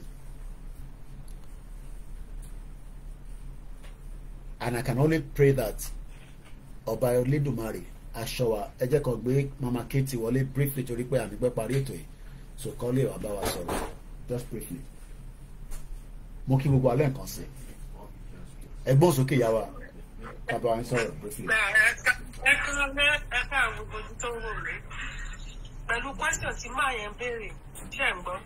Tá a bá sọ pé genetic problem ló ń wọ́rì wá ṣe fẹ́ gbọ́. Thank you, Mr. Sonny, for the rose. I'm going. Okay, tá a bá sọ pé máa ní do you think bóyá ṣé kì í ṣe genetic problem la ní bẹ̀mí fẹ́ ká tún padà sẹ́sì àárọ̀ because Yorùbá náà tún máa ń pòwe kan pé ilé tí ò bá tó ilé tó bá tòrò ọmọ àlebẹ̀ ni ò tí ì dàgbà ṣé màá wá sọ pé genetic problem náà ló affect láti ilé le because ilé náà láti tún tẹ̀sán rò pé o ìyẹn ṣe rí kì í ṣe nǹkan tẹ̀mí rí ní gbogbo kìíní ní pé kì í ṣe genetic kankan ló ṣe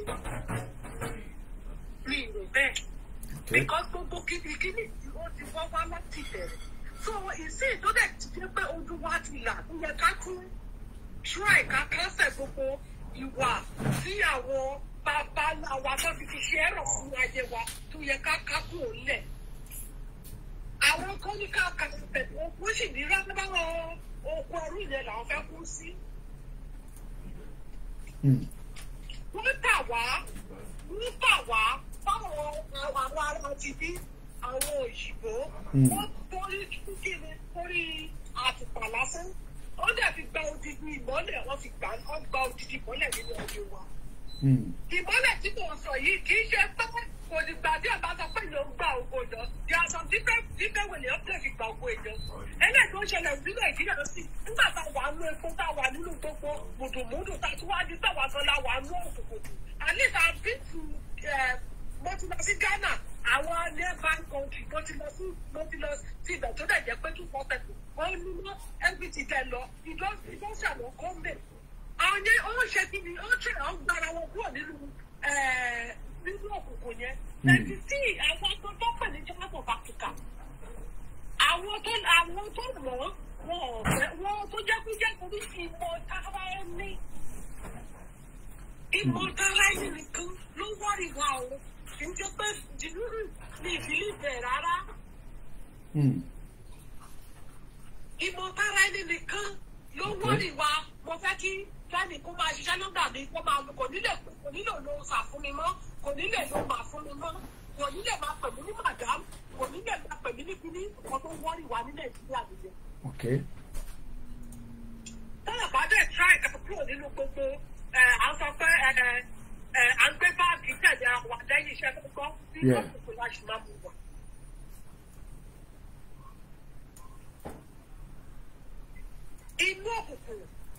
sì máa wà. Because tí bá dábọ̀ sọ pé jìnnà ìgbà wo ni gbogbo ilé ìbẹ̀rẹ̀? Ìgbà wo ni jìnnà ìbẹ̀rẹ̀ sí ilé ìbẹ̀rẹ̀? Kí ni ìtumọ̀ wá láti ilẹ̀? So mi ìbílẹ̀ pé kíní yẹn ló fà á. Kí ni ìtumọ̀ wá láti bẹ̀rẹ̀? Kẹ́ni ojú wa ti dà kókókò, kí ni ìwọ̀n àfẹ́mọ́ ẹlẹ́gbẹ́dùn ayé pé káwa gba ìmọ́lẹ̀ tí wàá padà. Àwa tá a mọ̀ ọ́nà tó pàṣẹ gbà á. Àwọn tó sì bìlí pé ní òkùnkùn, ìdúpẹ́ ẹ̀kọ́bùnrin wọn lọ́wọ́ ọ̀hún yẹn làwọn fẹ́ kú síbẹ̀ tì wọ́n. Ẹ̀wọ̀n bírísì lẹ́kọ̀ọ́ olówó yàtọ̀ sí tálíkà bíi láì ṣe pé wọ́n dárúkọ wọn bẹ́ẹ̀ pàdé wọn lọ́nà pẹ̀lẹ́ lè mọ̀ wọ́n. Ẹ̀jọba báńkì ẹ̀dùn ní pé wọ́n tún sọ tóòlù kan ní ẹgbẹ́ náà fún tóòlù kan ní. Thank you. Ẹ̀dùn lọ sọ síkù di same attend tó máa attend sí olówó ló máa attend sí tálíkà. Mo ń gbọ́ tíyàn kan sọ nísìnyí pé it cost 70,000 naira 5 years ago láti ṣe x-ray 70,000 naira. Ẹ̀ẹ́dẹ̀ wá wọ bíńsì ẹ̀ ló ló ń ṣe bí. Taxpayer tẹ̀ ló ń sanwó ẹ̀nà anyway. Elder Mama Katie torí kọ́lá wa ti ń pè látẹ̀kọ́ ó yẹ gbóhùn sókè ní kíákíá Mr. Frank mo ń bọ̀ Mama Katie. Ó dáa lórí ètò bẹ́ẹ̀ mo ní pé kí n dá sí ètò ni. Ẹ wà lórí ẹ̀. Tó mo bẹ̀rẹ̀ láti halfway ìtura rẹ̀. Ibi tí mo ti fẹ́ kọ́ mi náà ó ní àtọ̀rọ̀ ọ̀rọ̀ ẹ̀sìn tó ń ṣẹlẹ̀. A mọ gbogbo ibi tí kinní yìí ti ń ṣẹlẹ̀ bàbá mi. Gbogbo bó ṣe fẹ́ destabilize wa tó fẹ́ lo ọ̀rọ̀ ẹ̀sìn fi dàwárí òun ni gbogbo kinní. Imagine kọ́mọ Yorùbá kan nísìnyí sì máa sọ wípé Kwara ò kì í ṣe ilẹ̀ Yorùbá. Is that not a madness? Tẹ bá ìtàn wípé àwọn kan wá jagun wọ́n wá ń gbalẹ̀ yín àwọn tó jagun tó wá gbalẹ̀ yín tó mí bàbá yín pò lórí ilẹ̀ tiẹ̀ èyí wá ń sọ pé àwọn gangan lọmọ onílùú ìyẹn lọ bẹ́ẹ̀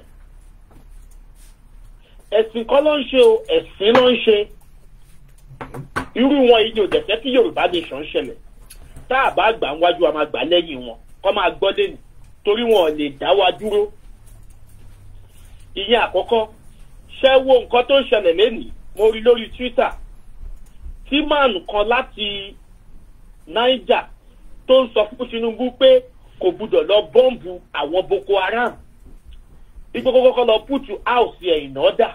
Ṣé El-Rufai àbí?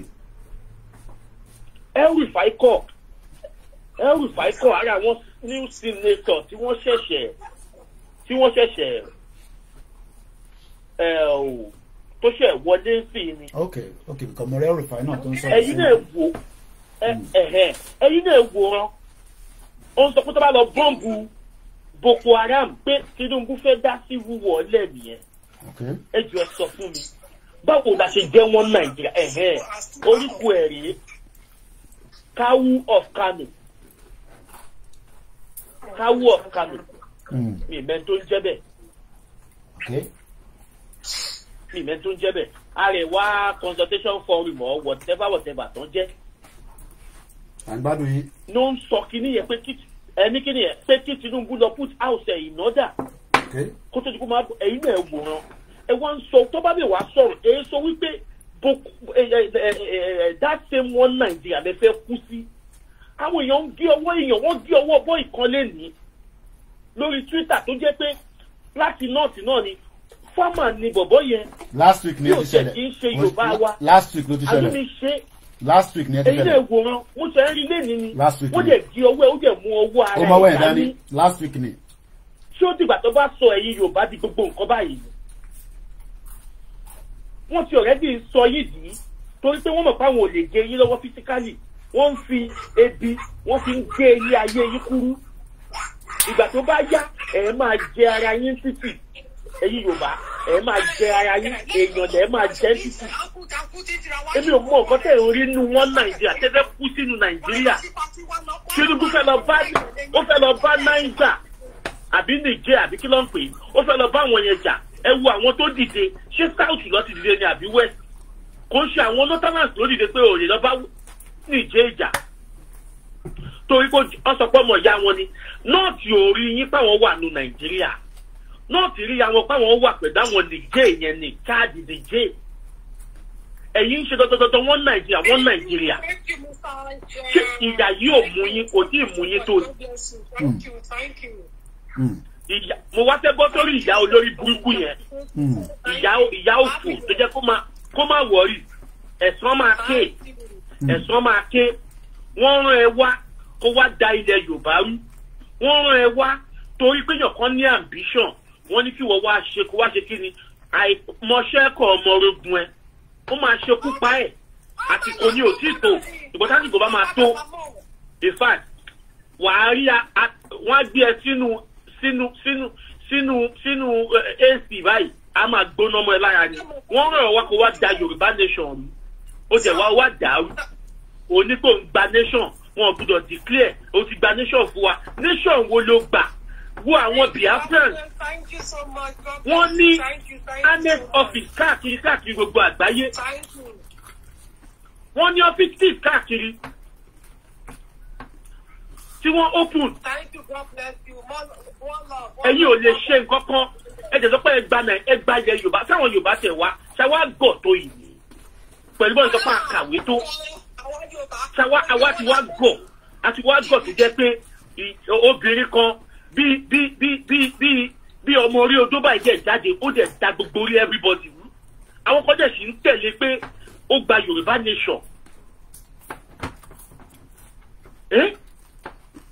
àánú mi ṣe yí o àánú mi ṣe yí gan tẹ́ ẹ̀ bá ṣọ́ra mo ti sọ mo ní ogun la máa jà ẹ wò ṣe ń gbọ́ mi ogun ó máa ṣẹlẹ̀ kò ṣẹ́rí nǹkan kan ni pé kí Yorùbá máa gbọ́ kọ́ lọ pìpì ara wọn ìjọ tí Tinubu bá ti lè sọ pé òun fẹ́ block pa Boko Haram kan báyìí ẹ gbàgbé ṣe láwọn tó wà nùgbò yìí yẹn wọ́n máa bọ́ta in fact wọ́n á bẹ̀ ní spray bullet ni sporadically wọ́n á bẹ̀ ní spray tó jẹ́ pé ọlọ́mọ kò ní rọ́ọ̀mù ẹ̀gan ọmọ tó máa fọmù ẹlẹ́bi tó jókòó sí ẹ má lọ dira o kọ́ máa tàn yín pé Kùránì àti Bíbélì ó máa gbà yín tó bá ti yìnbọn fún yín ẹ má lọ ṣe nǹkan tó bá pé gan mẹ́wàá ló tiẹ̀ máa pa yín tó bá yáyè ìjẹyọ kan fún yín tí ò pa ẹ lè pa ẹni yẹn padà ẹ jókòó síbẹ̀ kọ́ máa ní Kùránì nìkan ló ń ṣe kọ́ máa ní Bíbélì nìkan ló ń ṣe kọ́ máa tàn yín o nígbà tó bá wọlé tàn yín Fúlàní tó ní kọ́ máa ṣe àwọn ń ṣoògùn ọba wọn nílùú Ìlọrin ó ń ṣoògùn Fúlàní ni ó lóhùn gbẹ́sì lórí wọ́n ń tàn yín kọ́ máa dúnbù yín wọ́n á dúnbù yín dáadáa ẹ má mọ̀ kọ́ tẹ̀ ń ṣe mo fi yín lẹ̀fọ̀ náà ẹ ṣe gan ni. Ọ̀ya ẹ̀gbọ́n sókè yá wa ẹ̀gbọ́n mi ti drop àwọn ti sọ tinú wọn à ń gbọ́ yín mama Katie ẹ máa sọ̀rọ̀ lọ́mọ gbọ́ yín. ṣé ẹ rí nǹkan tí màá ní nǹkan tí bàdá tó sọ̀rọ̀ yẹn tó sọ. bẹ́ẹ̀ni. wàhálà pọ́ìntì wà láì fọ̀fọ̀ òun mo ṣe sọ pé Yorùbá kò ti sọ ọ̀sẹ̀ tí yọ̀lọ̀lọ́ pé ibi tí bá tòrò ọmọ àlẹ pẹ̀lú òdì ìdàgbà abẹ́kiri ó dẹ̀ ti ọ̀pọ̀ mbédé ó ti hàn kò dìgbà tá a bá ṣe ń lọ́ka ọ̀gá ṣẹ̀mọ́ sọ pé à ń sọ̀rọ̀ àwúrẹ́ ọ̀nà ṣé ní gbogbo àwọn tó bá ń sọ fọ́ọ̀tì bàjẹ́ nílẹ̀ Yorùbá pé kí Yorùbá nation máa wáyé oṣù lómi ẹ̀kọ́ ṣe ó máa ṣòfò kúrú o ó máa padà ṣòfò gbẹ̀yìn ni lẹ́yìn wọn a máa lọ sí Yorùbá nation níwájú wọn Yorùbá nation máa kọ́ mọ̀. There's nothing like one Nigeria. Ó láti divide ara wa already. Ẹ̀wọ̀n kan tó ṣẹlẹ̀ ní Niger State sí. Ó ti hàn ní gbangba. Pé Muslim àmì Hausa ò ṣe ti wa wọ̀ ọ̀rọ̀ wa wọ̀ ọ̀nà wa. Àwọn alákọ̀ọ́ ṣe kí ni tà ń ṣe bí ọ̀bọ tẹ̀lé wọn. Ọ̀bọ làwa jẹ́ fún Hausa. Tẹ́ bá dé gbogbo wọn ti sẹ́ abroad place today. Àìlérí Hausa obìnrin bẹ̀. Hausa obìnrin bẹ́ẹ̀ ló lè rí lórí social media àbí lórí TikTok tó fi ìhòòhò ara wọn tó fi sọ̀káì. Kò sí ìṣẹ́ ló jẹ́ kí ìṣẹ́ àti òṣì ló jẹ́ kí a máa fi ìhòòhò àti ọmọlúwàbí wa sọ̀káì lórí social media. Àní mo rí kan láàárọ̀ iṣẹ́ mama Katie àyà mi já woman yẹn tẹ bá gbọ́ nǹkan tó ń sọ lọ́wọ́ 5 o'clock àtọkùnrin àtọbìnrin àyà mi já mọ̀ rírọ̀ rẹ̀. òṣì ló ń jẹ́ bẹ́ẹ̀. Ẹni tó sì bá ti mú bí ẹ̀gbẹ́sẹ̀ fẹ́ gbọ́ wà lẹ́yìn láì and go to any length láti rí kíni láti rówó. Owó tó ń ṣe lórí social media àtàbáwítà láwùí wọ́n tó ń sọ pé kò sí kan tó ń jẹ́ kíní kò sí kan tó ń jẹ́ Yorùbá nation. Àwọn ìwà Ọlọ́run mi ò. Àwọn gẹ̀ẹ́sì ká ní Ọlọ́run gbọ́mọ̀ ó mọ lọ́dà tí èèyàn máa jẹ́ láyé ni Ọlọ́run. Ká ní Ọlọ́run lè máa ti ká gbogbo àwọn ọ̀gbà gẹ́gẹ́ ìyẹn kó máa ti kọ̀ lójúmọ́ kọ́bẹ̀ látòrí Tinubu gẹ́gẹ́ ìbádá. Wọ́n ní ká fún Tinubu ní time. Ó ní vision fún Yorùbá nation. Ẹ̀gbọ́n ṣe rí Mr. Kwesi ẹ̀wọ̀n orí ti dọ̀rọ̀ yìí kò sí kò fún jẹ́ tẹ́lẹ̀. Ṣé ẹ gbọ́ mi? À ń gbọ́ yín. Ìwé ìwé kì í ṣe Ọlọ́run. And one thing I want you to understand here is that tí bá ń sọ ní Yorùbá máa tún máa jẹ́ kí gbogbo ìlú understand. Ṣé ẹ fẹ́ di títí tó bí kò fẹ́ tí ẹni gọ́dẹ̀ ní point yẹn? Ṣé ó pọ́ sípò ká fọ lè ṣe olórí wa ni? Ṣé ó pọ́ sípò ká fi kó fún di làṣẹ olórí wa ni? Ojú ìwé wo? Òbí kọ́ mọ́ pé wọ́n ní àṣẹ fọ́nsánsì àwọn ojú tó ti wò wá níta. A ní respect mọ́ bí ṣẹ́yìn ò mọ̀ ni àbí ṣe nínú ìbò lẹ́wà. Fún ọ̀pá wa kú mọ́. Nígbà tó jẹ́ pé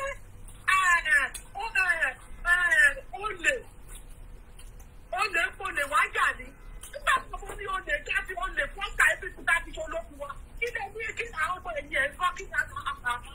Ṣé ẹgbẹ́ tó bọ́ọ̀dì ti fi òbí bí oúnjẹ mi.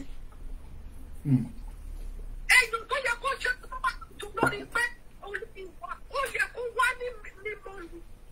Kì í ṣe pé kó máa fojú olè wò wá níta àní nínú òyìnbó sì àtàbí tábà sí. Kí ni tábà yẹ pẹ̀ láyé fún ọ̀kà wá kú mọ́. Fọ́ọ̀kà mọ́mọ́ wá sí. Ṣé ẹ fẹ́ gbọ́ ìpínlẹ̀ kan ló ló sọ̀rọ̀? Ó kọ́ ẹ̀ka sẹ́yìn ọba dè mọ́ níbi tó fẹ́ kékeré ti bọ́ra ẹ̀ lẹ́sẹ̀ Tinubu kí gbogbo ayé kó máa gbọ́ ní kí nǹkan tó yẹ kí fi Tinubu gbogbo Yorùbá tó jà sí tó yọ olórí wa ṣe ó jà sí wọn ọjà sí níbẹ̀lẹ̀ sí wọn. Gbogbo ilé ìjẹ́ ìpínlẹ̀ nínú ìkan tí mo wọ̀ ní ṣé Rising News. Arise. Wọ́n ní Governor of Lagos State ó fàjì certificate ẹ̀ ní.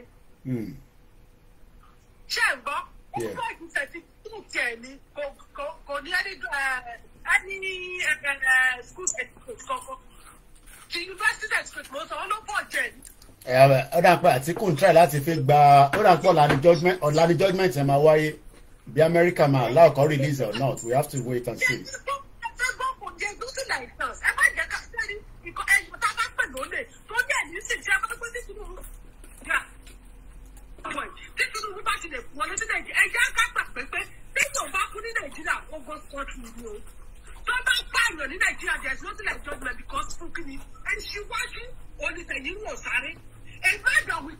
President is the thing.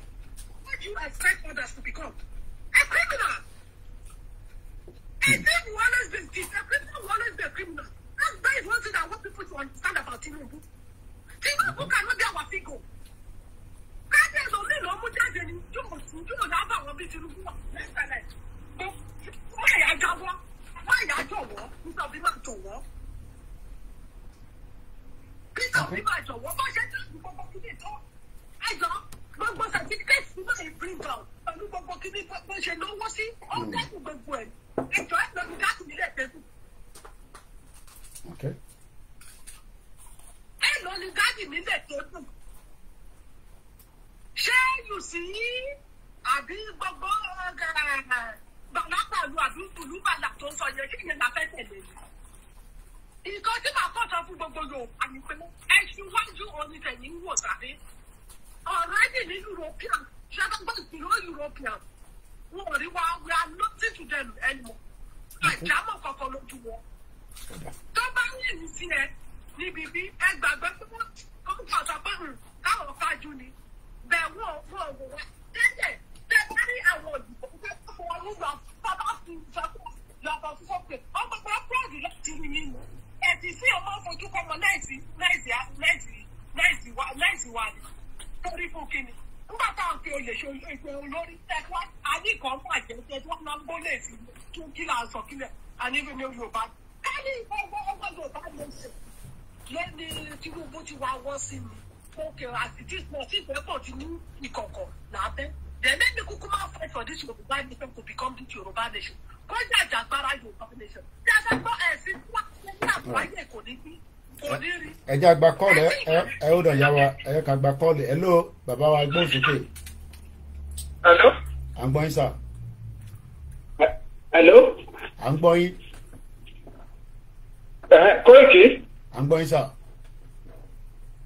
mo kàn fẹ́ sáré dá mo fẹ́ kí àwọn madam tó ń sọ̀rọ̀ lẹ́ẹ̀kan ó ní point kan tí mo fẹ́ jẹ́ kán mọ̀ ṣọ̀dàtàn sórí irú èèyàn madam ṣe rí irú èèyàn bíi Tinubu làwọn west ni àwọn western world ń wá o irú ẹni tó máa ṣe rí most of àwọn Nigerian politicians even African politicians they are fraternized ẹ jẹ́ kí n sọ fún yín they are fraternized gatekeeper for the west wọ́n dẹ̀ ń láti deliver irú èèyàn bíi Tinubu ni wọ́n láìkì o ni wọ́n wá ẹni tó máa ṣe nǹkan ṣe the right thing fún àwọn èèyàn wọn ò fẹ́ o ẹni tó máa allow wọn wọ́n máa ṣe tí tó jẹ́ kó wọ́n máa kó àwọn resources wa máa kó àwọn nǹkan wa ni wọ́n fẹ́ and màá dẹ̀ jẹ́ káwọn èèyàn wá mọ kinní kan IMF World Bank wọn ò fẹ́ ire fún Africa o wọn ò fẹ́ ire fún Africa rárá ní IMF àti World Bank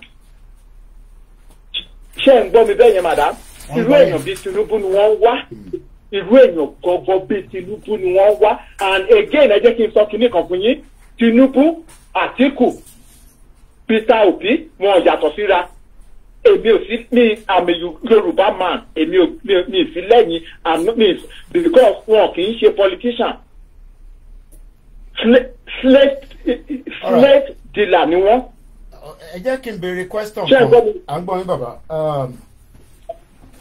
are we just gonna be talking at what point ni a máa make hit because I think that's what Mr. Banking said. We are just shouting, is Tinubu the leader of Yoruba or Nigeria in general? But at what point ni reaction ma wáyé for everybody in Nigeria, whether for or against? At what point?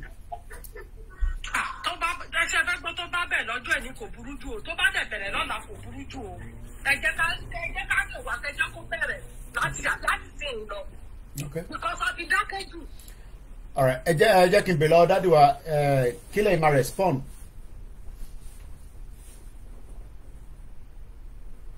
Dádì wa gbọ́ mi mọ́. Hello sir. Hello ṣé ń gbọ́ mi. Ṣé ẹ gbọ́ question ẹ gbọ́ ìbéèrè tí mo béèrè sir. Ó yá repeat again. Mo ní at what point ni a máa fi full stop because ẹ mọ̀ lóòótọ́ àwa ṣe bẹ̀rẹ̀ sí sọ̀rọ̀ Yorùbá nation kò tí pé 3 years.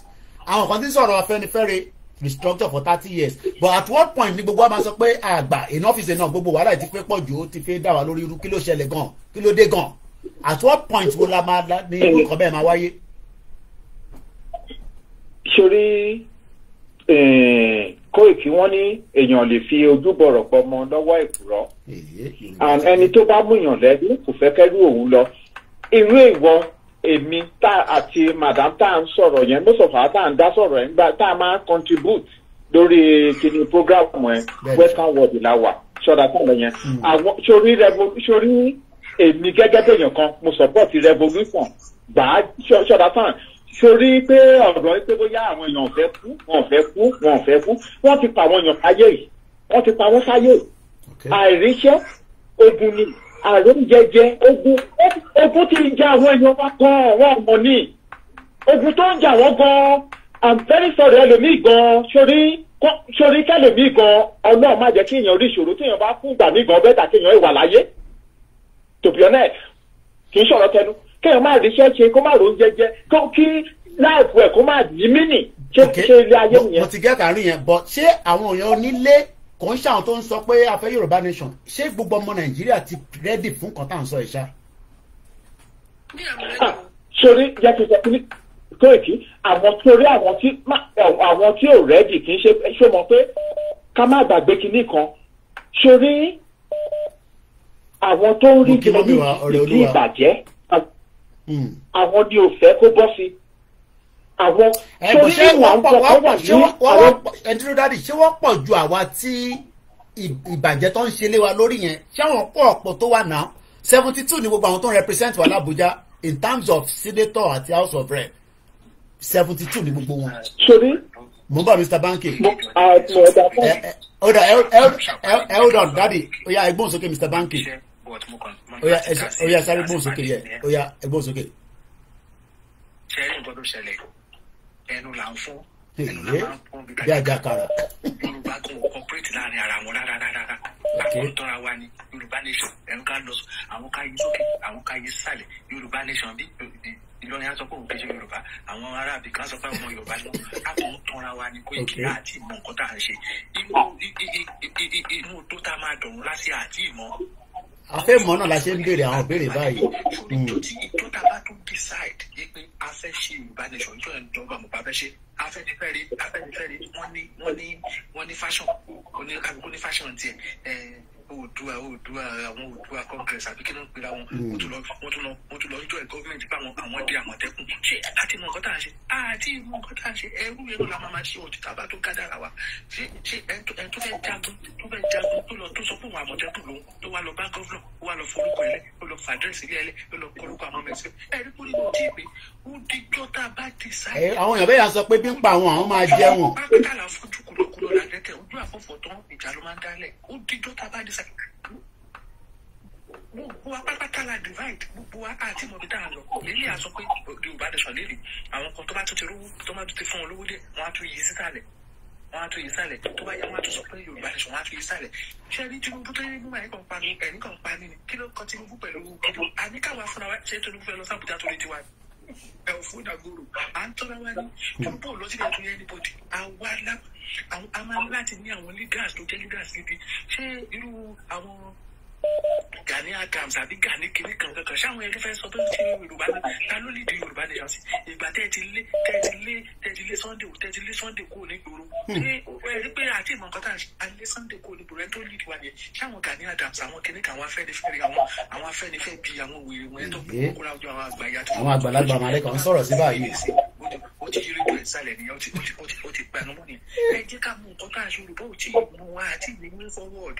ó dà ok no problem ẹ ṣe gan ni bàbá mi Banky ẹ máa yáṣẹ iṣẹ́ náà ló da iṣẹ́ lóògùn iṣẹ́ dáàdì wa lórí fóònù ẹgbọ́n kan tí ẹ̀gbọ́n mi sọ lẹ́ẹ̀kan Mr. Banky pé a kàn ń ṣeré ọwọ́ ní gàrí àìtí rẹ́dì bò ó rà pé yín sọ pé a máa tó rẹ́dì ó kù díẹ̀ ni. torí ọ̀rọ̀ tí máàmì yẹn sọ èmi àgbé pẹ̀lú ẹ̀ ṣọba sábẹ yẹn torí mo ti sọ kinní kan mo ní àwọn èèyàn wa èmi ò sí Nàìjíríà ò sí Nàìjíríà àṣà lè sọ pé ká fi bílẹ̀ bá ká sọ pé lọ́ọ́ máa jà náà já àwọn tí ìyá ń jẹ ilé tó wà nílé ìgbà tí ìyá bá dùn wọ́n tó bá kọ́ máa jáde fún ara tó máa ti rẹ́dì kinní kan ló tún ṣẹlẹ̀ mo rí lára Yorùbá ó dà pé Yorùbá we are very coward ó dà pé olójo ní Yorùbá tòbí ọ̀rẹ́ ṣètò ẹnu dẹ̀ pọ̀ jù kì í ṣọ̀rọ̀ tẹnu ẹnu pọ̀ jù láti ó dà pé ara problem ti Yorùbá ní nìyẹn ṣọ̀rọ̀ sá ìgbà tí ìyá táwọn èèyàn bá rẹ́dì wá jáde and again nǹkan tó tún jẹ́ problem tí màmá tẹnu mọ́ òun ni ọ̀rọ̀ religion because wọ́n ti brainwash àwọn èèyàn wa nílé kí lorúkọ ẹ̀ náà poverty tún wà lára nǹkan tó tún jẹ́ problem wọ́n fẹ́ weaponize poverty ìyẹn náà problem ṣọlá sábẹ́yẹ religion méjèèjì yẹn religion not the problem religion not the brainwash. ẹ ṣe gan ni dáàdi wa ẹ ká tún fẹ́ lómi láàyè àyè náà la kúkú fáwọn èèyàn tó fi ń bá wa dá sí kí àná náà la ń ṣe àti accept pé ó máa ju 3 hours lọ because it's already over 3 hours. ẹ jẹ́ kí n béèrè lọ́wọ́ gbogbo àwọn èèyàn wa èyí tẹ̀ ń gbọ́ wa are we ready? I'm sure everyone we are ready. Are we truly ready for the kind of change that we want.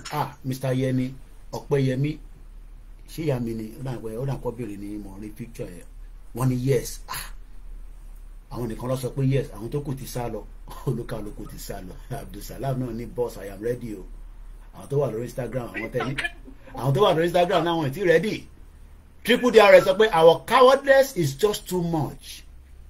Yes, that's the part. Àwọn ìbò ńlá táwọn brọ́dà mi máa ń gbé wá láti Woolwich ọ̀gẹ̀dẹ̀ dẹ̀ wọ́n lọ́dọ̀ tí ń ju tèmi náà báyìí our cowardness is too much. Ṣé torí pé we have seen olóyè nìkan pé òun nìkan ló wà níta àwa tí fèrè lómi tó fẹ́ sọ pé irọ́ ó dìgbà tó lóye bá front àwa náà máa tẹ̀lé lẹ́yìn because ẹgbọ́n tí MC ẹ̀gbọ́n wa pè lẹ́ǹkan kí lórúkọ wọn náà MC Gregory I hope I pronounce his name very well. Wọ́n ní báyìí náà ó yẹ ká ti máa pariwo pé kí ló dé tí Ìgbòho tí tọ́jú fi sílẹ̀ tí yẹ ká ti máa ariwo ilé kó máa lọ lójoojúmọ́ táàbà ìtẹ̀ tí jáde síta ká máa pariwo Ìgbòho. Ṣé fẹ́ gbọ́ Mr. Banky ṣe fẹ́ gbọ́ ṣe dédé papọ̀ Ìgbòho yẹn. Mr. Banky ní Yorùbás are not warriors. A máa ní a ní warrior.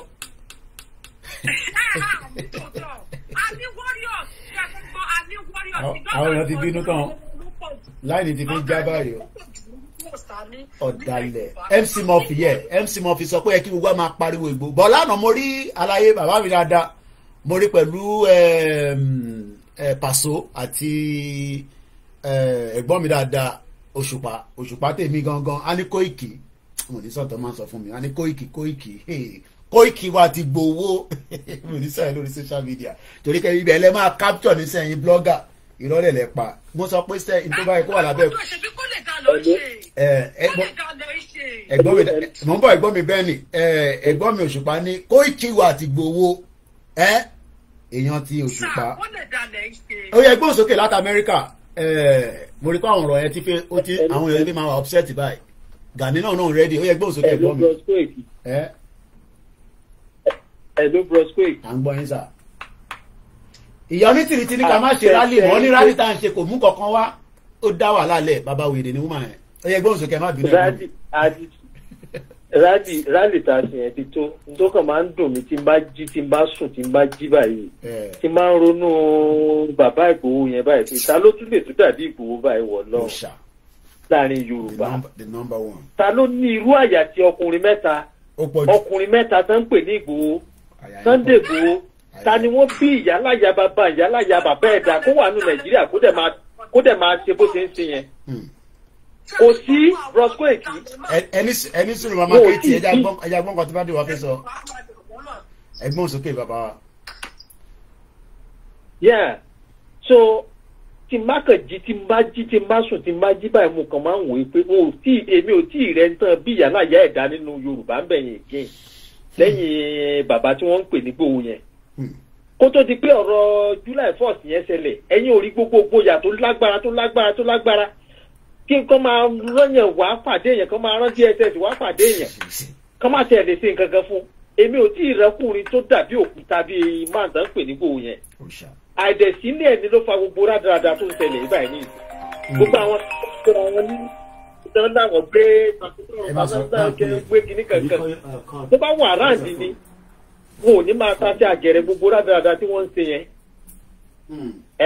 òun ló ti máa ń dùn mí àìsílẹ̀ báyìí ni àìsílẹ̀ ológìní ni ló múlé dílé òkúté báyìí ọkùnrin wo ló tún wà nílẹ̀ Yorùbá yìí tó tún lè jáde tó tún lè fàyà gbàǹgbà bẹ́ẹ̀ tó lè sacrifice life ẹ̀ nítorí máa ń dùn mí nìyẹn fún àwọn tí wọ́n ń tẹ̀lé ìyá onídọ̀tí yẹn káàkiri ẹtí ẹ̀ wo kẹtì ẹ̀ jókòó kẹtì ẹ̀ lónú yín kí ni ìyá onídọ̀tí kí ni tó ti sacrifice ẹ̀ tó ẹ̀já bá ti kó tẹ̀dẹ̀ ń tẹ̀lé káàkiri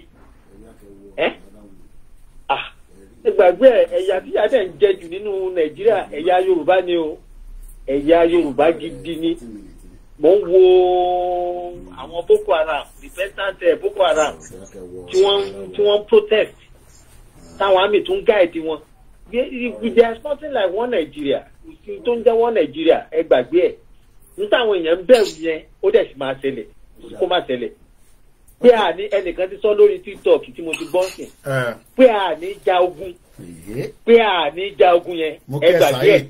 mẹlẹ ogun yẹn làwọn èèyàn fẹ́ máa gbọ́ káyé máa sọ pé a máa ja ogun orú ogun wo rẹ fẹ́ jà. ogun tí ọ̀nà máa sọ pé a máa ja ogun yẹn máa ṣẹlẹ̀.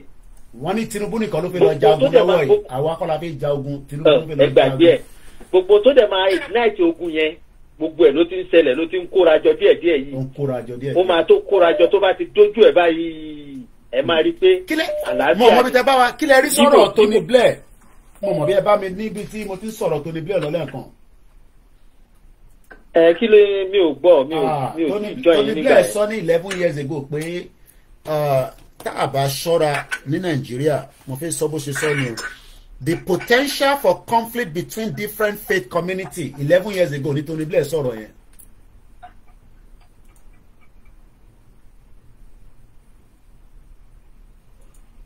Hello. ẹgbọ́n kan tí mo sọ ṣá. mi gbọ́ yín dáadáa mi gbọ́ yín dáadáa. ẹ má bínú bí a speaker tí ó ń connect pẹ̀lú. Tony Blair sọ pé the potential for conflict between the different faith community máa wá ní Nàìjíríà ní 11 years ago ló sọ̀rọ̀ yẹn. ṣèbọn ló ti ń ṣẹlẹ̀ náà sí báyìí ó ti ń ṣẹlẹ̀ àkíńtè kan náà different cultural background different languages ìwà wo bá wa mú kò bára mu ẹ̀sìn ti yí orí àwọn tó wà ní nọ́ọ̀tì lórí àwọn ràlẹ̀ràlẹ̀ wọn tó tún wà nílọrin ẹ̀sìn ti da orí wọn rú ẹ máa rẹ́ lòmíì torí kí làwọn aráàbù ṣe máa ń wé kinní tán máa ń wé lérí tán máa ń bo kinní mú torí dọ́ọ̀tì ní tẹ́sàtì ni nà tó ṣe bí torí dọ́ọ̀tì ni ẹlẹ́mọ̀ aráwọn wèrè kan tán máa wé orí tán máa wé mú ní bíbà yìí tẹ́sì ti yí orí wọn tá ń gbọ́ táwọn kan sọ pé ilẹ̀ Ìlọrin kì í sí ilẹ̀ Yorùbá so àti ń dójú ẹ̀ náà kọ̀ báyìí ẹ mọ̀ àwọn kankan ló máa ṣẹlẹ̀ púpọ̀ ẹ̀ tí ó ti ń Sarah Johnson báyìí. ó lè má pẹ́ mọ́ nìyẹn. so ẹ ṣe gan ni sà. kò lè pẹ́. ó lè má pẹ́ mọ́ àdúrà káwọn gbà ní sí ni pé kí Tinubu ṣáà lọ sí Niger àdúrà tá à ń gbà ní mo rí pé àwọn méjì kan náà tó pè wá Alhaji ni wọ́n ti pè láti Ìlọrin níbẹ̀ ẹja lọ sọ́dọ̀ Alhaji. mo kí gbogbo wa instead of us fighting for Yoruba nation Yoruba people we are fighting because of foreign religion. That is coming from Asba. Muke 90. Hello. Ẹgbọ́n sókè Alhaji à ń gbọ́ yín. Hello. À ń gbọ́ yín sá ẹgbọ́n sókè. Mo ń tà láti kọ́ yín náà. Torí mo fi lọ. Mo láti get out kí n tó kọ́ yín tó ẹ ṣeun gan. Ẹ tó wà lórí ẹ̀.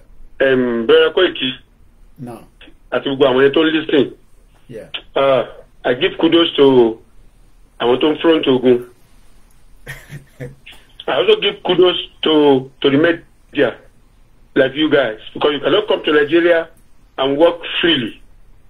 Yeah.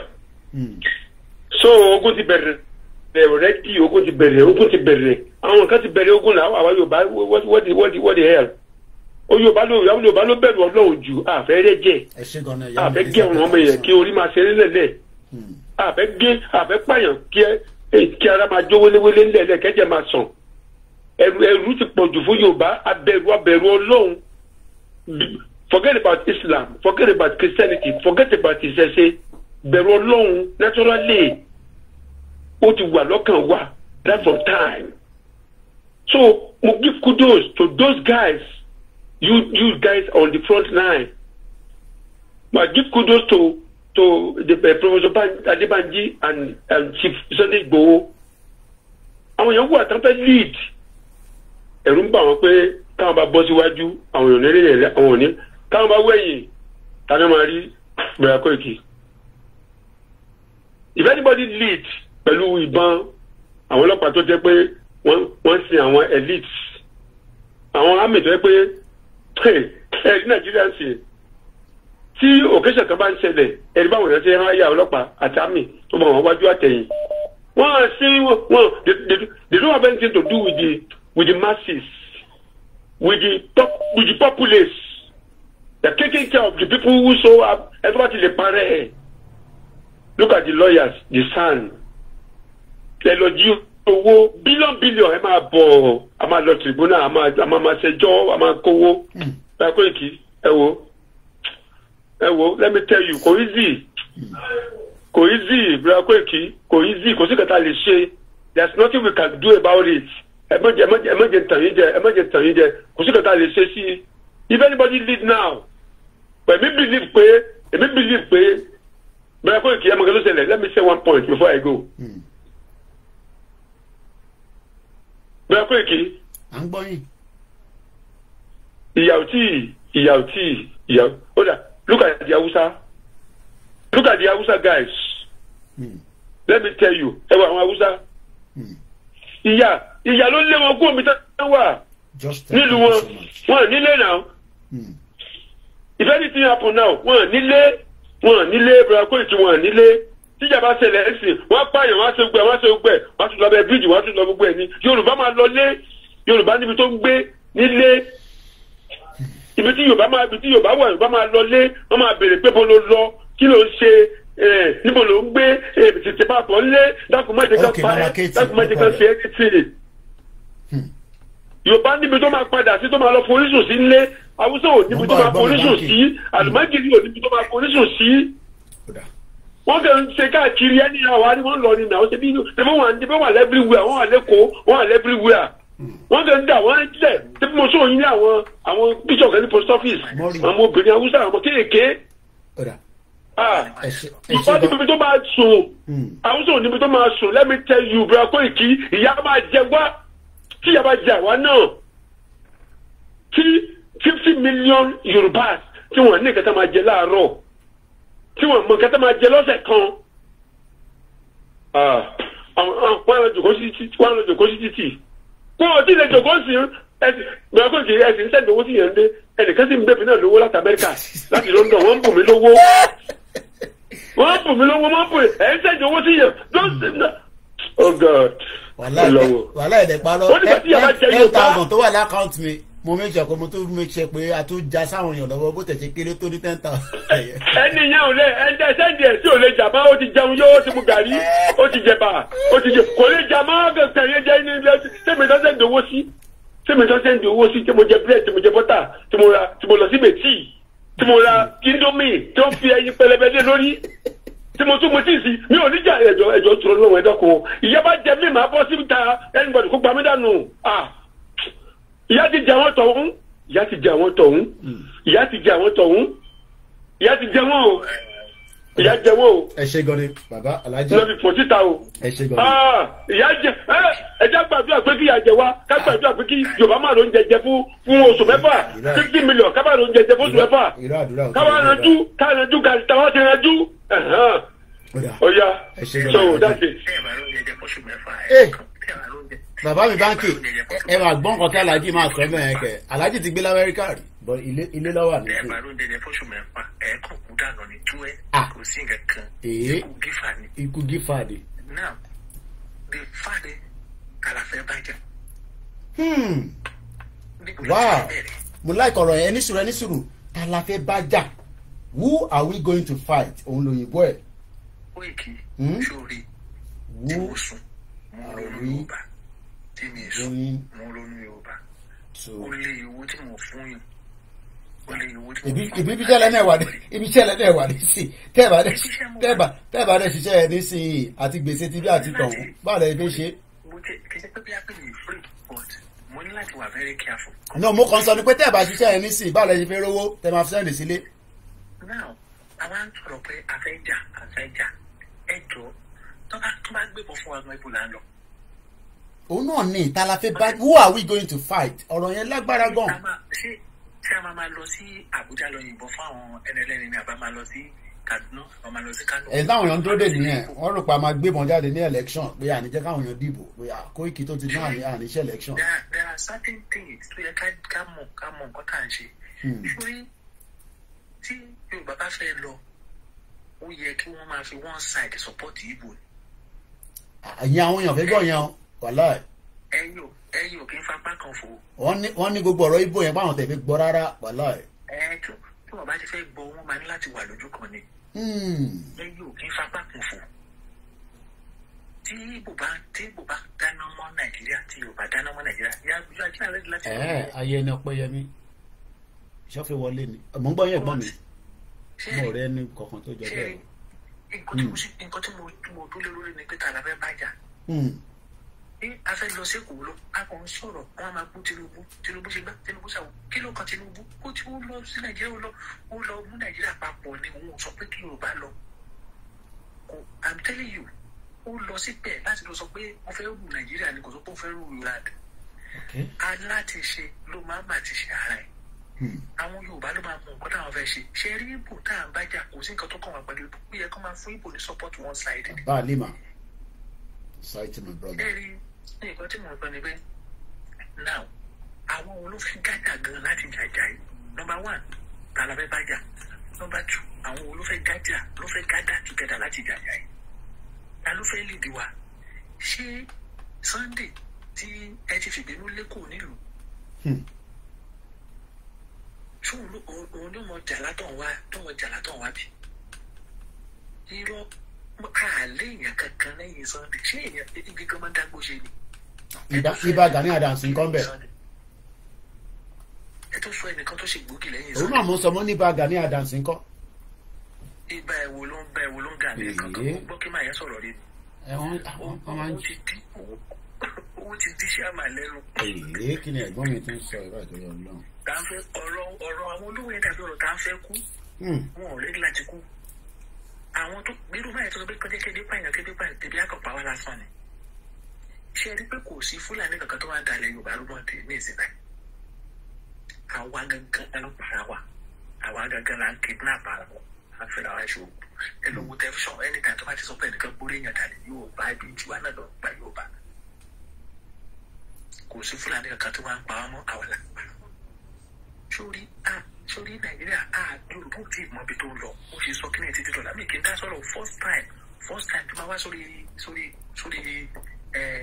TikTok tí máa dá sí. first time yẹn náà ló máa ń dá nǹkan kan lẹ̀ eléyìí tẹ́ ti sọ kalẹ̀ yìí náà ọ̀rọ̀ gidi a ti ṣe 4 hours so internet eléyìí ti sọ pé òun ti lọ tán a máa start again. mi kì í gòkè ẹ jẹ́ ká mọ ibi tá a lọ number one kàlàfẹ́ bájà. Who are we going to fight? Where are we going to start from? ẹ ṣe gan ni. Thank you so much. Well, ẹ̀gbọ́n mi ti béèrè àwọn ìbéèrè ta ló máa bá mi dáhùn àwọn ìbéèrè yẹn bó máa kẹ́yìn ọ̀jọ̀gbọ́n lórí ètò wọ́n àwọn kan ti pèpè náà ní bíbá mo dẹ̀ fẹ́ kí ẹ̀kọ́ tó máa fi question bí mi ní question ó yẹ gbóhùn sókè à ń gbọ́ yín. Hello, ẹ kú ètò náà nìyẹn. Hello. ẹ máa gbọ́ à ń gbọ́ yín lọ ètò náà nìyẹn sẹ́ẹ̀. ok nǹkan tẹ́mi fẹ́ contribute sí Q&A yìí ni pé ṣe rí àwọn èèyàn abáko wọ́n ti rẹ́dì opinion ti mi o wọ́n ti rẹ́dì God bless you ṣe ti rí ká tó gbégbèsè Yorùbá nation wọ́n ti enter àwọn abáko tí gbogbo wa ò fura ifun kí bàbá gbòwó tó jáde ẹ lọ́rọ̀ ọgbà yẹn ta wa. àgbọ̀yìn ẹ̀ náà ní kẹsàn. àwọn olóṣèlú tó ń dààmú gbogbo south west wọn ò pé 2000 but wọ́n ti recruit 60 million dog tout area tó ń pa àwọn èèyàn wa lẹ́nu mọ́ nítorí pé wọ́n ní government backup lẹ́yìn. ó kèé sìn kẹ́lẹ̀ kí fún ilé ìfàǹbù kékeré kan kémi jáde lọ́la ń sè pé ó ṣojú yẹn o mo fẹ́ ṣe rally mbẹ̀ lórí Yorùbá nation. àwọn eruku máa jáde sí yín o. hello. àwọn eruku máa jáde sí yín sẹ. tí bá rìnrìn mi ti péré jáde lásán láti 2000. tó ń ṣeré kéré. tọ́rọ ní government backup lẹ́yìn. wàá bà bẹ̀rẹ̀ jẹ́. àwọn èèyàn wa wọ́n ti rẹ́dì bẹ̀t wọ́n láàárín wọn fúnra wọn láàárín community sí community ẹ máa wọ́n dárí councillor ṣóyè sí wọn máa ṣe nǹkan tí ò dáa èèyàn kan tó bá sọ̀rọ̀ lásán pé nǹkan tí bàbá yìí ṣe ò dáa nǹkan kan àwọn tó ti rùkúùtù yẹn wọ́n lè lọ bọ̀ báàgì ìdílé aṣọ́tọ̀. intimidation. that is it nǹkan tó ń dààmú wa nìyẹn àwọn èèyàn wa rẹ́dí o ìyá dẹ̀ ń jẹ wọn bẹ́ẹ̀ àwọn pípẹ́ yẹn ti outsmart wa wọ́n ti kó àwọn eruku wọn political talk nǹkan wọ́n ti kó wọn sáàárín wa débi pé tó bá sọ̀rọ̀ wọ́n á ṣe é léje tó bá lọ mọ́ ọlọ́pàá àwọn ọlọ́pàá tó máa tì mọ́lé. tó máa wọ́wọ́ bẹ́ẹ̀lì ìyẹn làwọn yẹn máa bẹ̀rẹ̀ pé tó bá máa wọ̀nyẹn wá a tún máa sanwó bẹ́ẹ̀lì kí náà sanwó bẹ́ẹ̀lì fún gan ẹ rántí pé gbogbo last year people were upset pé kí náà sanwó bẹ́ẹ̀lì fún. èyí tún sanwó hospital èyí tó ṣe yàn léṣe a tún sanwó hospital. Because wọ́n tún ní kó máa wá sáà ní police station. ntí mo wá látẹ̀ nǹkan lélẹ̀ because a fẹ́ go through the violent way ní gbogbo yẹn ṣe ń ṣẹlẹ̀. No, wọ́n ti Mr. Koiki wọ́n ti capture wa before ọ̀ka tó jí on that violent way. Ẹ máa wò ó sìn kí ló sọ gba ọmọ wa di court. Ọmọ kan tó máa ti rí pé ó ń dàdúgbò rú ó ń ṣe ó mọ̀ olóṣèlú máa gbé ni láti state. Òun náà máa fi community oppress community àti local government tó ti wá. Bẹ́ẹ̀ á tètè fúra gbogbo ìgbà yẹn nítorí pé ìran wa ìran aládé ni àwọn ọmọ tó ń ṣerú nǹkan bẹ́ẹ̀ yẹn gbogbo ìgbà yẹn à ń lọ bí ọmọ tí ò níbi tí ò níran àwọn kan náà lo best gift fún sìn. Lọ́nà bá fún wọn ìjọba nínà ẹlòmíì tí ò yẹ kó máa rìn kan kó máa gbórúkọ ẹ̀ kó máa kí ó máa ní ẹ̀tọ́ rájọ ọlọ́pàá bíi títí lẹ́yìn. Big boy ni. So wọ́n ti capture wa kọ́lọ́ tó sọ pé ká lajú òun lẹ́kẹ́ rí bẹ́ẹ̀ pé àwọn èèyàn wa wọ́n bẹ̀rù àti wọn. So yẹn ló ń jẹ́ kó máa take time láti lè build the confidence àwọn èèyàn. Mr. Koiki ẹ̀yin náà wo Mr. Koiki ẹ̀yin náà wo àwọn ọmọ tí bàbá wa olóyè Dr. Igboho tí wọ́n fi òótọ́ train for example ní sókà yẹn táwọn ọmọ yẹn dẹ̀ ń fòótọ́ ṣe. Àwọn ọmọ yẹn sì yìn tí wọ́n bá rí nǹkan tí ò yẹ kán rí wọ́n máa dákẹ́ ni nítorí pé ìjọba ti kó ọ̀pẹ́sọ̀ tí wọ́n lọ́rùn. Nǹkan tó ń jẹ́ kẹ́ máa rò mẹ́ta àwọn èèyàn wá rédíò but wọ́n ti oppress wọn ká tó lajú wípé Yorùbá nation is the alternative way. Kí bàbá wa Sunday tó yẹ ká lajú pé Yorùbá nation is the alternative way. Nǹkan tó ń ṣẹlẹ̀ nìyẹn wọ́n pé wọn ready ìyà ń jẹ wọ́n gidi wọ́n dẹ̀ mọ wọ́n right. Ẹlòmíì gan tó wáyé bá yín sọ̀rọ̀ Yorùbá nation tó já sí kanjú ó máa wọ́ọ̀ṣì ń dára kó tó bá yín sọ̀rọ̀ ni. Kó má lọ sọ̀rọ̀ ságbọ̀n. Torí pé àwọn ajá wọn pọ̀ jù yín lọ. Wọ́n ní àwọn tó ti rẹ́ńdà yìí. Kó má lọ sọ pé ọmọ Ìgbòho ní ẹ àbọ̀ ọmọ Professor Akintoye. Ọgbẹ́ lọ́wọ́ kan tó pe Koiki náà ìyá ti jẹ ṣégèsè lára. Ìyá ti jẹ ṣégèsè lára nǹkan ẹni nǹkan tó ń ṣẹlẹ̀ bàbá.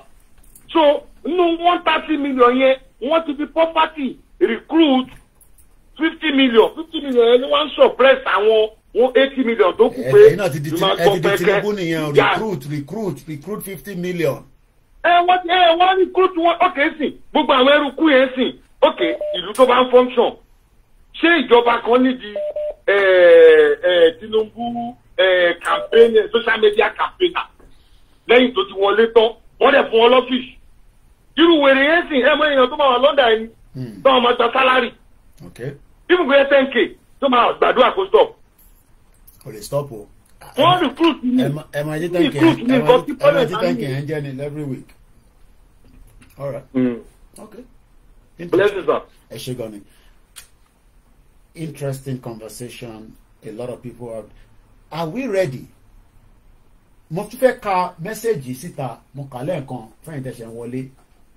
Ẹ̀gbọ́n kan ló sẹ́ndẹ̀ sí mi. I love feedback and I always use the feedback in my programs. Ìtọ́ sẹ́ndì sí mi mò ń bọ̀ yín tẹ́ ń pè ẹ ṣe sùúrù mo fẹ́ ka mẹ́sẹ̀gì yẹn ọ̀hún dáná. Arákùnrin yẹn I believe ọkùnrin ni wọ́n because orúkọ ọkùnrin náà ni ìgbọ́mọ̀ ní dárúkọ wọn. Wọ́n react sí program tí mo ṣe lánàá. I go back and people react to each of my programs. Ẹlòmíì torí pé a ti wà divided. Dúpẹ́ Onítìrì ti kó àwọn díẹ̀ lọ. Àwọn kan wà lọ́dọ̀ abẹ́ Dúpẹ́ Onítìrì. Àwa kan wà lábẹ́ Bàbá Akíntóyè. And every day I reference to that bastard woman.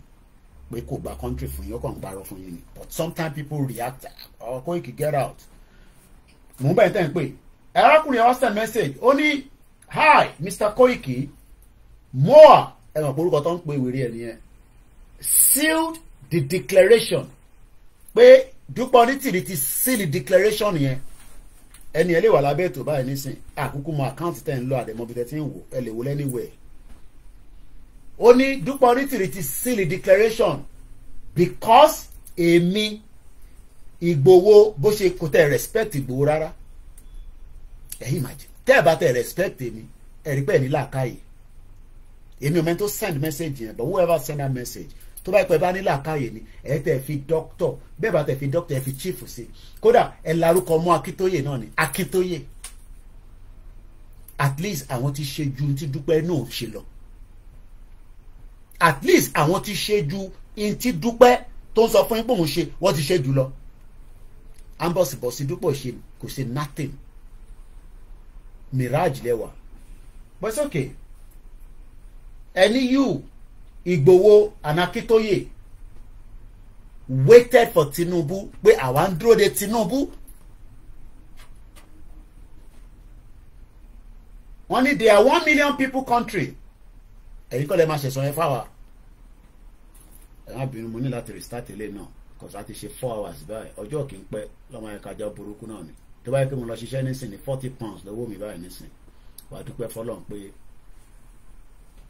àwọn tó nífẹ̀ẹ́ wa wọ́n support media wa ẹni tó lọ síbi iṣẹ́ àtẹni tó wà níbẹ̀ nísìn kí ni ìyàtọ̀ àwọn méjèèjì mo ti ṣe 4 hours Instagram sọ fún mi pé mo ti ṣe 4 hours mo ní láti restart again 4 hours ni a ti ṣe àtútù bẹ̀rẹ̀ another I think almost close to 5 hours nísìn so wọ́n ní why wait for United Nations or Tinubu we have never waited for Tinubu but we must consult and negotiate with the government. We never told anybody that United Nations ló máa fún any country. United Nations don't give a country. Into to us only, go beg Dúpẹ́ Onítìrí and let all Yorùbás get out of the rot for the next generation's sake. Pé káwa lọ bẹ Dúpẹ́ Onítìrí ẹ̀rí pé ẹ bàjẹ́ ẹni tó fi mẹ́sẹ̀gì ránṣẹ́ sí mi ẹ̀yin bàjẹ́ kémi lọ bẹ Dúpẹ́ Onítìrí mo fẹ́ lo f-word yẹn délẹ̀ but mo á rí i pé kò wọ́tẹ̀ kí mo fẹ́ strain ara mi fún lórí ẹ̀ kémi lọ bẹ Dúpẹ́ Onítìrí kí Ìgbòho lọ bẹ Dúpẹ́ Onítìrí kí bàbá Akíntóyè lọ ẹ̀ rí i pé ẹ̀ ní làákàyè ẹ̀ tó send message yẹn káwa lọ bẹ Dúpẹ́ Onítìrí unbelievable. That is the mirage tí Dúpẹ́ kó àwọn èèyàn sí abẹ́ mi tó kó àwọn èèyàn sí ni mo sọ fún yín nísìnyí o. This email was sent to me yesterday. Ẹni ẹ farabalẹ̀ gbọ́ program yẹn bóyá ó lè má gbọ́ live ẹ mọ̀ wọ́n fẹ́ jẹ́ kí n mọ̀ báwọn wà on bí a ti bá parí program mi wá lọ tún wò. Mo ní ẹ gbọ́dọ̀ wá gbọ́n tí mò ń sọ torí pé èmi ni international correspondent Yorùbá Nation kò sẹ́ni tó lè beat mi lórí ẹ̀ gbogbo ẹnu mo fi sọ kẹ́ni media kó jáde kó wá challenge mi lórí Yorùbá Nation èmi ni international correspondent torí mo mọ bí ti máa gbé ọ̀rọ̀ lọ tẹ máa gbọ́ from the international side again wà lọ bẹ Dúpẹ́ Onítìrí who the hell is Dúpẹ́ Onítìrí mo ní láti send the contact ẹni yẹn kẹ́mi mo fẹ́ send ẹni contact ẹni email ẹ̀kọ́ necessary kẹ́lẹ̀ máa send email sí kẹ́ máa bù náà ó bá gbọ́ program mi nísìnyí bọ̀ pé kí bàbá Akíntóyè àti èmi àti Ìgbòho ká lọ bẹ Dúpẹ́ Onítìrí ìyàn kan ló send email yìí o kẹ́ lè rí bí tí Dúpẹ́ kọ́ àwọn èèyàn sí abẹ́ ègò tẹ́wà unbelievable. No, I don't have to share his email. Why wait for the white man? It is time. Only from your brother, from another mother. No problem. Ẹ jẹ́ ká gba kọ́ọ̀lù mi. Ẹ má bínú ẹ̀jẹ̀ tí ń pè. Ṣé ẹ jẹ́ kí n gbé kọ́ọ̀lù tó ń bọ̀. Ó yá ẹ bá mute background mo ti gbé yín. Ẹ kọ mute background. À ń gbọ́ yín. Okay. Mo ní pé kí n kàn follow message tí àwọn èèyàn wa ń sọ lẹ́ẹ̀kan yẹn ni. Ṣe rí bẹ́ẹ̀ tẹ̀yẹ kí kọ́kọ́ mú láti fi bẹ̀rẹ̀ tó ní kẹ́ lọ bẹ Dúpẹ́ Onítìrí. Ibi bó ṣe ti program àwọn èèyàn wa òun lẹ̀ ń rí yẹn. Wípé ẹ̀yin náà kọ imagine èèyàn tí mi mọ bó ṣe ń ronú ṣé kéèyàn wá wò ṣùṣù sí kó yìí máa sọ fún ẹ at this time wípé Dúpẹ́ Onítìrí ló máa gba Yorùbá Nation fún wa kọ́ lọ bẹ Dúpẹ́ Onítìrí. Bó ṣe sọ ní email nìyẹn. Bẹ́ẹ̀ fún kí ni. Kò tẹ̀ wá sọ pé mi nìkan. Láti ìgbà tí bàbá ó náà mẹ́tẹ̀ẹ̀ta àti Ìgbòho àti bàbá Akíntóyè. lọ bẹ̀ dúpẹ́ òní fún kí ni fún kí ni ẹni tó send message yẹn kó máa gbọ́ mi torí máa analyze ẹ̀ fún sìn láti ìbẹ̀rẹ̀ tá máa bẹ̀rẹ̀ Yorùbá nation everything was going smoothly ìmọ̀ wá ṣọ̀kan mi ì rí Yorùbá ká ṣọ̀kan báyẹn rí mi ì ẹ́ báyìí lájọ tí mo ti délé ayé ká ṣọ̀kan báyẹn rí adẹ̀ jáde adẹ̀ bẹ̀rẹ̀ ní ṣerálì wa adẹ̀ à ń ṣọ̀kan wa à ń lọ káàkiri gbogbo state à ń create awareness everything lọ smoothly ó dẹ̀ di pé wọ́n lọ bọ́ọ̀sì ilé bàbá Ìgbòho ìgbà tó lọ bọ́ọ̀sì ilé bàbá Ìgbòho tó kù díẹ̀ kan pa sínú ilé gan ẹ máa fi yẹn kùn wọ́n fẹ́ pa sínú ilé ni wọ́n fẹ́ pa Ìgbòho sínú ilé báwọn èèyàn ṣẹ́rí tá a bá ti sọ pé wọ́n lọ kágbó mọ́lé wọ́n fẹ́ pa Ìgbòho sínú ilé ni. wọ́n fẹ́ pa pípa ni pípa wọ́n fẹ́ pa sínú ilé ni. kò sí pé mú gbòó ọ̀hún fẹ́ mú life ọ̀hún fẹ́ lọ́kọ́ fẹ́ mú gbòó life ẹ pa torí pé wọ́n mọ̀ yìí pé ẹ̀rù gan ba àwọn gan pé táwọn bá mú ẹni yìí kí ni àrà tó tún lè dà torí pé nǹkan tó lóun fi sí ara Ìgbòho tẹ́yìn bá rò pé ẹ pa nísìnyí ó lè tún dìde lọ́la tí nǹkan yàtú bẹ̀rẹ̀ ní bá yín jà ẹni tó jẹ́ wípé ẹ̀rù òun gan fúnra ẹ̀ ó ń ba òun gan lẹ́rù àwọn èèyàn tó dẹ̀ súnmọ́ sọ wípé tẹ bá wo ojú Ìgbòho tẹ bá wo inú ojú ẹ̀ ọ̀tọ̀ ní nǹkan tẹ ẹyin ojú yàtọ̀ sí ẹyin ojú èmi àti yín tẹ bá wo inú ojú ẹ̀ Ọlọ́run ló ń gbé inú Ìgbòho Ọlọ́run ló ń gbé inú ẹ̀ ó ń ṣàwọn fúnra wọn. ẹ jẹ́ kí kọ́lá wa ìṣetán màá pe nọ́mbà yẹn síta padà again. Ọlọ́run ló ń gbé inú wọn òun ni pé wọ́n fẹ́ lọ pa bàbá yìí mọ́lé wọn ò rí èèyàn pa wọ́n mọ́ nígbà tó ń gba bàbá yìí pa wọ́n pa Alhaji Fatai àti Àdògán sínú ilé ń bẹ̀ wọ́n kó àwọn èèyàn lọ ẹ jọ̀ọ́ lẹ́yìn eléyìí Ìgbòho lọ sí Kútọ́nù wọ́n fẹ́ gbabẹ̀ travel èèyàn máa màjàmásálà fi máa ti kọjú ni tí Ìgbòho bá mọ̀ ọ́ sà tó bá rò pé agbára tó wà lára àwọn bó ṣe tó bó ṣe rí rè tó bá mọ̀ ọ́ sà ṣùgbọ́n ọmọ Yorùbá náà ló sẹ́ẹ̀tì wọn up ọmọ Yorùbá náà ló sẹ́ẹ̀tì wọn up wọ́n yẹra fún kán bá lè ṣe kí ni kán lè tún jà yẹn jà ìyẹn lọ bẹ́ẹ̀ ìgbà tó yàtọ̀ sí bàbá yẹn sí Kútọ́nù ń bẹ̀ Nigerian government tún lọ bá pé wà 100 billion ló fẹ́ ni àbí kíní kan ló fẹ́ ni a máa fún ẹ nígbà tá ìjọba wọn bẹ̀. ẹbí sọ̀rọ̀ ó dà fún àwọn Yorùbá máa emphasize pé ibi táwọn tẹ̀ ń sọ̀rọ̀ yẹn ó dà fún àwọn Yorùbá pé irọ́ là ń pa pé Buratai ọlọ́fowó bẹ Ìgbòho nínú prison níbẹ̀ nígbà tó wà nínú ibi tó ó dà fún àwọn ẹ̀rọ pé a máa exaggerate pé a kàn ń fagùn. wọ́n lọ sí wípé máàlù yìí kò gbà lẹ́yìn gbogbo nǹkan tó bàjẹ́ nílé wọn lẹ́yìn gbogbo èèyàn tó pa ó lóun ò fẹ́ fẹ́ torí pé nǹkan táwọn ń rí ẹ̀yìn ò rí ẹni ẹlẹ́ni kò gbà ó rà ṣe sùúrù lẹ́yìn ìyẹn wọ́n wá bọ́ ṣe fẹ́ kidnap ẹ̀ kúrò ní Kútọ́nù wọn ò rí ṣe ẹ wá sọ fún mi ìyá kan wá dé ẹ̀yin tẹ́ ń sọ pé ìyá yìí máa gbà ìyá yẹn wá sọ wípé kí Ìgbòho wá sí Nàìjíríà ó wá sí bọ́dà òun ti bá pílánì tó máa dúró sí nínú ilé kan. láti kílẹ̀ ẹ jọ̀ọ́ ṣé ọmọ Yorùbá kan wà irú ṣé dandan ni kó o lọ sí skul kan pẹ̀lú ẹ tó máa pè ní. Rẹ̀mí official mo kẹ́ ẹ̀. dandan ni kó o lọ sí skul orí ẹ tó ṣí ni.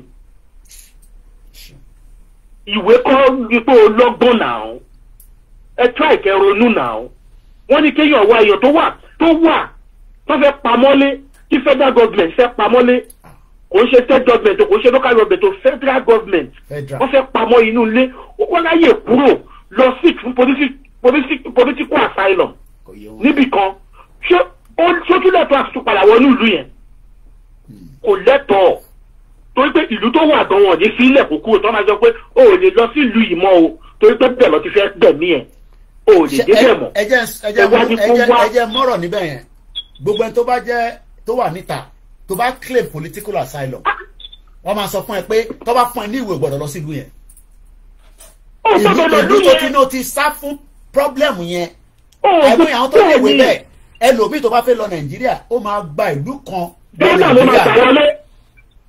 torí pé ó ti sọ fún wọn pé ìlú tó fi pa ẹ̀ yẹn kó wá béèrè pé kí ló fẹ́ lọ ṣe níbẹ̀ again. Why are you going there? Why are you going there? Àbí ṣé ẹ wá gọ́lébù tó yìí ni ẹ mọ the funnest part ẹ̀yin tẹ wà ń ta irú ìwé tó lóun Black Lion tó wà l'Amẹ́ríkà. Ṣé ó wá gọ́lébù tó yẹn ni bí ò tiẹ̀ lọ́pọlọ? Torí àwọn àjàkálẹ̀ àrùn tó lọ́pọlọ wà nípa ṣé wọ́n wá gọ́lébù tó yìí tó bá tiẹ̀ ń tún àwọn tó wà nílé. Wọ́n wà relevant.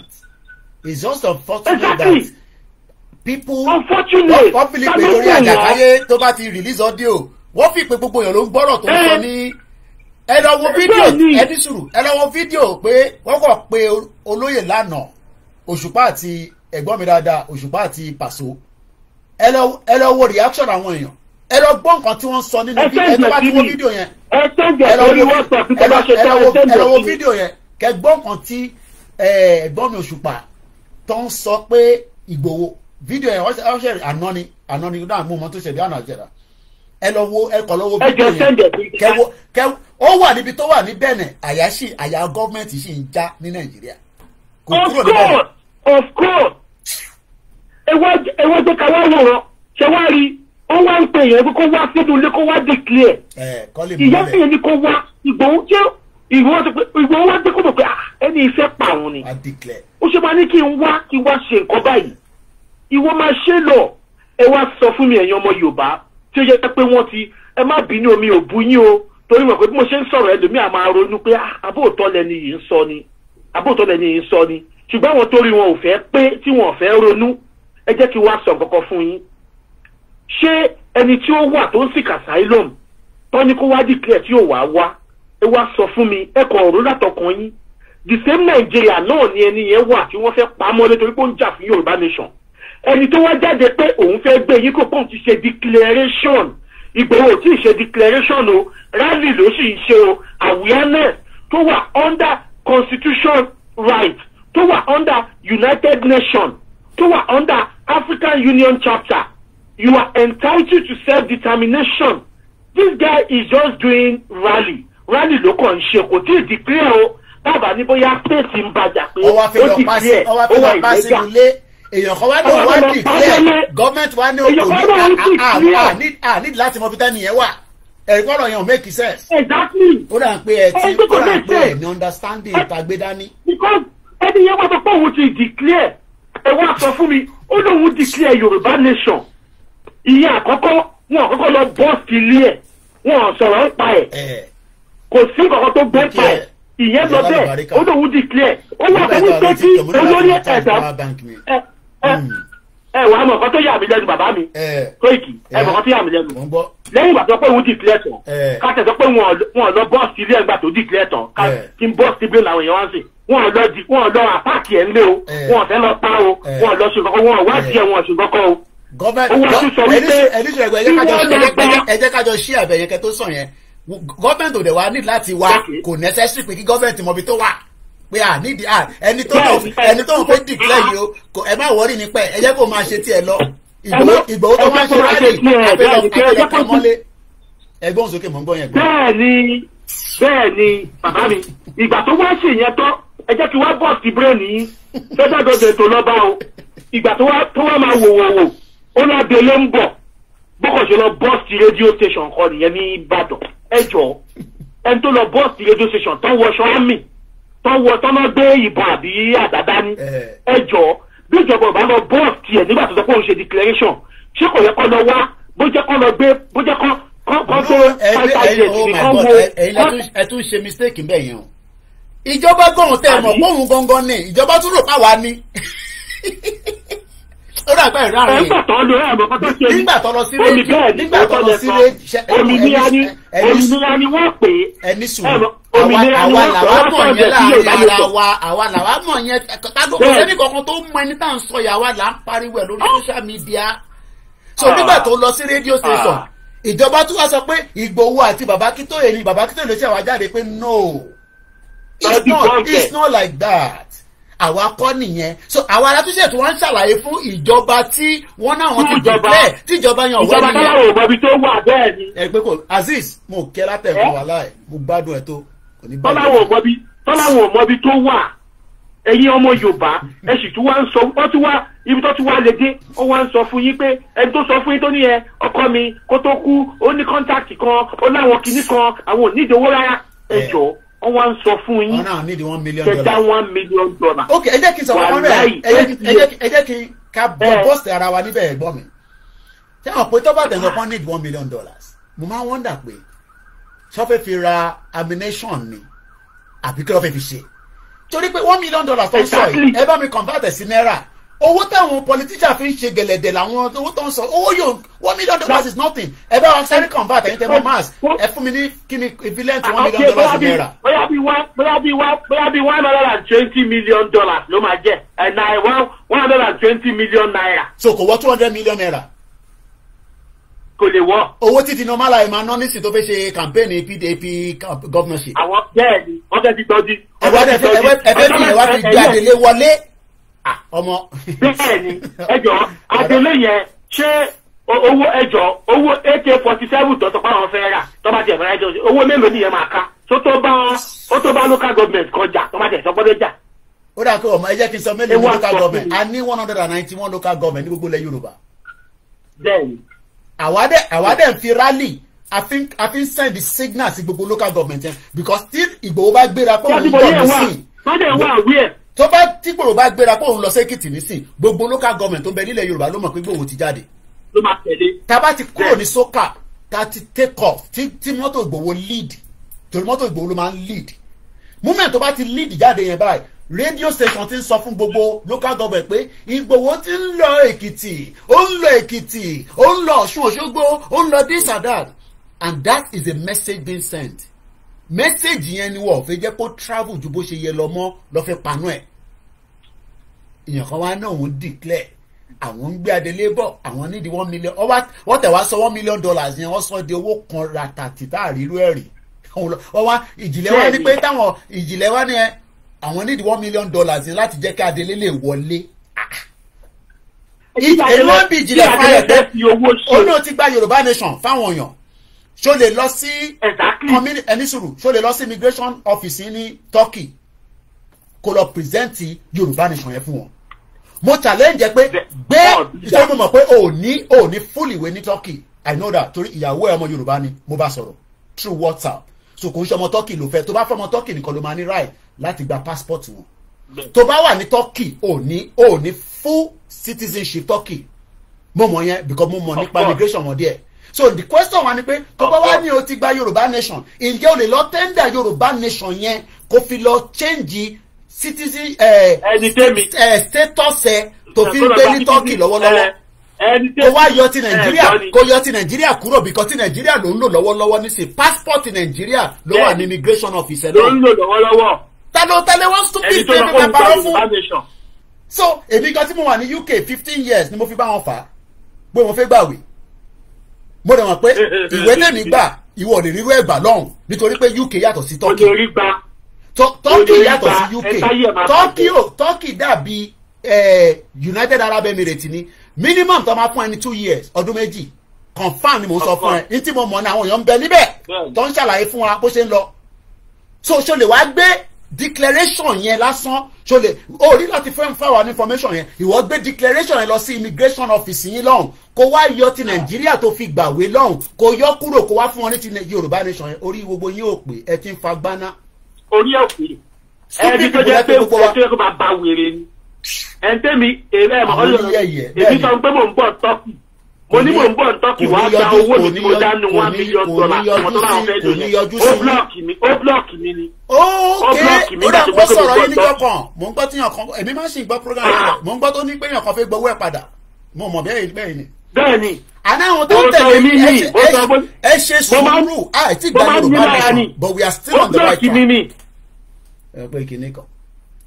ẹ tó jẹ́ pé ó lè paraku ni ẹ wá ń sọ fún mi. so wọ́n ní $1 million yẹn is $900 million kò tówó táwọn politician tó fi ṣe campaign bí Dino ṣe wà yẹn nísìn Dino máa ná tó tó close to 2 billion bó fẹ́ jẹ gọ́vnà lásán ó máa ná tó 2 billion confam lẹ́gbọ́n lẹ́nu mi yẹn owó yẹn dẹ̀ ń bẹ lọ́wọ́ Dino. ẹ wá bẹ́ẹ̀ bí bá àwọn tó wà nùgbò àwọn Fúlàní tó wà nùgbò wa lásán àwọn ammunitions tó wà lọ́wọ́ wọn is over 20 billion tó ti hàlẹ̀ fún wọn. ṣé torí pàdé ọ̀gá kí a pọ̀ ìwọ lọ change status ẹ mo sọ fún ẹ ìjìnlẹ̀ lọ gbé status ẹ kó lọ gbé Yorùbá nation country withdraw ti Nàìjíríà gba ti Nàìjíríà kúrò lọ́wọ́ wọn kó wá lọ present ti kíní wá lé ẹ dànù wá lé ẹ bí ìgbẹ́ wá lé ẹ bí ìgbẹ́ torí mo mọ̀ pé 2 years nínú ọ̀la máa fún yín. ìyá tó jẹ́ pé látijọ́ tí Adéníran ti kúrò lọ́dọ̀ bàbá ẹ jọ kí ni nǹkan mi tó tún gbé wá fún yín mọ́jú pé ẹ máa gbalẹ̀ yín ẹ wá lọ gbalẹ̀ yín ẹ wá lọ ṣe kíni kò ní nǹkan kan tó fẹ́ fún yín wọ́n kàn fi delay taxes ní fún Tinubu àti sọ fún yín títí wọ́n mọ̀. àti sọ fún yín títí Lai Muhammed Fọláṣadé àwọn náà gbé ìyá ìwà kó wá dàrin ìwà rú ẹ rí bó ṣe ń lo ìyá yẹn lọ́tún ṣe ń lo àwọn mùsùlùmí kọ̀ọ̀kan kó máa dá wàhálà lẹ̀ kẹtù máa rán ọ̀rọ̀ mùsùlùmí ṣe rí ọ̀rọ̀ ta ni Ọlọ́run ọmọ Yorùbá gidi ta ni Ọlọ́run. ìyẹn ti di the new law nísìnyí so wọ́n tún divert attention wa díẹ̀ wọ́n tún gbé wọ́n ti divert attention wa nǹkan tó ń ṣe fún yín nìyẹn ìgbà tó ipá ṣírí dúpẹ́ ojú ti rí ògò mọ́ tó ipé kò sí nǹkan tó ń sọ kò jẹ mọ́ wọ́n ti gbẹ̀mọ́ ọ̀nà ẹ pé Cherokee state in fact local government chairman Cherokee kó dá sí ọ̀rọ̀ nǹkan tó ń ṣẹlẹ̀ láàrin ẹ̀sìn Nàìjíríà wọ́n dá sí i torí tó tẹ́ wọn lọ́rùn ìbẹ̀kẹ́ máa bára yín jà káwọn ṣáà máa rí owó yín káwọn máa kó káwọn máa divide àwọn olú yín ní òkè ẹ̀ pẹ̀lú Ìlọrin ó kò jẹ́ pé àwọn ọmọ Yorùbá wà ń lọrin ìmáàmù Ìlọrin mi ò lè dúró kí bàbá yẹn kó wọnú Yorùbá nation. gbogbo yẹn ṣùgbọ́n tó bá jẹ́ pé a máa ṣe ní níyànjú lọ́jọ́ iwájú pé kò ní níyànjú ó máa níyànjú. a máa jà ní a máa bàjẹ́ ká fọ́ dànù kẹ́rìbọ̀dì fọ́ dànù empire Emirates wèrè tọ́lá wọn kọ́ yẹn gbogbo ni gbogbo ẹ̀ dànù kẹ́rìbọ̀dì máa gbàdúrà ẹ̀ lọ. eléyìí tá a gbé dání gangan òun ká kọ́kọ́ make sure pé a dúró lórí dáadáa wọ́n dẹ̀ mọ̀ wọ́n ti rí náà. ẹgbẹ́ ń ṣèranù Dúpẹ́ Onítìrí wà ní Ìkẹjà ẹ lè ronú pé kí ló dé tí wọn lọ bọ́ọ̀sì ilé ìfẹ́ ẹni ìgbọ́ ṣe kọjá Ìgbòho ẹni ìsọkùnrin ṣe declaration reclamation ó ní kọ́ lọ bọ́ọ̀sì radio station Ìgbòho ṣe radio station Ìgbòho bẹ́ẹ̀ nìkan kan jà ìwé ìjọ táwọn ọlọ́pàá táwọn DSS wà àpáàkì Ìgbòho lọ́nà express road Ìbàdàn ó bọ́ọ̀sù ẹ̀ fún wọn ni ṣé kò lè dáṣẹ̀ rí àfún wọn bẹ̀yẹn ni Ìgbòho lè fọwọ́ gbá mi ni wọn kọ́ wọn lápá kọ́ wọn lẹ́sẹ̀ èyí náà lè máa sọ wípé ó ti ṣe kíní kan kò yẹ kó ṣe ẹ̀gbọ́n mi wọ́n mọ̀ pé olóyè ni the biggest PR fún Yorùbá nation kí ló dé máa ń ṣe ẹni tó bá jẹ́ PR tó dáa fún kankan ìsídà tí company máa fẹ́ báyẹ̀ sọ́dọ̀ ẹ̀ ẹni tó bá gùdù lágbàáyé kí ló máa ń fẹ́ wọ́n máa ń fẹ́ rà wọ́n sọ́dọ̀ wọn pé ẹ máa bọ̀ wá ṣiṣẹ́ pẹ̀lú èmi má ṣiṣẹ́ pẹ̀lú Microsoft wá ṣiṣẹ́ pẹ̀lú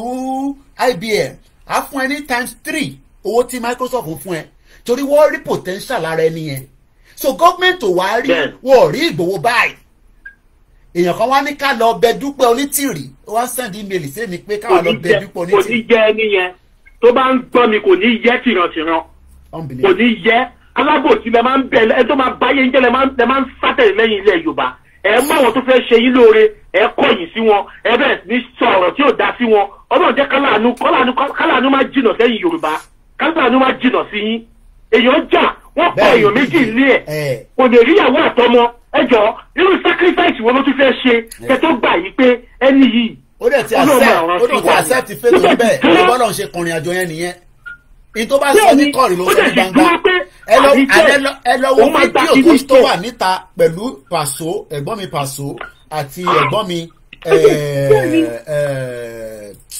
the other one kí lórúkọ wọn. àti Pasuma. àti kí ni mo dárúkọ lẹ́ẹ̀kan. Pasuma. àti the other one ẹ̀gbọ́n mi the other one yẹn. Ṣàhídì Òṣùpá. ẹ lọ wo fídíò yẹn kò bẹ́ẹ̀ pé gbowó lóru in tó máa sọ ló wà lọ́kàn ẹ̀ in tó fẹ́ sọ yẹn kò lè yí ọ̀rọ̀ sọ nítorí pé in tí gbogbo èèyàn fẹ́ ni pé tí gbogbo èèyàn fẹ́ ni pé kí Ìgbòho jáde níjọ́ kọ̀ọ̀kan rí pé kó ṣí ọ̀rọ̀ sọ ẹ lọ farabalẹ̀ kẹ́ wo fídíò yẹn kẹ́ wo bí Ìgbòho ṣe ń respond sí that particular conversation tó wà lórí video call tó pe bàbá lórí video call. máa bẹ́ẹ̀ ni màá lọ wo tí bá yín sọ̀rọ̀ tó sì ṣé ó yẹ kó ṣe sọ fún wọn ni irú sacrifice wo ni Ìgbòho fẹ́ make irú sacrifice. ẹ wo ibi tó wà ó kọ́ra lie down sórí bẹ́ẹ̀dì orí chair bẹ́ẹ̀ lọ́ fi pé onílé ọlọ́nà ó fi gbogbo mansion sílẹ̀. bẹ́ẹ̀ ni mansion tẹ́lómi máa fi gbogbo wàhálà ilé ayé ẹ̀ tó ní ráyè kọ́. bẹ́ẹ̀ ni ok ẹ tún wá bọ́ọ̀sì bírèèni wọn fún wọn ìyá Ìgbòho kú kò lè wálé ìwọ mélòó ló lè fi ìyá ẹ lẹ̀ kó kú tó máa ní kó má wálé tó bá ṣe pé àwọn èèyàn tó ń sọ̀rọ̀ pé Ìgbòho má wálé tó ń bẹ̀ tó ṣe gbogbo ẹ̀ wàhálà bàbá yẹn máa wá ilé kò dẹ̀ sí nǹkan tó máa ṣẹlẹ̀ sí tó bá máa dogun ni kó dogun kò ní kọ̀ pé ẹni tí wọ́n máa ṣẹlẹ̀ kó ṣẹlẹ̀ ó máa wọ ìlú yẹn but àwọn èèyàn ń sọ̀rọ̀ èèyàn tí ọba bẹ́ẹ̀ gbọ́ nǹkan táwọn èèyàn ń sọ ń gbà mí ọlọ́mọdé kí ọ̀rọ̀ tẹ́ bọ̀bẹ̀ bàbá yẹn ṣọra dúró ẹ wá ń sọ wípé irọ́ ló ń pa fún wa ẹ jọ irú irọ́ wo ló ti fẹ́ pa fún wa.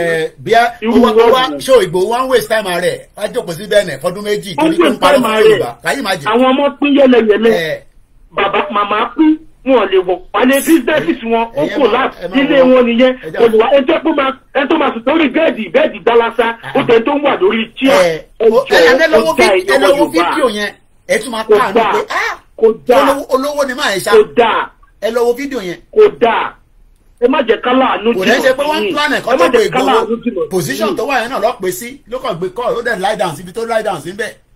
ẹni ẹlẹ́ni bẹ́ẹ̀ ni òun rẹ̀ ra ilé náà dẹ̀ ìgbéga ẹ̀yin wá ń sọ̀rọ̀ ẹ wá ń sọ wípé kò tí ì ṣe tó kò ṣe kinní kan ẹ̀yin ẹjẹ́ kò di.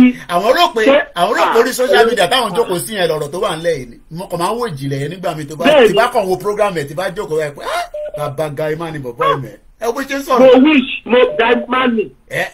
ìwọ tó pé o lè command Ìgbòho bó ṣe wà yẹn kò ń ṣe pé command but tó bá fi sọ̀rọ̀ síta ọ̀rọ̀ yẹn ń lọ bí fídíò yẹn lásán gbogbo yẹn ti ń everywhere everybody ti wo fídíò yẹn ẹ lọ wo fídíò yẹn ó ti wà níta pé Òṣùpá àti Sàyè àti ẹ̀gbọ́n mi Pàṣọ ẹ lọ ẹgbẹ́ mi fẹ́ lómi la ẹ ṣe gan ni ẹ̀gbọ́n mi thanks so much ẹ ṣe gan ni mo fẹ́ ṣe analysis ibẹ̀ yẹn ìyẹn kan máa fi question ní síta nísìn kí wà ní náà la ṣe é ṣe mo kàn wo chief lánàá báyìí lóye kọ́ra jókòó sórí sófà wọ́n bá Pàṣọ àti ẹ̀gbọ́n mi Saheed Òṣùpá ẹ̀gbọ́n mi dáadáa iṣẹ́ òṣùpá pé Kóìkì àwọ̀ Ìgbòho ló ṣẹlẹ̀ ẹ̀gbọ́n mi àláfíà mo wà kò sí ewu rárá ẹ ṣáà máa ṣe lọ kò sí problem. ṣe rí ó kọ́ ẹ pé social media ẹ mọ̀ is a new thing so we just have to accept it as it is. mo ní wọ́n fẹ́ pa ẹni irọ́ ni mo pa àwọn tó wà ní Turkey mọ̀ ọ̀rọ̀ tí mò ń sọ yìí àwọn kan wọ́n jáde bíi pé wọ́n ti fi kú léra wọn Ìgbòho ló parí ìjà yẹn ní Turkey bẹ́ẹ̀ ni mo sọ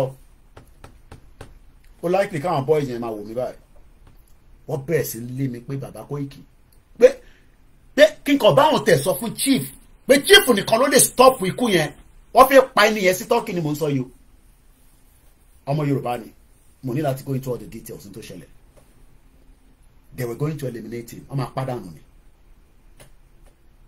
bàbá yẹn ti pè ní tí mo tètè respond mo gbé àwọn Kóìkì ẹrù pé lórí ìdí wà ń lé yìí ẹ̀mí wà nú ẹ ẹ̀mí ẹ̀kọ́ pa mí bá pè chief bá pè lóye kọ̀ọ̀kan lólóyè kan make ọlọ́run bá Elédùmarè àbàǹdúró tiẹ̀ máa nífẹ̀ẹ́ kú ni kọ̀ọ̀kan péré lólóyè dẹ̀ pé o ní láti go into all the details gbogbo iná tó ń jó yẹn ó dẹ̀ wálẹ̀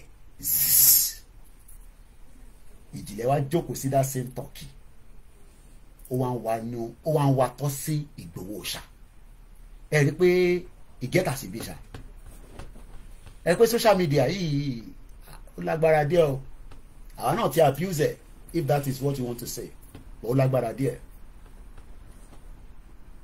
nínú Turkey yẹn wọ́n fẹ́ pààyàn Ìgbòho stop ẹ̀ èèyàn kan wá ń wánú yàmùyàmù sí Ìgbòho láti inú Turkey bẹ́ẹ̀ náà ìjìnlẹ̀ ní Ìgbòho máa dá ó máa dá ó ní Ìgbòho máa dá gbogbo owó tó gbà lọ́wọ́ ọmọ Yorùbá padà can you imagine that ta ló mọ ìjìnlẹ̀ lábúlé ẹ̀ ta ló mọ̀ ní abúlé ẹ̀ olóyè kò sùúrù ó kò sùúrù. èèyàn kan ní Mr. Koiki mẹ́sẹ̀gì tó wà lórí Facebook mi báyìí mo fẹ́ kà síta Koiki listen to me mo listen náà ni Oduduwa is not taking solution no Koiki listen to me Oduduwa nation is not by talking bí a talking lè fẹ́ sọ ẹ fi LC it's not by talking solution campaign làwa ṣe ń ṣe at awareness so talking is part of it. Yoruba nation is not this way is not by this way you people are taking it.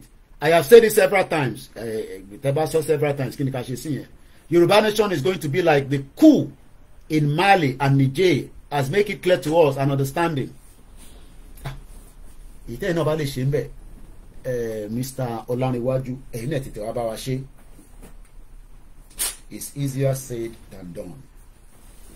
ìtẹ́ iná bá lè ṣe bọ̀ pé kẹ́ máa sọ pé talking ò sí níbẹ̀ irọ́ ni mo kí ẹ plan B dáadáa ẹ má bínú like I said our MixLR hopefully tomorrow will be on again.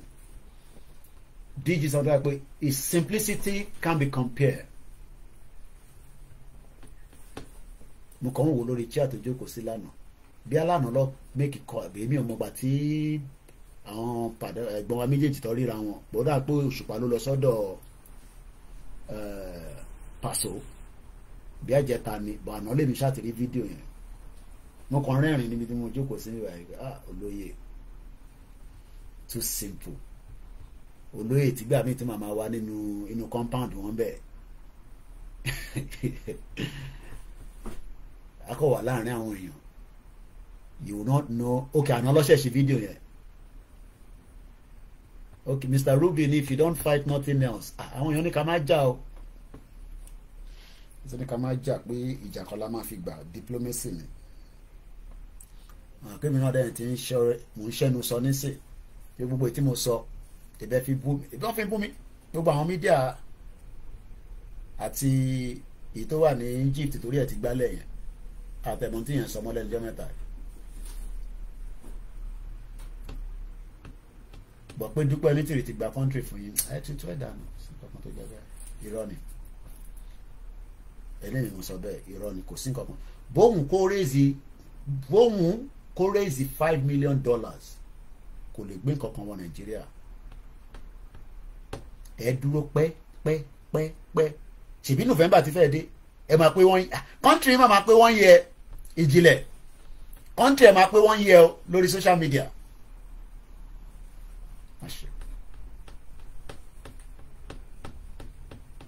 ó dáa tí mo tètè lọ pàdé irú àwọn èèyàn bẹ́ẹ̀ àmẹ́tì ìjìnlẹ̀ bíá spirit mi nígbà yẹn ẹ̀wọ̀n tí bá gbà tí mo lọ sí Turkey yẹn tí bá ní mo fẹ́ rí mo lè rí náà ni kò sí nǹkan tó fẹ́ ṣe èdè mi mo ní mo fẹ́ rí adẹ́pàdé àmẹ́tì àjọṣe fídíò I take picture kóun náà ṣe reciprocal kó wá sí London ó yẹ kí Jimmy Boy gan ti lọ sí Turkey kó lọ èlò ló fẹ́ cost yín ẹ ra tíkẹ́ẹ̀tì náà ẹ mọ̀ pé gbogbo trip tèmi lọ yẹn èmi fẹ́ fi tó kò bá ń ṣe pé ìnà àwọn èèyàn kọ́ ẹ pé Koiki kí ló ń wá káàkiri jókòó síbi tó wà mẹ́ mo fẹ́ tọ̀ gbogbo òlu kí n lọ bá gbogbo yín ni everywhere tó olúkálukú yín wà máa yọjú sí níbẹ̀ àfi ìlú tó bá fẹ́ kí n wá síbẹ̀ nìkan kò ń ṣe pé Nàìjíríà nìkan tí mo lọ bí ṣe ṣe tán ní Turkey mo fẹ́ lọ sí Germany yọjú sí ìyídára náà ìyá dáadáa kátẹ̀ ríra physically àtàjọ ń pariwo Yorùbá nation kí n tún lọ Amẹ́ríkà gbogbo àwọn tájọ wà ní UK láti ríra yàtọ̀ sí ṣé ẹ kó rí bẹ́ẹ̀ àṣẹ ẹ kó rí bẹ́ẹ̀ refuse kò wá sí gbogbo rally tá a ṣe ní London mo tún lọ sí Manchester ṣé ẹ kó rí bẹ́ẹ̀ ò tún jáde àwítán ń sọ kábàkábà kóbokòbó ló ń sọ nísìn ohun ìyẹn wá soft landing ó náà wọn ò ní leader kankan ta ló ń bẹ̀ṣẹ́ tẹ́lẹ̀ their myopic thinking wọ́n mọ tán pè ní movement ìbí Nàìjíríà mo wà tán ní ẹ̀kan pè mí ṣé ẹ kó rí bẹ́ẹ̀ kan níta ló ń jẹ́ bẹ́ẹ̀ wọ́n ní ọ̀kan kó ìkí bọ́kún àkan tí ń gbére ṣe ta ló jẹ́ ṣe kó rí bẹ́ẹ̀ Ìbàdàn ni mo wà ni mo fi gbọ́hùn ṣe kó rí bẹ́ẹ̀ so mo lọ́lé mo rí bàbá Èkìtì mo hold bàbá Èkìtì Ọmọlúkà mo hold ẹ̀ mo rí gbogbo àwọn èèyàn nílé mo wọ glove nígbà tí mo fẹ́ kí inú kan pé Yorùbá nation gbogbo àjọ ń ṣe ẹ̀gbọ́n mi ti bínú wọn tó ti pé mo ti sẹ́ndì kíní Pàṣọ àti kíní ẹ̀sìn lórí kìntẹ́bá òwúrọ̀ ẹ pílẹ̀ káwọn èèyàn wá rí àwọn náà mọ nǹkan tó ń ṣẹlẹ̀ gbogbo wọn kò dákẹ́ ni kọ́ bá wa jáde kọ́ forin sọ́kọ́ gbogbo ẹ̀ tọ́ ẹ má pariwo jẹ́ kó ra máa lé mélòó ọlọ́mọ máa jẹ́ kó ní kọ́ bẹ́ẹ̀ sí gbá wọn mọ wọn kọ́ bẹ́ẹ̀ sí jíra wọn gbé gan. ẹ jẹ́ ká máa mélòó kò díẹ̀ ni ẹ ṣe gan. mo kí gbogbo alẹ́ nǹkan sí ẹ̀yin olólùfẹ́ wa wàláì mo kí ìyá tó bí mi lọ́mọ gan ìyá dáadáa ni àwọn èèyàn gbọ́dọ̀ níyà tó dúró tíyàn pé tó bá sọ pé ó ti yá yan tẹsẹ̀ bomi kó tó sọ pé òtútù mú ẹ̀ plan tèmi nìyẹn tẹ́lẹ̀ pé kí n káàkiri kí lọ bá gbogbo yín níbi ibikíbi tó bá wà tí wọ́n bá lè wá bá mi máa bẹ́ẹ̀ ìbéèmọ̀ àti ẹ̀gbọ́n mi heritage á lọ sí Manchester ṣéṣọ́ ẹ̀kọ́ níbẹ̀ máa ní òun gbọ́ pa wá Manchester ó gbọ́nà kì bá àwọn tíṣọ́ ẹ̀kọ́ níbẹ̀ dé sọ́wọ́dọ̀ ẹ̀ mo fẹ́ máa dárúkọ wọn ìyá yẹn wà mo mọ̀ bí wọ́n wà pẹ̀lú mi lálẹ́ nígbà tó dé sí London ni mo sọ yìí ọwọ́ àwọn tó dé sí ó kọ́ ti àwọn máa bú bàbá Akíntóyè máa bú Ìgbòho tá lóhun máa bú Ìgbòho máa bú bàbá Akíntóyè a ní gbogbo yẹn náà kí làwọn méjèèjì ṣe pé wọ́n jáde pọ́n náà fẹ́ ṣe Yorùbá nation ká kúrò nínú oko ẹrú so kí ni ẹ ṣe lè fa wàhálà kí ni ẹ ṣe lè fẹ́ wàhálà tẹ́ bá agree pẹ̀lú wọn fine ẹ máa ṣe ti lọ ìbò tí ń ṣe tiẹ̀ lọ nísìn ó lóun ò ṣe ti Ìgbòho òun ò ṣe ti bàbá Akíntóyè òun ò dẹ̀ ṣe ti onítìrì mọ́ ìbọn ló promote onítìrì lọ́jọ́ ń parọ́ fúnra wọn nígbà tẹ́mi sọ pé irọ́ ló ń pa ṣọ ẹ kó níbẹ̀ ní òtítọ́ ló ń sọ ṣèbí the same thing náà ló sì ń ṣẹlẹ̀ pẹ̀lú Jílẹ̀ ó máa kù díẹ̀ ẹ̀yin lẹ́ máa wá túbá pé kéèmí wá lọ bẹ Dúpẹ́ Onítìrì ẹni tó send message ẹ take time gan ẹ take time ẹ yà play video ẹ Paso mo kí ẹ̀gbọ́n mi dáadáa kò ní bàjẹ́ fún yín àwọn èèyàn ti gbé fídíò yẹn káàkiri Ìgbòho ni ìjàjẹ́ ká advert ti pẹ̀ cherry Highlander TV òun ti gbọ́n tiẹ̀ ó dà kó òun ló ṣe fídíò yẹn ó dà ju 14,000 views ti lọ wò fídíò yẹn ti lọ káàkiri I'm sure pé Ìgbòho gan ní àwọn àpọ̀tẹ̀ ń record òun ọ̀sẹ̀ but in tó bá sọ kò sí nǹkan tó fẹ́ sọ tó máa contradict tó ti ń sọ for 2 years Ìgbòho ò ní sọ̀rọ̀ ní kọ̀rọ̀ kó sọ̀rọ̀ ní gbangba kó contradict rẹ̀ pé ẹ wá súnmọ́ ẹ wá pé a short notice àbí ẹ súnmọ́ ẹ fẹ́ record ẹ̀ the same thing tó ń sọ náà ló máa sọ.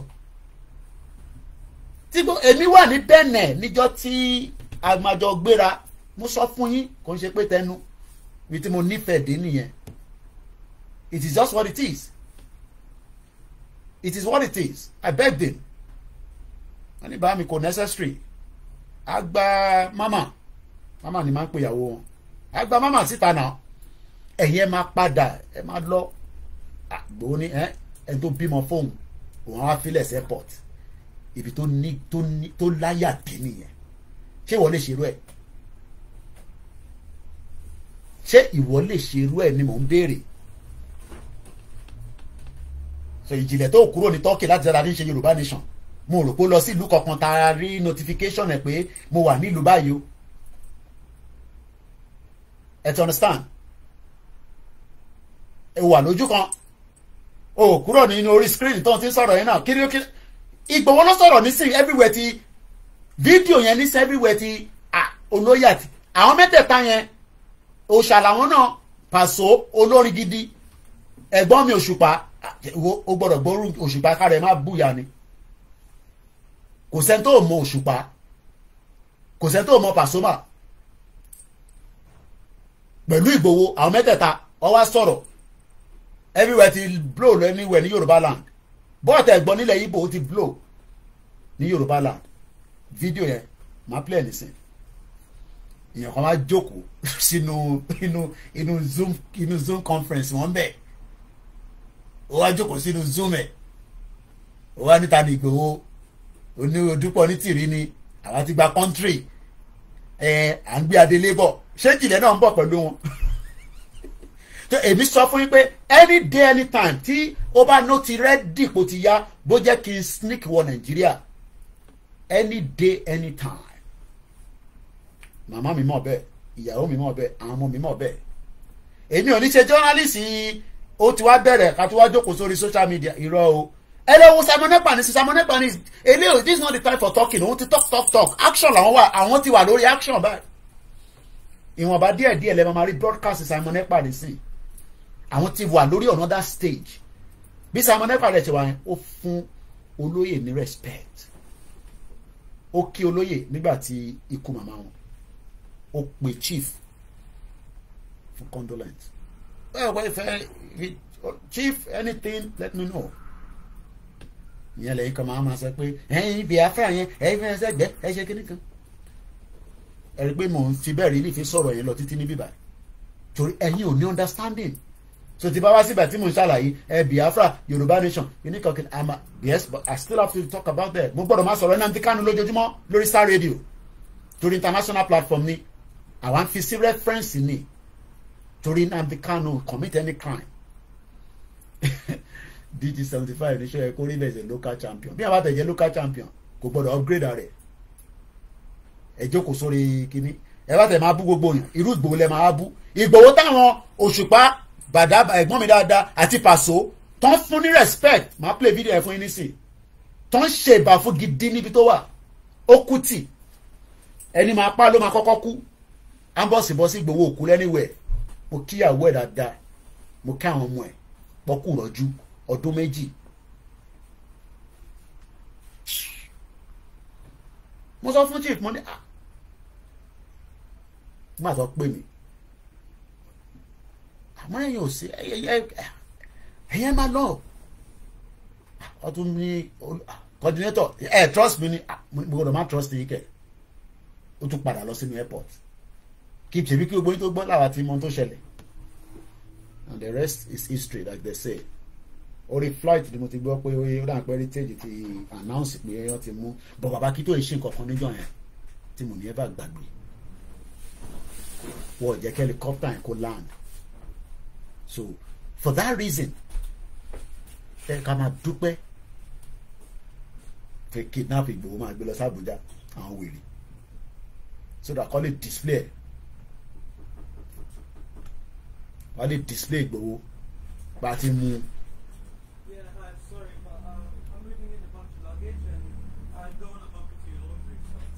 So, number.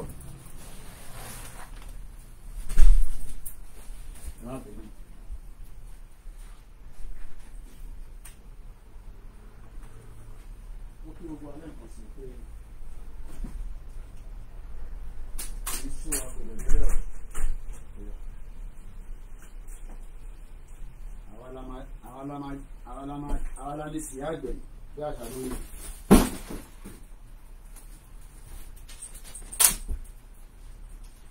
Àwa la ní sí àgbẹ̀ yìí bẹ́ẹ̀ fẹ́ bẹ́ẹ̀ kọ̀ Yorùbá nation ti dúró ó kọ̀ kù díẹ̀ náà ni. A ṣì ń gba question and answer máa play video ẹ̀ nísìn. So ó kù díẹ̀ náà ni. Àmbùlá mú kí ẹ ń rẹ látẹ̀kan ó yẹ já gbọ́ fídíò ẹ̀.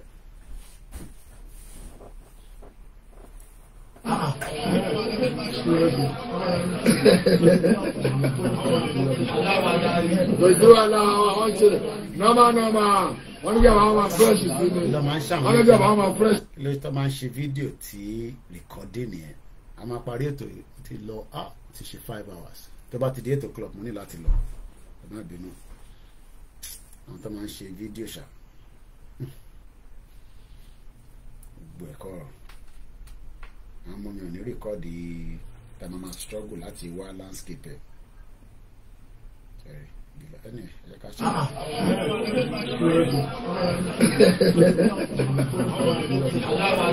Gbèdú àlà wọn ṣe nọ́mà wọ́n ní kí àwọn máa fresh sí ni wọ́n ní kí àwọn máa fresh sí ni gbogbo ìtọ́ ṣe yẹn kí àwọn máa fresh sí ni bàtí wọ́n máa bá wa dé ojú wọn ti ṣe kí ni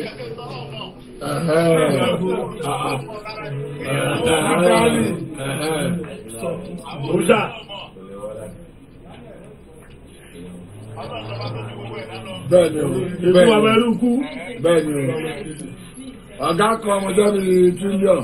Ọmọ iṣẹ́ ọ̀gá ṣe. Wọ́n pọ̀ gan. Alápájí wọ́n pápá kò kú. Wọ́n yí ń bọ̀ tẹ̀ ó tún dìde. Alápájí. Ọ̀kútẹ́bù.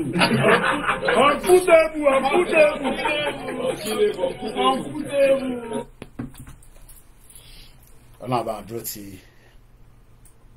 àwọn fámìlì bàbá wa lóyè Sunday Igboho, Ọlọ́run bá dúró ti bàbá Akíntóyè, Ọlọ́run dúró ti gbogbo ilẹ̀ Yorùbá. Mo kí bàbá wa Ọbáfẹ́mi ẹni òòṣà ọ̀gá kan bí 1 trillion. Everybody knows. Kò síbi kankan tí wọ́n ti mọ̀ nílẹ̀ Yorùbá pé arákùnrin yẹn èèyàn gidi ni.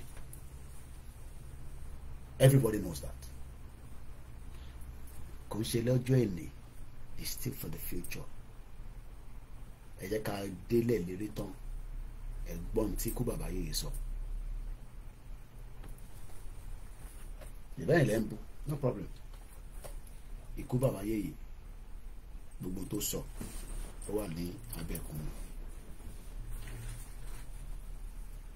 Gbogbo àwọn balẹ̀ Yorùbá mọ̀ ọmọ ìtàn pè ní Sunday Adéyẹmọ. Mo sọ fún yín pé ọba kan ní tó bá lè pa kó take it out. Mo kúkú dárúkọ ọba kankan, but I know that. Wọ́n mọ̀ bẹ́yìn ò bá mọ̀ àwọn mọ̀. Wọ́n dẹ̀ mọ̀ pé òun gangan yẹn ni wọ́n mọ̀. So everything that will destroy him òun náà fi ṣe. Anything tó lè destroy Sunday Adéyẹmọ Ìgbòho òun ni gbogbo wọn fi ṣe. Not gbogbo wọn, but majority of them. Wọ́n ọmọ ẹni dá sọ fún mi. Mo mọ tí bàbá Adébánjọ sọ lágbà tó kó èmi àti chief àwọn mẹ́ta. Mo mọ tó sọ etí mi báyìí, no phone recording. Mo mọ tó sọ àtàwọn bẹ́ẹ̀ bẹ́ẹ̀ lọ tí kò ń ṣe fún public consumption. Mo dẹ̀ mọ́ tí gbogbo bá mi sọ pé Kóìkì lọ ṣe sùúrù díẹ̀, but arákùnrin òun gangan ni. Bẹ́ẹ̀ yóò bá mọ̀, no problem. Mo sọ fún yín pé no Ìgbòho kò lè ẹ̀ lè gba Yorùbá nation. Bọ́lá Tinubu mọ̀, ẹni mo parọ́ mọ́ Bọ́lá Tinubu wọ́n mọ̀. And that's why they want to destroy him. Destroy him, take him out, put all allegations against him, and maybe àwọn ọmọ Yorùbá sọ pé but in tó bá sọ ní kọ̀rọ̀ náà ló máa sọ ní gbangba. Ó wà satisfied níbi tó wà, but it's just a matter of time. Mo á kí gbogbo àwọn ọmọ ẹ̀ dáadáa, mo kí àwọn ìyàwó wọn, mo kí i dáadáa pé kó rọ̀jú, mo kí i pé kó rọ̀jú, mo kí ọgbà ẹ̀yin tẹ́ dúró tì bàbá, ẹ̀yin tẹ́ ń dúró tì láìsí ilé, àtẹ̀yin tẹ́ dúró tì títí di wákàtí. But èmi àti ẹ̀ for life máa dúró tì mí. Ó ń kó wa onúgbẹ́ lọ, mo ń tẹ̀lé lọ, torí mo gbọ́ nǹkan táwọn ọba sọ lórí ẹ̀, mo gbọ́ nǹkan táwọn àgbàlagbà sọ lórí Ìgbòho. Anywhere tó bá ń kó wa lọ, mo ń tẹ̀lé lọ. Anywhere kókò fẹ́ mi ní signal ni n sọ fún àfẹ́ mi ní signal anytime. Kò sí nǹkan tó máa dá mi dúró. I'll be on the ground with him. Òun ló ń bẹ̀ mí pé kí n má wá, and I love him too much. If not, mélòó ni fẹ́ fi dé Benin Republic? Olórí kí ni mo no jókòó síbi tó wà, because ó mọ̀ pé tí bá wá ìbí mò ń sínlé. Ṣé ọ̀rọ̀ tí mò ń sọ níbi ìbà kò dé Nàìjíríà? Ẹ̀yin rò pé kò dé Nàìjíríà? Ọ wà lábẹ́ ètò báyìí tán gbọ́. Ṣé wọ́n ló tuntun ní kí Kóìkì lọ jáde kó sọ, ìbá ti ní kó sọ fún pé kó yé máa sọ gbogbo ọ̀rọ̀ kó dákẹ́ díẹ̀, ẹ̀yin wèrè, one bastard. mo kí Azeez lẹ́ǹkan sí, mo kí gbogbo ẹ̀yin tẹ́ ń support wa lọ́tún lọ́sìn. Ẹ jẹ́ ká máa lọ, mo dúpẹ́ lọ́wọ́ Elédùmarè. Ó dà ń pa play anthem nígbà tí mo bẹ̀rẹ̀, ṣe ká play anthem ká máa lọ. It's 5 hours, ẹ ti gba extra 2 hours, so a ti ṣe díẹ̀. Mo dúpẹ́ lọ́wọ́ gbogbo yín, ẹ fọkàn balẹ̀. Àwọn tó mọ̀nà wọ́n mọ̀ pé Yorùbá nation máa dé. Yàyà Bello ó sọ dẹ́ndẹ́ ọ̀rọ̀ ní north, ọmọ Ìgbòho ṣá.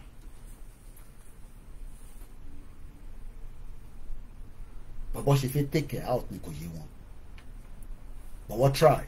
Ẹ ṣe gan-an bàbá mi ayẹ ni. Mo kí gbogbo yín, mo kí ọmọdé, ẹ ta bá ṣẹ̀ foríjì wa náà ni. Sí nǹkan tá a máa sọ jù yẹn lọ. Ní tó bá dẹ̀ wọ́n ni kò sọ. Ibi tó bá dẹ̀ wọ́n yìí ní kẹ́ morúkọ wa lọ. Tọ́lọ̀ bá mọ̀ pé inú kan la fi gbé dúró títí di wákàtí tí mo dẹ̀ bójú wẹ̀yìn. But one thing is, tó bá ń kọ ìtàn yẹn náà, wọ́n á máa kọ kan tèmi náà, wọ́n á máa kọ orúkọ mi mọ́. Tẹ́ bá rò pé mi máa give up, mo sọ fún yín pé ẹ tún tẹ́ dànù.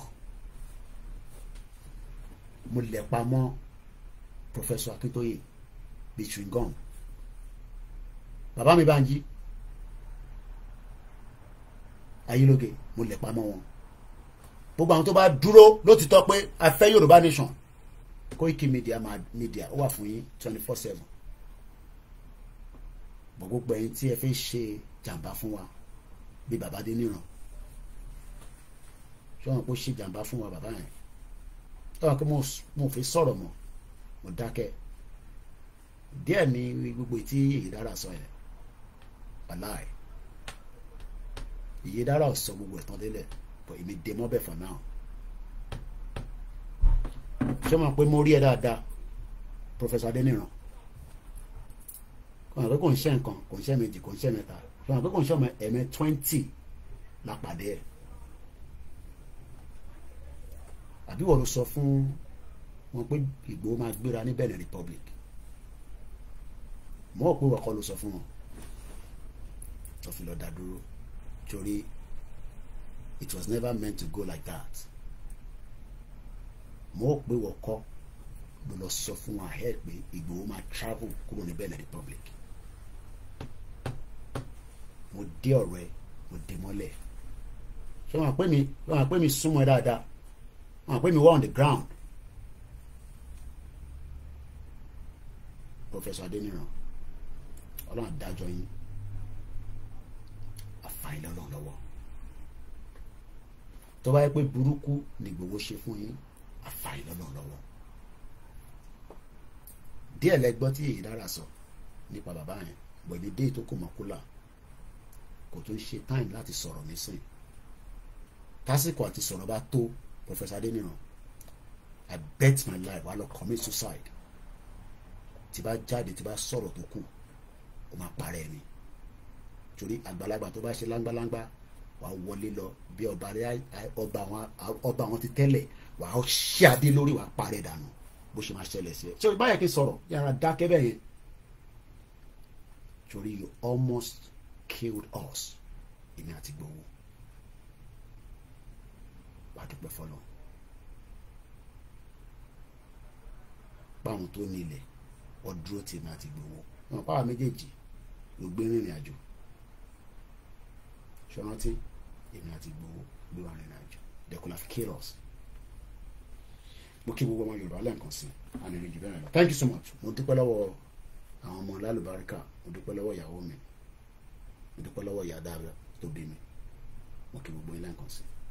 Ó ti dọ̀là. Lè ṣe Star Radio láàárọ̀ yìí. There was a technical glitch. We hope we'll be back tomorrow. Thank you so much all the TikTok. Ọ̀rọ̀ èèyàn ní ká sùn. Ẹ darapọ̀ mọ́ wa lórí Twitter náà. Ẹ dẹ̀ follow wa lórí new page wa. Ẹ jẹ́ kí n share link ẹ̀ka tó máa lọ. Kí ló dé? Ẹ ń bá wa jà ni. Ẹ bá wa tẹ̀lé. Kí ló dé tẹ̀ fi tẹ̀lé? Ẹ jẹ́ n share link ẹ̀ lẹ́ǹkan sí. Méjì ni. A ní kan ta sọ fún yín pé gbogbo fídíò bẹ̀ kò ní ju 10 minutes lọ. 10 minutes maximum. But lọ click lé lórí, kí ló dé? Ẹ má ṣe yẹn. Ẹ dàgbà pé mi ò dẹ̀ ń sọ pé ẹ lọ follow mo tún wá sọ fún yín nísìnyí pé kẹ́ tẹ̀lé wa ẹ refuse ẹ tẹ̀lé wa ẹ má ṣe yẹn náà. We have 286 subscribers. Kí ló dé? Ẹ bá lọ add ẹ kẹ́ follow ẹ. Content tó dá ló wà ń bẹ̀. So ẹ jẹ́ kí n share link ẹ síta. Ẹnikẹ́ni tó bá ti bá wa subscribe ẹ lọ subscribe ẹ lórí. Ẹ mọ̀ pa I don't normally even say that but ó níṣẹ́ tó fi ń ṣe. You will be surprised. This time next year ẹ máa bẹ̀ pé Koiki ó dà pé n tó sọ yẹn ó máa tuntun rí bẹ́ẹ̀. So link yẹn mo ti fi sí orí YouTube yẹn. Ẹ̀yin tó bá jẹ́ staff wa tó bá ṣì wà on mo ti post ẹ̀ sínú ilé ẹ bá mi fi link yẹn sínú comment section straight away please. Torí pé mi ò lè ṣe wọ́n ti block mi lórí Facebook. Ẹ̀yin tó bá ṣe ń gbọ́ mi láàrin ṣe ẹ̀yin tó bá dẹ̀ ń wá YouTube channel yẹn ẹ bá ti type Ọláyọmí Ọlákúnlé Koiki agbèjáde or Koiki Media TV. Ẹ má bínú wọ. Hello. Hello. But if I think we come up.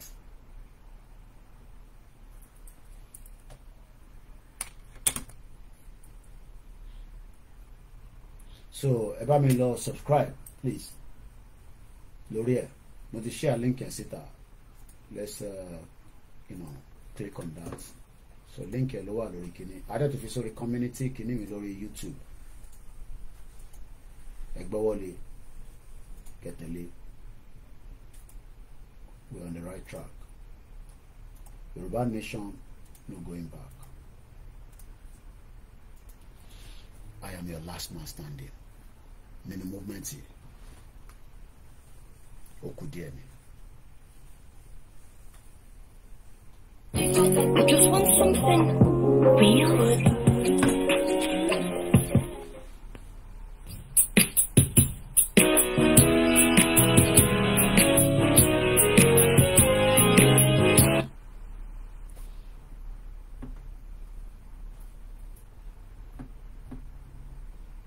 Somebody's trying to call, that's why. Sorry, àti parí program láti Ajah. Sorry about that. I have to go now.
Thank you so much, everyone. Good night, all over the world. Yoruba nation, no going back. Shout out to all the freedom fighters around the world. Oran Lamasun, Mukia to Bimilawo, Atamu Yahomi, Atamu Alalubarika, Udaro, bye for now.